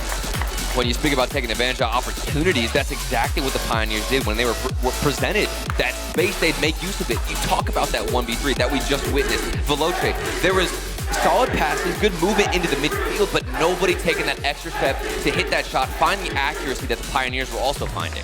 Hardest points to get are the first. Game 1 does go the way of KCP. 2 goals for Subalake, 1 save, 3 shots. Scrub just getting involved with an assist as well, but when you look at the stat column across the board, even though KCP only won by 2 goals, it was a team effort throughout. In our Mobile One High Performance replay, you see the positioning that was theirs as well. And we have to remind everybody that this is, of course, a best of 7. Every single series is going to be a best of 7. It's a long day for these players and a lot of opportunities, a lot of time to get back in. So yes, you dropped the first game. It didn't look abysmal from Veloce. They were in the right spots, finding positions, finding the touches. Even Senzo had an opportunity to get that save, but now how do we improve on that? How do we build upon it? And there was a man advantage there for the moment. Demo certainly came through for Veloce. They weren't able to capitalize it, and that's where I start to look at the physicality being a must-need for this series going forward. We know what KCP can do on the offensive side of the ball. For Veloce, their physicality has brought them to this point. They've been able to use it against a team like Falcons. Now it's about converting that down the field and being able to put everything on the table, not just the kitchen sink. We'll see how Game 2 plays out. To be honest, this is why I got a little bit worried when I saw that Impressive was actually going to be standing in replace of Twiz, because that player, #1 in goals per game, #1 in shots per game, coming out of the spring split. So you have a lot of responsibility that gets shifted onto the shoulders of Impressive on the offensive side. If he's not stepping up, it's almost like nobody else is prepared for it. It's going to basically require full team effort. Absolutely. You can say that about any roster going into this weekend, let alone the wild card itself. It's going to have to be 3 at a time contributing. It's the only way you're going to win a world championship. And man, what an underdog Cinderella story could be for both these teams. But KCP playing some of their better Rocket League that we've seen as of late. They're playing the better angle off the backboard. It's way too easy for KCP. Yeah, and this space right here created a lot from, I believe that was, Banana Head getting that initial touch into the midfield. Scrub patiently waiting for the miss off the backboard. Impressive, you got to get a touch. You got to find a way to intercept. Otherwise, a free shot for Pioneers. Perfect placement creates opportune moments, and the Pioneers waste none of it. No expense on the opening kickoff, and they will lose it to follow through. But a 1-goal lead is 1-0 regardless. Banana had great clear off the back wall. When are we seeing clears like that on the other side of Veloce? Yes, they get solid touches, but never booming down the field, and we need more of it. This one, obviously going far side, but it's right into the hands of Pioneers and not strong enough. And we're starting to see Pioneers push up past their initial mark, a little bit overzealous on the goal line, but trying to get those bumps to open up traffic and create a lane. The capitalization certainly there, but we will underscore that in the moment that we get back into the action. Plenty of time here in game number 2 in Aquadome. If you are Veloce, you had opportunities in game 1, didn't really come to fruition, but it really came down to just the shot quality from Pioneers. If you can slow that attempt, you possibly have a chance for a counterattack. You could easily remember 2 or 3 times where that ball did drift across the net. Nobody was there from Veloce. And I'd like to see more aggression. One player in particular needs to take that step, like we talked about earlier. Be aggressive, be on the offensive front, and try and get in the way, get some demos. And there was an opportunity from SMW. And now you're looking at a double commit, but it eventually splits its way out to a filter push right up midfield. Big demo. There's a demo. Physicality, again, showing its ugly head. Pioneers using all that they have in the toolbox, but that long clear will help slow the offense down. Playing it off the back wall. Is anyone else around? No. Here comes SMW potentially for a chance, but he misses the hit. And wait a minute, this might be an open net. Not enough boost. The pass is there, the shot as well. KCP, 2-0 lead. This is ridiculous. I've seen so many moments where Banana Head specifically has no boost. The midfield boost absolutely gone. What does Banana Head do? He keeps on the ball. Very tenacious, willing to keep staying on that 50-50, on that challenge. And what happens as a result? A free shot. His ability to scoop with the dominance is really helping facilitate a lot of this offense. We saw it on the back line clear. The defensive side of the ball, great as well. And another chance here. Down by 2 goals. If you're Veloce, still looking to get involved in this. He's on there. What a redirect that would have been to open the door, potential floodgates for the start of game 2. But as time dwindles away, we're entering half mode here. I should say halftime. Brain works sometimes. 2 goals to go. Still have a bit of work to work out, but as Scrub tries to take it individually, what have you seen from Veloce as of starts that has not been the cleanest approach? I mean, for me initially, I loved their clears in game 1, but then things started to die out, and we haven't seen that same level of aggression where there's a player downfield. It seems like once Pioneers get any form of possession, any form of boost, Veloce, they like to huddle back, have everybody rotate to the net, and as a result, you have no midfield presence. You can't get any transitions. That needs to change for me. They're looking to pop it high off the backboard, trying to pull defenders up to the plane. That's a great shot. Here's the follow-up. SMW corking it down to the lower left post. It was close enough, good quality placement, but not enough power behind the shot to close the deal. There is another demo. Senzo, we'll see you in just 2 seconds off respawn. Here he comes off the rip. Enough boost to keep this play alive, maybe not enough to go off the backboard. And if you recognize that in your Pioneers, you're trying to get back out to midfield as quickly as possible. Those opportunities so few and far in between, and here's another one for Senzo. Now it's within one. And that's a big goal because not only does it stop the monotonous push the Pioneers had going, but it breaks up that trend where finally you get some respect back in midfield. You get a long goal, and all of a sudden Pioneers now have to rethink some of their challenges. And that's the thing. You don't want to see that from Pioneers. Yes, a goal had been scored on you from Veloce. It was difficult to deal with. You had a little bit of pressure in the midfield, but don't fall back. Don't fall into the same trap that you're forcing onto Veloce, where you turtle up, go into your own net, prioritize those rotations. No, keep the aggression if you're Pioneers. And when teams get in a lull like Veloce, there might be an acquiescence that we can't afford to take those shots from the midfield. Deny that feeling. Go for those extra challenges. You might find something sweet if you go for the challenge. There it is. There it is again. As Banana Head shuts up the critics very quickly. It's 3-1. A lead continues for KCP. And it's the best possibly timed demo you could ask for. Taking out the goalkeeper. Shot comes on instantly after. And of course, this Banana Head behind it. Demo converts. 2-goal lead. KCP trying to join a couple of teams today that have gone 4-0. Didn't think I'd see that in day one of Wildcard, but here we are. It's only a 1-game lead, but certainly things could turn around as Veloce are looking for their second goal. An awkward challenge by Banana Head, who gives it right back. Possession now for Veloce, quickly taken away. Ball jets itself towards the ceiling. Quick challenge, cut down. Scrub keeping it on the ground. Around one. Wins the foot race towards the back wall. If he gets through the corner with boost, this is an opportunity with plenty in the tank to make something happen. Here we go. Final minute. This is where everything starts to get pressured. Of course, the Pioneers are going to be forced to get these saves if you're dealing with Veloce heating up on offense. Here comes Senzo. Might get a flip reset. Instead, it's just handed right over to the defensive side. But still pressure moving forward for Veloce. This ball is still centered, but a great challenge and a clear. Defensively, KCP have been just as good as their counterattacks. Yep. And it has saved so much on that second rebound that Veloce needed to continue that play. They haven't had enough in the second touch department. Almost a fake. Would have been 4-1, but with time dwindling down, Turtle, what are your options here? I don't know. I mean, right now you have all the boost. The clears have to find a teammate downfield because Pioneers, there's always one person right behind the ball waiting, cherry picking. This could be it. The one shot, and it's finally accurate. Impressive pitching. I mean, he clears in the lane, and that's a great bump off the back wall. Senzo follows the play, takes out Scrub. Pick your poison on the net. Yep. 1,000 opportunities, and impressive is just that. Gets himself the second goal. It's 3-2 with 12 seconds to play. And it's nice, of course, to see Veloce capitalizing on those opportunities where previously they might have fallen a bit short. Maybe another one here as SMW looking to move this one through. Doesn't get the flip reset. 3 seconds remaining. Here we go. You've got to keep this ball up. Otherwise, Pioneers going to go up 2-0 in the series. The demo comes down, and the ball does indeed drop. Pioneers take the lead again. It was clinical in the last 30 or so seconds, and though there were threats there from Veloce, I think, again, the big takeaway is once KCP built the lead, they played the similar style of Rocket League that got them that advantage. They continued to challenge on those 50s at midfield. They didn't give Veloce anything for free, and they kept the real estate on their own back line relatively contested, though they did double commit through the corners at times. It came down to those chip challenges, and it worked out. I mean, look at the shot differential. Pioneers, 3 shots in that game. Meanwhile, we're looking at 9 shots out of Veloce, and it didn't feel like there was that much aggression out of Veloce. Yes, they got opportunities. The accuracy wasn't there a couple of times, but Pioneers, for the most part, felt like the more aggressive team space, man, regardless of the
musty there, but KCP couldn't convert really on anything. However, great pinch on the ground to keep this one in play. Looking for the extension. We'll slow it through the corner. Now on the boost to continue on. SMW potentially looking for a bump, but backline is currently clear. Only one in the goal spot. It's Superlock.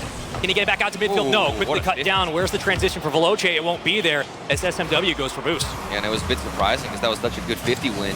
Seemed like his teammates weren't ready for it and didn't expect it. Here comes Impressive down the field, looking to get a solid shot. Does manage to get one defensive stop.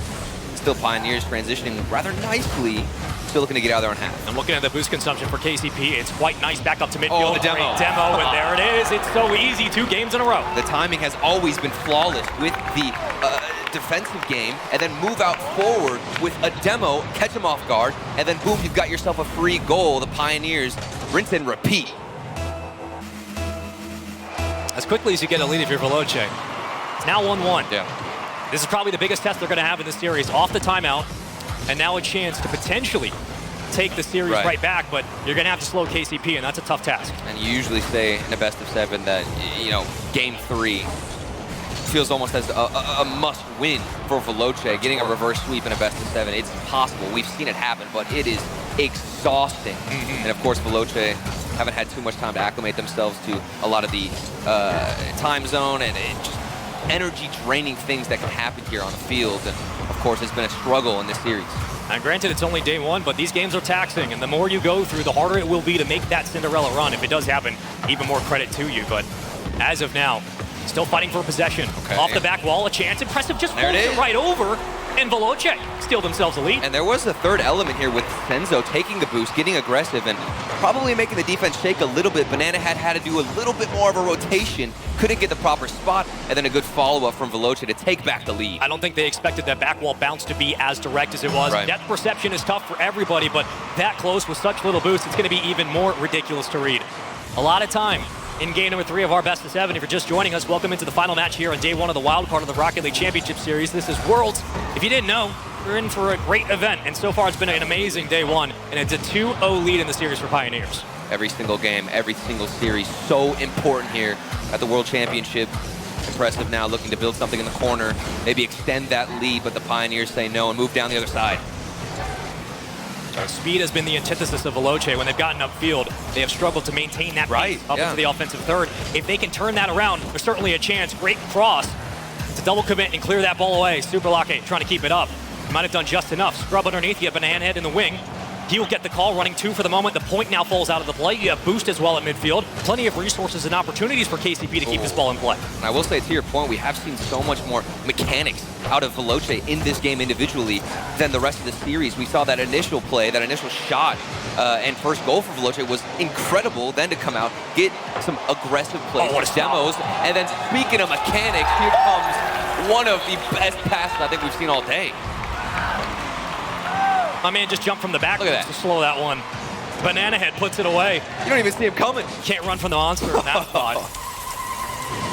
What a way to tie up this one. And those are the small incremental changes, those quick audibles between the numbers that KCP do so well. If you're Veloce, you have to be ready for those extra challenges. And this is the best Veloce we've seen all series long, and Pioneers are matching them, Spaceman. Oh, got a lot of boost here. Impressive and Senzo both working with around 200 to work. Now would be a chance to keep the ball on the ground, popping it high. The KCP have read this every single time. They've had the ticket, and the lottery's been all theirs. Quick 50 back in the direction of the orange side of the field. Scrub trying to cut it down, but essentially gives it right back to SMW, who's going to play it off the ceiling. Now looking for the extra touch. 1B there. Senzo will be back for boost. Looking for resource management here for Veloce, but they lose that extra 50. And the first, second, and third touch has been there for KCP. It's only a matter of time before it falls for a goal. And KCP continue to charge at the ball, even with 0 boost. Veloce, they take the midfield boost. It doesn't matter. Pioneers will keep pressing forward and get the read. And it's so important to waste more time and allow your defense to rotate all the way back and regain that boost that you've lost. Oh, great pass, but it's quickly cut down into traffic. We go.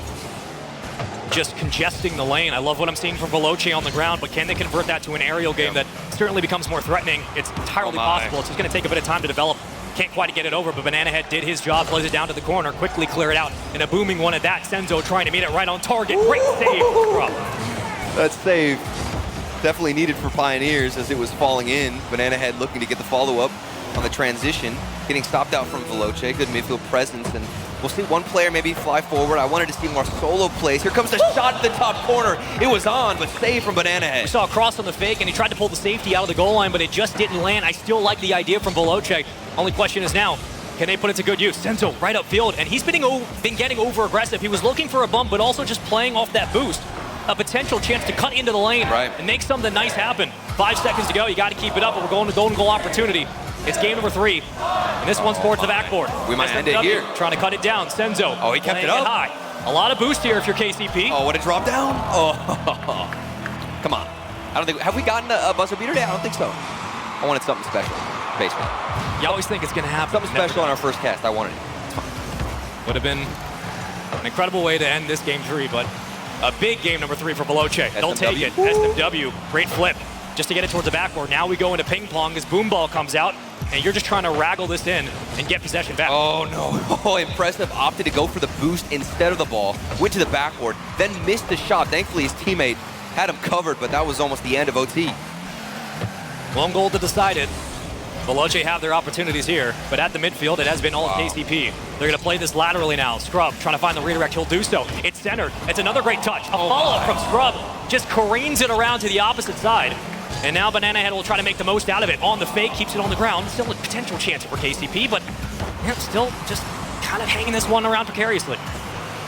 Pioneers still trying to stay behind the ball, chasing as much as they can. Here comes, I believe that was Banana Head looking to get something started as the boost from the corner out of Veloce was taken, and this ball just keeps going back into the midfield, shot after shot. Blocked from Veloce, but how much boost do they have left before that one's going to slip by him? Veloce are trying to catch the off-tempo on KCP as they transition upfield. So once you get that initial challenge, there's someone immediately with boost to burn up and get the 50 win. Off the backboard you go. Veloce looking for the goal, but it just won't be there. KCP now struggling to hold on to boost, but corral this ball as well. Another challenge. Round 1. Senzo up for the stop. As Banana Head will try to cut this down, and that pinch does help KCP. Oh, that was definitely a terrifying moment for all KCP fans watching from around the world, taking the ball slowly in front of his own net. But somehow, some way, it worked out, and here we go. Veloce looking to get the follow-up. It does drop down, and there was an opportunity missed. And it's thankfully safe from Pioneers if you're a fan of them.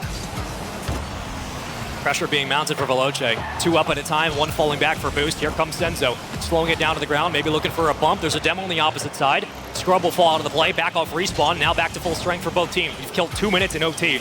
And Scrub trying to kill this game where it stands. A potential boogeyman to the Nightmares right now as Veloce have yet to deal with his presence, but that clear might just help equal this out at midfield. The only person I've seen be aggressive and take that first man position has been Senzo, looking for demos, looking for bumps. I think if Veloce are going to get that that OT winning goal, it's going to come down to Senzo wreaking havoc on the offensive side, whether it's taking boost that could lead and trickle into an opportunity or just getting a demo in general. That might be their best shot. Meanwhile, for Pioneers, this double commit, definitely not their best shot, but still that third man went for it, jumped, and is out of position. I'm a little bit worried about the double commits right now for KCP. Veloce starting to recognize that more, flying back up to midfield, impressive with a bump. This might open up a chance. It's a counterattack beginning, an awkward touch from Scrub. He'll play it down to Banana Head, who hopefully, for KCP's sake, will get this down to midfield, but quickly cut. Impressive there. Great block.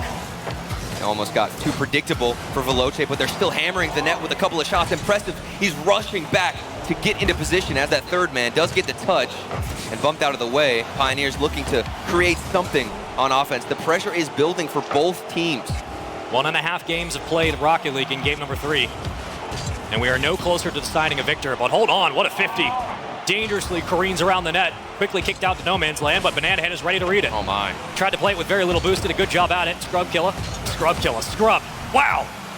It's 3:30 to play. It's been a fun day 1. Overtimes will do that to you, Spaceman, okay? We're losing our mind over here. We're waiting. Something has to break for either of these teams. When is it going to happen? Is it going to be a 50-50? A demo, that's what I'm assuming comes out of Veloce, but on the other side of Pioneers, we've seen so many different looks on net. A lot of passes, a lot of solo plays, good mechanics, high-flying action there from Pioneers. Veloce denying a lot of those backboard touches that KCP had at the start in the series. And it certainly paid dividends, but now, who keeps the ball on the ground first? One at a time, everybody gets their chance. Oh, there it is, though. SMW playing it to the corner. It's not the greatest touch. It does help Veloce get back to midfield, and maybe that's the call. Oh, redirect. Great read through traffic. SMW playing it high off the backboard. Extra numbers here. Veloce, no one around. You could tell that Senzo, he wanted to get that over to Impressive, but Impressive just had his eyes on the boost. That's the second or third time where he's just opted to go for the boost. It hasn't caught him in the wrong position quite yet. Big transition, a nice hit from Senzo off the backboard, but it is going to be received from Pioneers. Things slowing down slightly, but of course it's going to build back up in this OT. It's these dangerous pop shots at midfield that should worry both teams. All it takes is one bad challenge, and all of a sudden it's a foot race towards the back wall. Both of them have had their opportunities, but yet again we fight for possession. Vying for a spot at midfield, Superlaki will escape, and he's alive. Gets downfield, boost grabbed for Veloce, but do they have enough in the resource department? I'm sure they do, just to get themselves towards the 50-yard line. SMW trying to keep it alive. Banana Head stalling out as long as possible. Very little boost. You got around 50 if you're Superlaki. Here we go. You'll escape for one. Can't find the dunk. Follow-up won't be there. A good 50-50, but there was nobody else to get the follow-up, like you said. And I'm seeing better first touches out of Veloce. I want to see more control from both teams. I've seen a lot of panic ball where you're just trying to get this ball out of your own half. But of course, taking it down, controlling it is the better option and can create more opportunities later on as you take boost and let your players get in position. This one off the backboard, the follow-up connected. Scrub looking for his one chance to end things. But of course, we move on in this OT. Both teams playing very reserved right now. Only one up at a time, maybe an extra challenge if you get the call from the wing, but everybody else falled back and waiting defensively for their time to make a stop. Cutting it down in the front of the box. Here comes an extra challenge. It's a bullet towards the net, but it's quickly saved. Hold on. Ball still alive. KCP now throwing everything they have at this. Oh, come on. This is insane. That shot on target.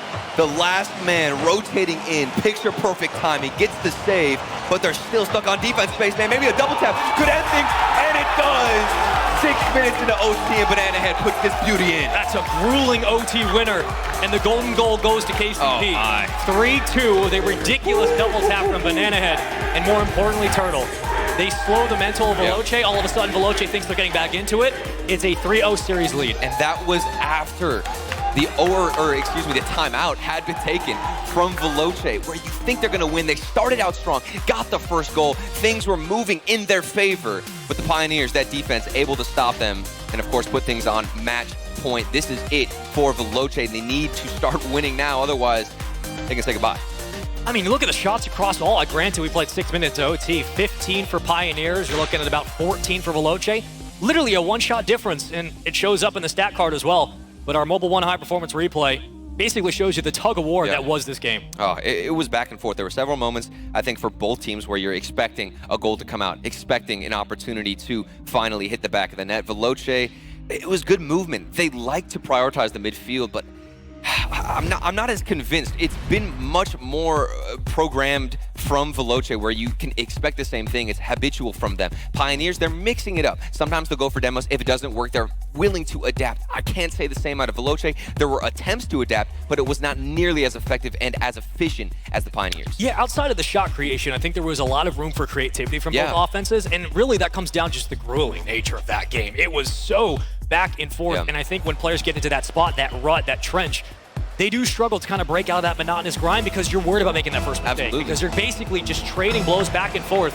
Who's going to make the first slip up? So far, it really wasn't even Veloce. Just a better play from KCP, and eventually that aerial does come to fruition. They do find themselves the win, and with that, only one game stands between them and a sweep. But of course, we have seen this before, a best-of-7 reverse sweep. I'm down. I'm here for the long game here, Spaceman, okay? I want something interesting. We'll take a reverse sweep in a best-of-7. Heck, I just want a game 7, but we might not get it because Pioneers playing lights out, still putting shots on from the midfield. Now, I wonder how much respect KCP will give Veloce at the midfield line. Will we see more shots like that from Banana Head, just throwing something dangerous towards the net? Great from the elbow, follow-up from Scrub, off the top bar, follow-up from Banana Head, slowing it, double tap, denied. Possession potentially still here for KCP. They're fighting for it. Yeah, and look at how Pioneers will crash the net with everybody else, but this time wasn't as effective. And a double commit. Okay, as I'm talking about them and their ability to recover after putting a shot on net, things start to shake and fall down a bit. Still no goal from Veloce, all tied up. First minute gone by. It's been all of KCP. For Veloce, struggling to hold on possession. The aggression and push of pace from Kansas City has kept them on their heels. A double commit works out. Up to the midfield. Senzo was on target. Not enough speed behind the ball, though. And a threatening chance. SMW looking for the reset, keeps it on the ground. I still want to see more offensive firepower out of Veloce. We know they have it, but there's got to be more creativity, more mechanics seen out of them to get through the Pioneers defense, because a simple pass in the midfield or maybe a solo play into the air, it's not enough. Not cutting it, Spaceman. Pioneers trying to play it high for the backboard. But in these individual challenges upfield, Veloce have looked promising. Just about converting it into that final push and finding an opening. Physicality needs to be there. Scrub hesitant on the challenge, leaving it up to his teammate. Will very cleanly, maybe not, get it back down to the ground before challenged off the backboard. Great redirect and pinch to get that back out of the midfield. And a nice touch there out of Senzo. And I do believe we did get an update from the B stream if you're not watching that as well. Semper up 3-0. A lot of close series earlier on in the day, but for the most part, it has been a lot of slaughters here from both sides. And while I say slaughter Pioneers, it is 3-0, but Veloce, they're keeping it close in every single individual game. That's going to be the most frustrating part if you're Veloce. Yeah. It's been close every single game, but doesn't represent what we're actually witnessing. Exactly. You look at the series and you're down 3 games. You have to have a reverse sweep. Granted, it's only day 1 of Swiss, so it isn't the worst situation, but certainly not ideal. You want to start off the wild card, at least want to get a game on the board. And with 2 minutes and 30-some change, we burn another half a minute, or half 2 minutes, I should say, in these games, where not much has happened. We've been trading possessions, both teams getting their chances, but it's really about feeling out who's going to make that first play. Right, and this might be ideal for Veloce. Frequently, we've seen teams go into that match point in a best of 7 where they're down and they're about to get swept, and then that final game is just another blowout because you lose the energy, you lose the stamina. So for Veloce, if they're going to get this reverse sweep, obviously you have to stay strong, and they certainly have in match point.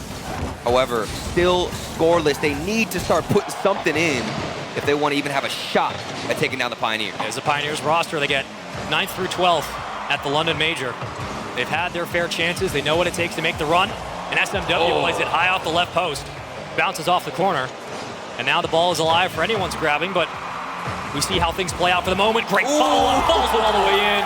Banana Head gives Pioneers a lead. This is the creativity that is simply on another level in comparison to Veloce. When are we seeing these types of mechanics come out from anybody on the opposition? We aren't. Banana Head taking charge, doing it himself, the bounce pass right back up. So much speed on that extra touch, completely catch the defense unaware. Veloce did all they could. They put 2 hands up, but they got yammed on. And now they don't have a lot of time to respond, but now would be a great chance for a follow-up attempt at an equalizer. Great challenge by Scrub just to jump up in front of the box, get above the defender, and clear that ball away. This is a key example. A lot of people talk about the fundamentals of Rocket League and making sure that your core and your base of how you play is solid. And of course, it is solid for Veloce, but at the World Championship, at this level, you are going to need to add more spike into the pot. And of course, it's going to be hard to do that when you're dealing with Pioneers. I think the interesting thing now, though that demo does land, what do you do with this advantage? They can't even get it past midfield. Granted, it was a tough 50 regardless. Waterfall's down, no one around. KCP have done such a terrific job of pushing the pace and killing time. We've seen about a minute gone again after that following goal. Veloce haven't even gotten upfield. Yeah, and whenever they do get upfield, they don't have not only the boost, but the speed to match it. They're losing in the 50-50 department, not even getting a touch on the ball oftentimes. This one across the net, read by Senzo. Almost an own goal, but it's still saved from the Pioneers. Even when disaster strikes, they find a way to keep it out. The 2 fall back on the rotation, but no one else is around to potentially secure that goal. You need a little bit more hesitancy right now. And the patience has to kick up. This is it. What? These challenges from KCP, it's a brick wall. I mean, even when you're watching it happen one at a time, you're still expecting Pioneers to find a way to stall that ball out. There needs to be a little bit of panic for Veloce. Pushing the pace. SMW trying to take the challenge. He will. That ball's still alive. 8 seconds to go. You got to keep this up. This is it. The final few seconds. Veloce, 1 goal. Keep this ball alive. It does bounce up. There's a chance. We've got some possession, from Veloce, but quickly denied from Scrub. And then almost gets the follow-up. It's a fake, and the ball does drop down. Pioneers take the series. Sweeps all throughout the day, and another one here on the main stage as Kansas City Pioneers handle business 1-0 in a brutal game number 4 in Coliseum. Veloce just couldn't figure it out. For me, that final game truly means that Pioneers earned it. With the way they played, getting in front of it, that was the best, I'd say, the last 2 minutes of Veloce. We saw the entire series. They were getting demos. There was much more creativity like we saw from Banana Head that was happening on the other side, and still, they were getting safe. They were getting in front of it, rotating back. That last man was finding the proper position he needed to be in to get the save, and that made all the difference for Pioneers to take this game in a clean sweep. It's fascinating how Pioneers made small adjustments in this series to really give some room to Veloce at midfield, because once they were able to isolate the player running point with the ball, they were getting very physical. Saw more demos come out, more bumps in traffic, clogging the lanes as well, and you look at the stat card. I mean, it was basically dead even for the entire game, and really that's the most frustrating loss, right? Veloce have to feel like they had a potential 100%. chance in this. This is one of the worst series to lose for if you are Veloce. Like, in my opinion, when I was a player, I would rather get stomped so your issues and the mistakes that you made are so much more clear. You can see it right there in front of you. In a series like this, you're going back to the drawing board, you're trying to fix your playstyle, you're thinking, what were we missing? We were so close every time. It feels like it was a matter of seconds, and that's exactly what it was. And hopefully we get more nail-biting series like that, Spaceman, because there's not much more you can ask for, just maybe a couple of closer games. Yeah, it feels like for a lot of these teams today, it has kind of been a tug of war for some of these starting matchups. Granted, it's a 2-week performance, and this is the wild card. These are teams just fighting to get to kind of the main event next week. So when you look at the totality of how this entire day could go, of how a lot of these matchups start a wild card could go, it's very cacophonous. It is very much about pacing, patience, and making sure that you take every series one at a time. It's going to take a little bit more for some of these young squads to get up ready to go. And this was the last series for us, but there's still more Rocket League going on the B stream. It's Team Semper up against Team Secret. We're going to go ahead and throw it over there to watch some more Rocket League action.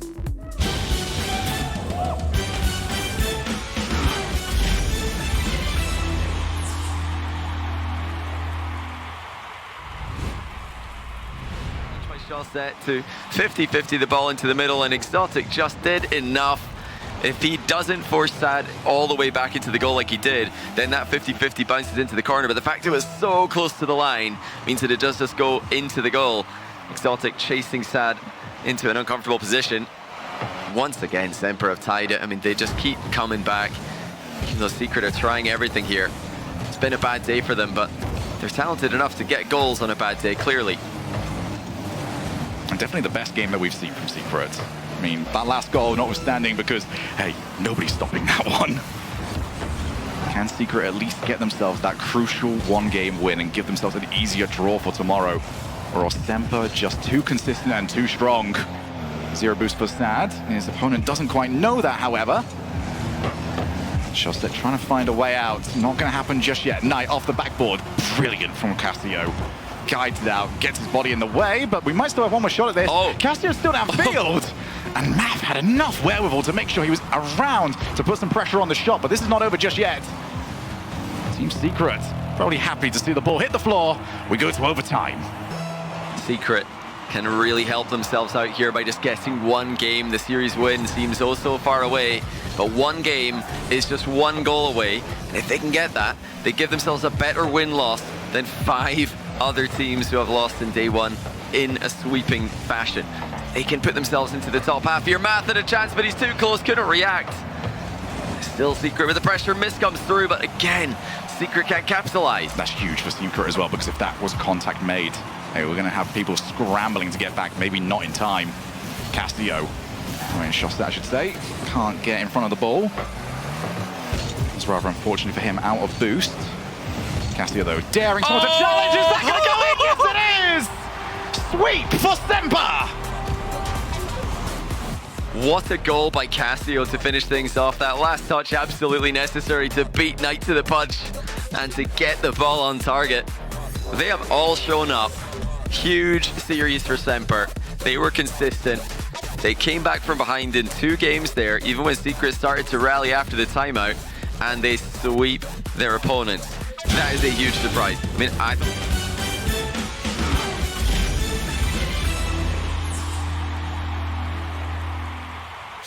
Back-to-back sweeps closing out the day. Pioneers are making quick work of Veloce here in round 1. Hey, that's an MVP shot right there. You saw Banana Head, top shelf. When the money's on the line, he's got you every time. Pioneers absolutely balled out against Veloce. You gotta give it to him. You gotta give it to him. I mean, they love him and Karen. They love him being on the main stage. You're also having a good old discussion about, is Banana Head the best ever username in RLCS history? I'm voting yes. So you guys can have your own discussions. This head is bananas, B-A-N-A-N-S. That's good. Which I don't know if you guys can hear, but they were chanting that when he was scoring. That was quality. Good chant. Good chant. Unfortunately, not so many chants over on the Veloce side. It felt a little leaky in the midfield for me. They got tied up, a lot of double commits there, and then they had to play a lot of 1v1s. They just ended up losing a lot of them. Struggled to hit the ball in a few defensive situations, and I didn't think it was going to happen. So T-Bates, let me have it. Well, I mean, you were talking about the speed nonsense, but listen, I'll give you a little bit of grace this time. It's hard. It's hard for a team like Veloce to fly all the way across the world, basically, and then get here. I think they just morning something like that, and then play a tournament the same exact day. That's really tough on them. and they kind of had the moment. They played Pioneers close. It wasn't like Pioneer just waltzed in and dog stomped them complete, you know? I have trouble talking well if I sleep poorly the night before, much less fly halfway across the world to compete at the peak of reactions possible inside your body. So yeah, Veloce definitely a team that we're going to keep our eyes on as those reasons start to fade away. Yeah, they had those moments. I mean, that Senzo redirect, just to remind us all what he's been doing all season. This guy who has retired multiple times and come back. I'm so glad that he is now fully fledged in the RLCS world. And I think next time we see Veloce play, they'll be one of those teams that will just be able to shake that series off and pretend it never happened better next time. All right, well, that does close out the action here for the day. Thoughts about round one, though? I feel like we saw mostly sweeps today. We did not go to Game 7, didn't go to Champions Field one time. I think, well, from the two matches I saw on B-Stream, there were two matchups that it was Optic and Dig, and they had two matches against APAC North and APAC South. And it's like, okay, here's a chance for everybody that you'd kind of expect maybe could have been in the upper echelon of their region in Europe and North America who didn't quite make that. It's like, okay, you have to come here and you have to make sure that you're still playing the way you want to play. Because if you're coming in here and you're struggling in this wild card, you can't really feel too good. And it was all about, all right, do you have the level of consistency and what you want to be presenting here at the World Championship, and do you have the ability to close it out cleanly? Yeah. For everyone else, it's like, you have nothing to lose. Can you go out there and break that? Do you have it in you to have the power to break all of that down and be like, no, you're not as good as you think you are? Well, one thing we heard from Reynolds was he's actually happy that they're in the wild card. He likes having the warm-up. He likes building the momentum here to carry into the main event, and he feels confident that they can completely walk the field here.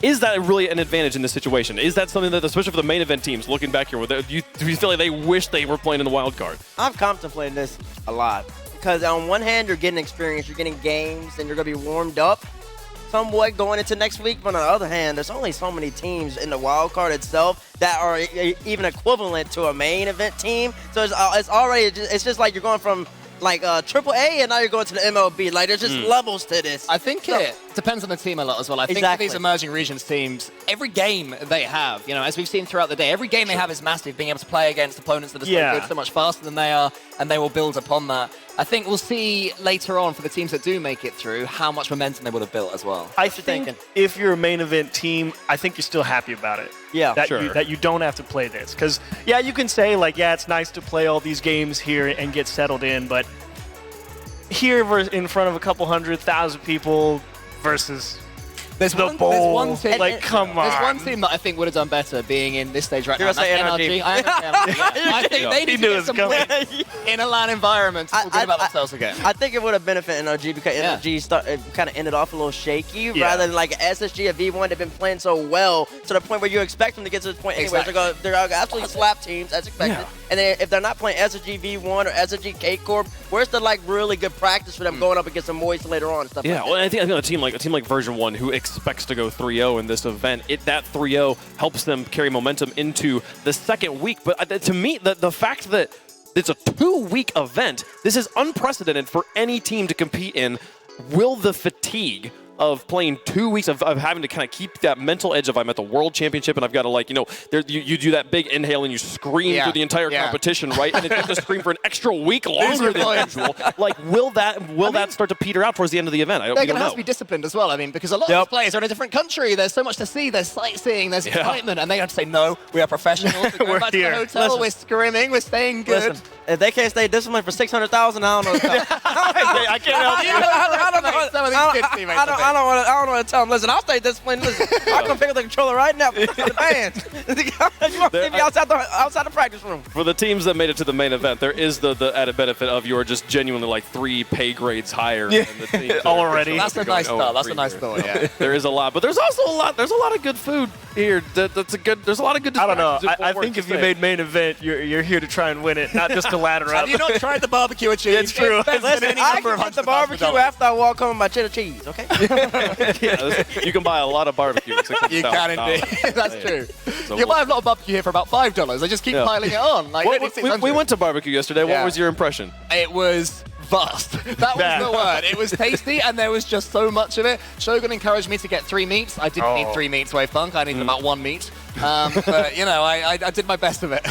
It was an amazing time. We had a great time with it. It was so much fun to get to show that to you guys. But yeah, the players here, first day of competition in the books. We'll see them coming back tomorrow. They're still getting the full schedule fully prepared, and we'll show you those that information as soon as it is available to us here. But I don't know, it is so special to have this competition happening again. There was a point at which I feel like in the middle of the 3-year period there at Chiefs where I wasn't confident we'd ever be back here. Yeah, you never knew when it was going to actually happen, but you're right. It does feel good to come back, and now you can ask the real question, is NRG still world champion or not?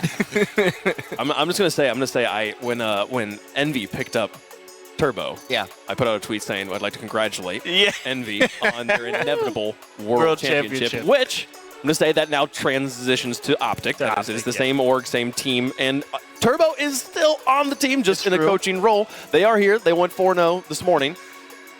Just saying that if you're right, technically on the table. If you're right, I will be so upset. I'll be like, no way. What if he steps in as a sub just for the finals, and then you'd be all right with it, right? I don't know if that's allowed, by the way. I'm not the admin here. Don't what take my poor word on that. player is being subbed out? Split like a 3-sided coin, if that exists, like a triangle, if you will. Is there even a 3-sided die? Yes. Well, you could probably make one. But I can only think of 4. You could make one. I could.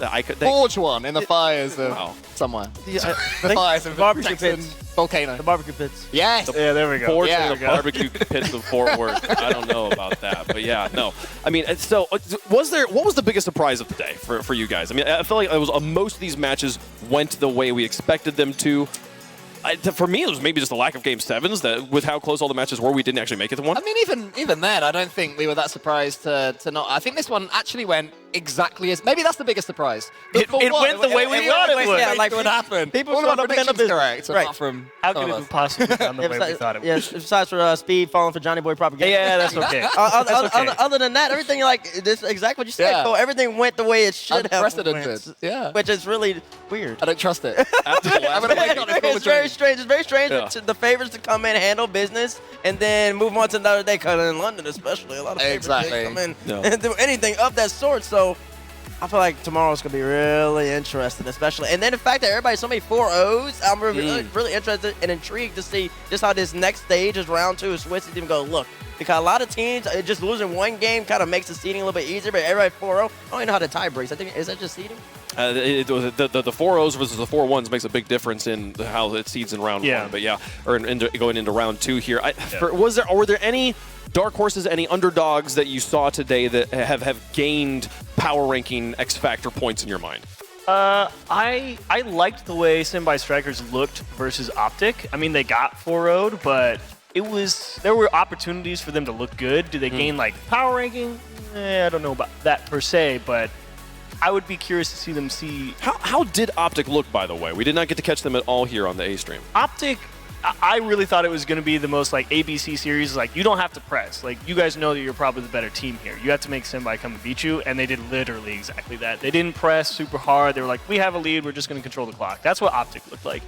Dignitas is the one where I was like, you're focused on fundamentals, and then they just went out there and absolutely destroyed. I heard you say when they were 7-0 up, like, that's enough. Yeah. We understand that you're better. I felt you. Let them go. I felt you on that. They just need to stop scoring. It's like, you got 6. There's 18 seconds. Do we need another one? Gotta save some goals for later, guys. You need those. I'd say that the best of the losers was definitely the club, getting a couple of games against SSG and a couple of overtimes. They looked really good. Lost. He's had a lot of hype coming into this one. People saying, he's the best in that team, and we saw him individually perform, and I think that was massive. He looked in particular, they all did, but he really looked at home on that pitch. So more from him, I hope, as this goes on. Especially playing a team like SSG. The club is like your first time playing on a LAN experience, a LAN stage. You really have to show something, show that if you are to get out of the Swiss stage into the group, you actually contend. And when you can go up against SSG that strong, it could win 7. It really could have won 7. Yeah, it was good. Clutch goals. Reynolds double touch, Daniel game 6 OT, and then someone else double touch. It's like 3 overtimes where SSG clutched up. And if you can do that against SSG this early, you're in good shape. Get out of Swiss. Yeah. You can make some noise in groups. That was just round 1. I mean, the one thing that is wonderful about Swiss format is that the better teams will play each other as the tournament goes on. You'll have tomorrow we're gonna get a bunch of 1-0 matches, and then the next day we're gonna get 2-0 matches up against each other. And this is just to get into the main event. This is just to get into the bowl with the 13,000 fans. So, I mean, we're going to get some crazy games here before we get to the crazier games. I don't. It's just, the action will just continue to ramp. This is a nice aperitif, you know. Yeah. We have to hit the main course later. Yes. You have to be willing to wait. It's all courses of a good meal. Right? So, I'm going to see some here. I'm very excited to see what matches we have here tomorrow. And speaking of, we mentioned it earlier, Cole, but like for these teams, getting to find out who they're playing tomorrow, one opponent to prepare for, having that 24 hours, how important is that? I mean, it's where the coaches earn their money, really. You know, like, can they guide their team to play in a certain way? Can they make sure they're playing as confidently or able to not overcommit and be too fired up? It's such a delicate balance, especially in something like this. But I think the fact that best of sevens are here as well, that will help within a series too. We've seen it a few times today where a team has got better as the series has gone on. I really hope we see that tomorrow when they're getting tired. Yeah, I thought best of sevens would tend to favor, you know, your favorites of the me world, too. your Optics, your Dignitas, because, you know, playing a best of 5 and something like that, if you have a tough start going down 0-2 early in a series in a format like Swiss, it's really easy to end up in that 0-1 side of things real quick, even if you end up playing better later on. So I really thought the best of 7, while it does give more opportunities for your newer regions to get more experience and maybe find ways through to adjust throughout the series, it also gives you a little extra leeway for your favorites to make sure that they find a way to progress. Well, I mean, I feel like just the veterans in general, we think that they will have a stronger competitive cardio. For as long as the tournament takes, they've been in these situations more often. They're not going to run into a spot where they're like, oh, I'm exhausted the moment they check in with themselves. But who knows? I mean, the landscape is changing. One thing that did surprise me was the lack of timeouts we saw. In best of sevens at this point, we saw one team today on the mainstream use a timeout. Is first day just like, hey, let's just keep playing? Like, what do you think? Just keep playing. This series is easy. I'm not worried about that. That's what that is. None of these Coach T-Vex. A lot of these teams just really weren't stressed. And going back, the best of 7 favors the favorite in a matchup. And it's a different mentality of how you approach it. Because 1-1 in a best of 5 feels way different than 1-1 in the best of 7. 0-2 in a best of 7 definitely feels different than 0-2 in a best of 5. It's a different way. You're less stressed about that. And so in best of 5s, especially in London, I think we saw that BDS especially. Once you get caught up in that, you really like start focusing, start pressing a little bit. Yeah. Even if a team went down in this, then they would have utilized the time. I was like, oh man, maybe they're actually good. Like if Pioneers went down against Veloce because they came in all smiling, Scrub even came in late. I don't even know where he was. Yeah. If they went down 0-2 time, I would say, okay, let's refocus. But in the best of 5, you go to 0-2 as wraps. Yeah. It's done. You need to just move on, and then that puts you in a bind. So just having the best of 7s allow these favorites to really just be a little bit more at ease. So that's why you see less. I was surprised. You mentioned like Scrub kind of showing up late to the stage and then seeming completely at home. KCP do not appear at all like a team that is they seem like a veteran that's been here since season 3 at this point. I can't imagine them being faced by anything based on what we've seen. They just do not look like they get shocked or confused or tilted or anything. Such a good team dynamic. I think it's Australia. I think it's OCE. These guys are just always fun-loving. I love them. I love OCE. I would love to continue to talk about the teams. We could do that for hours, but I think what we all really care about is who's playing who tomorrow. Let's take a look at the Swiss right here, the Swiss format, and show you guys the matchup. So we will see version 1 taking on Space Station Gaming. Renegade. First out, maybe first match of the day. We'll see what happens there. Renegade's going to take on Carmine Corp. Dignitas taking on Optic. And then Pioneers taking on Semper for our 1-0 matches. In the 0-1s, the club takes on Bravado. We will see Gaiman take on, I believe it's 0-1 Esports there. And then Secret taking on the Pirates. Veloce taking on Sembe. So, man, these are some dynamite matches. Base, you have a favorite? Can I just really quickly say, excellent logo knowledge there, Wavepunk. That was tough. You did well. You did very well indeed. The screen is kind of far away. The people at home don't know. It's small on your screen. It's also small in front of me here. But I don't know. What matchup are we looking forward to? Ooh, version 1 versus Space Station Gaming. Space Station Gaming, who are saying they're the most prepared team here. They can take on anyone. Versus version 1, who've been showing that they are the best team probably in this entire pot. So a lot to eke out there. A lot goes into that V1 SSG matchup because I believe the wild card number 1 faces Furia. And I think whoever wins that game is the favorite to be wild card number 1. Probably end up playing a KC or a Dig. If that comes to fruition, V1 and SSG, I know they're really confident against Fury. I think they want to win that matchup in particular. All right. Well, we will see these teams playing tomorrow. Let's take a look at where they are going to be playing those matches. Again, both streams going to be active on the B stream. On twitch.tv/RL Esports, we'll see the club taking on Bravado, 0-1 taking on Gladiators, Secret taking on Pirates, Sembe taking on Veloce. All the 0-1-1 matches going to be happening over there on the B stream. Starting things off with the club. That will be a hot one to kick off the day. On this stream, though, right here, make sure you hit that follow button. Dignitas will be taking on Optic, V1 taking on Space Station, Renegades taking on K-Corp, and Pioneers versus Semper will be the first match of the day. So Pioneers getting kind of bookend broadcasts here. Close out day 1, open up day 2 at Chiefs. Yeah, and that is going to be kind of interesting. I think Semper, I think they played well in that B-Stream matchup from what we caught at the end of it. Obviously tight overtime, but they look to be playing well. So I don't know if the BAN ahead chance they're going to be coming back tomorrow. They may have to work a little harder. We'll see what happens. That one's going to be a fun one. But what a day of action. I hope you guys enjoyed it here. Any final thoughts, gentlemen, before we close out day number 1? I want to see more Simbe. I think Veloce in an 0-1 round is a good setup because I had a lot of good hopes for Veloce. They look to be struggling a little bit here in that first game here against Pioneers. So I think that's a good opportunity for Simbe to come through and find a win. I just said that we can't say enough. It's Worlds. The Worlds Championships is back. We haven't had one since 2019, December 2019, and we're now here, and it's 2 weeks, and there's money, and there's big storylines, and what more can you ask for? Honestly, what more can you ask for? Already the storyline's building up. Yeah, it's bubbling. Everything's going according to plan. Everything is it's crazy. What more can you ask for? Maybe some fried chicken. I don't know. I'm hungry. Yeah, there we go. Food hope. Folks, if you enjoyed the show, make sure you hit the follow buttons. You come back tomorrow around 10:30 a.m. We'll get the pre-show kicked off with the first matches going live at 11 a.m. Central. Thank you guys so much for watching. See you tomorrow for day 2.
We have to tell everyone that we just switched to Verizon's new Welcome Unlimited plan for just $30.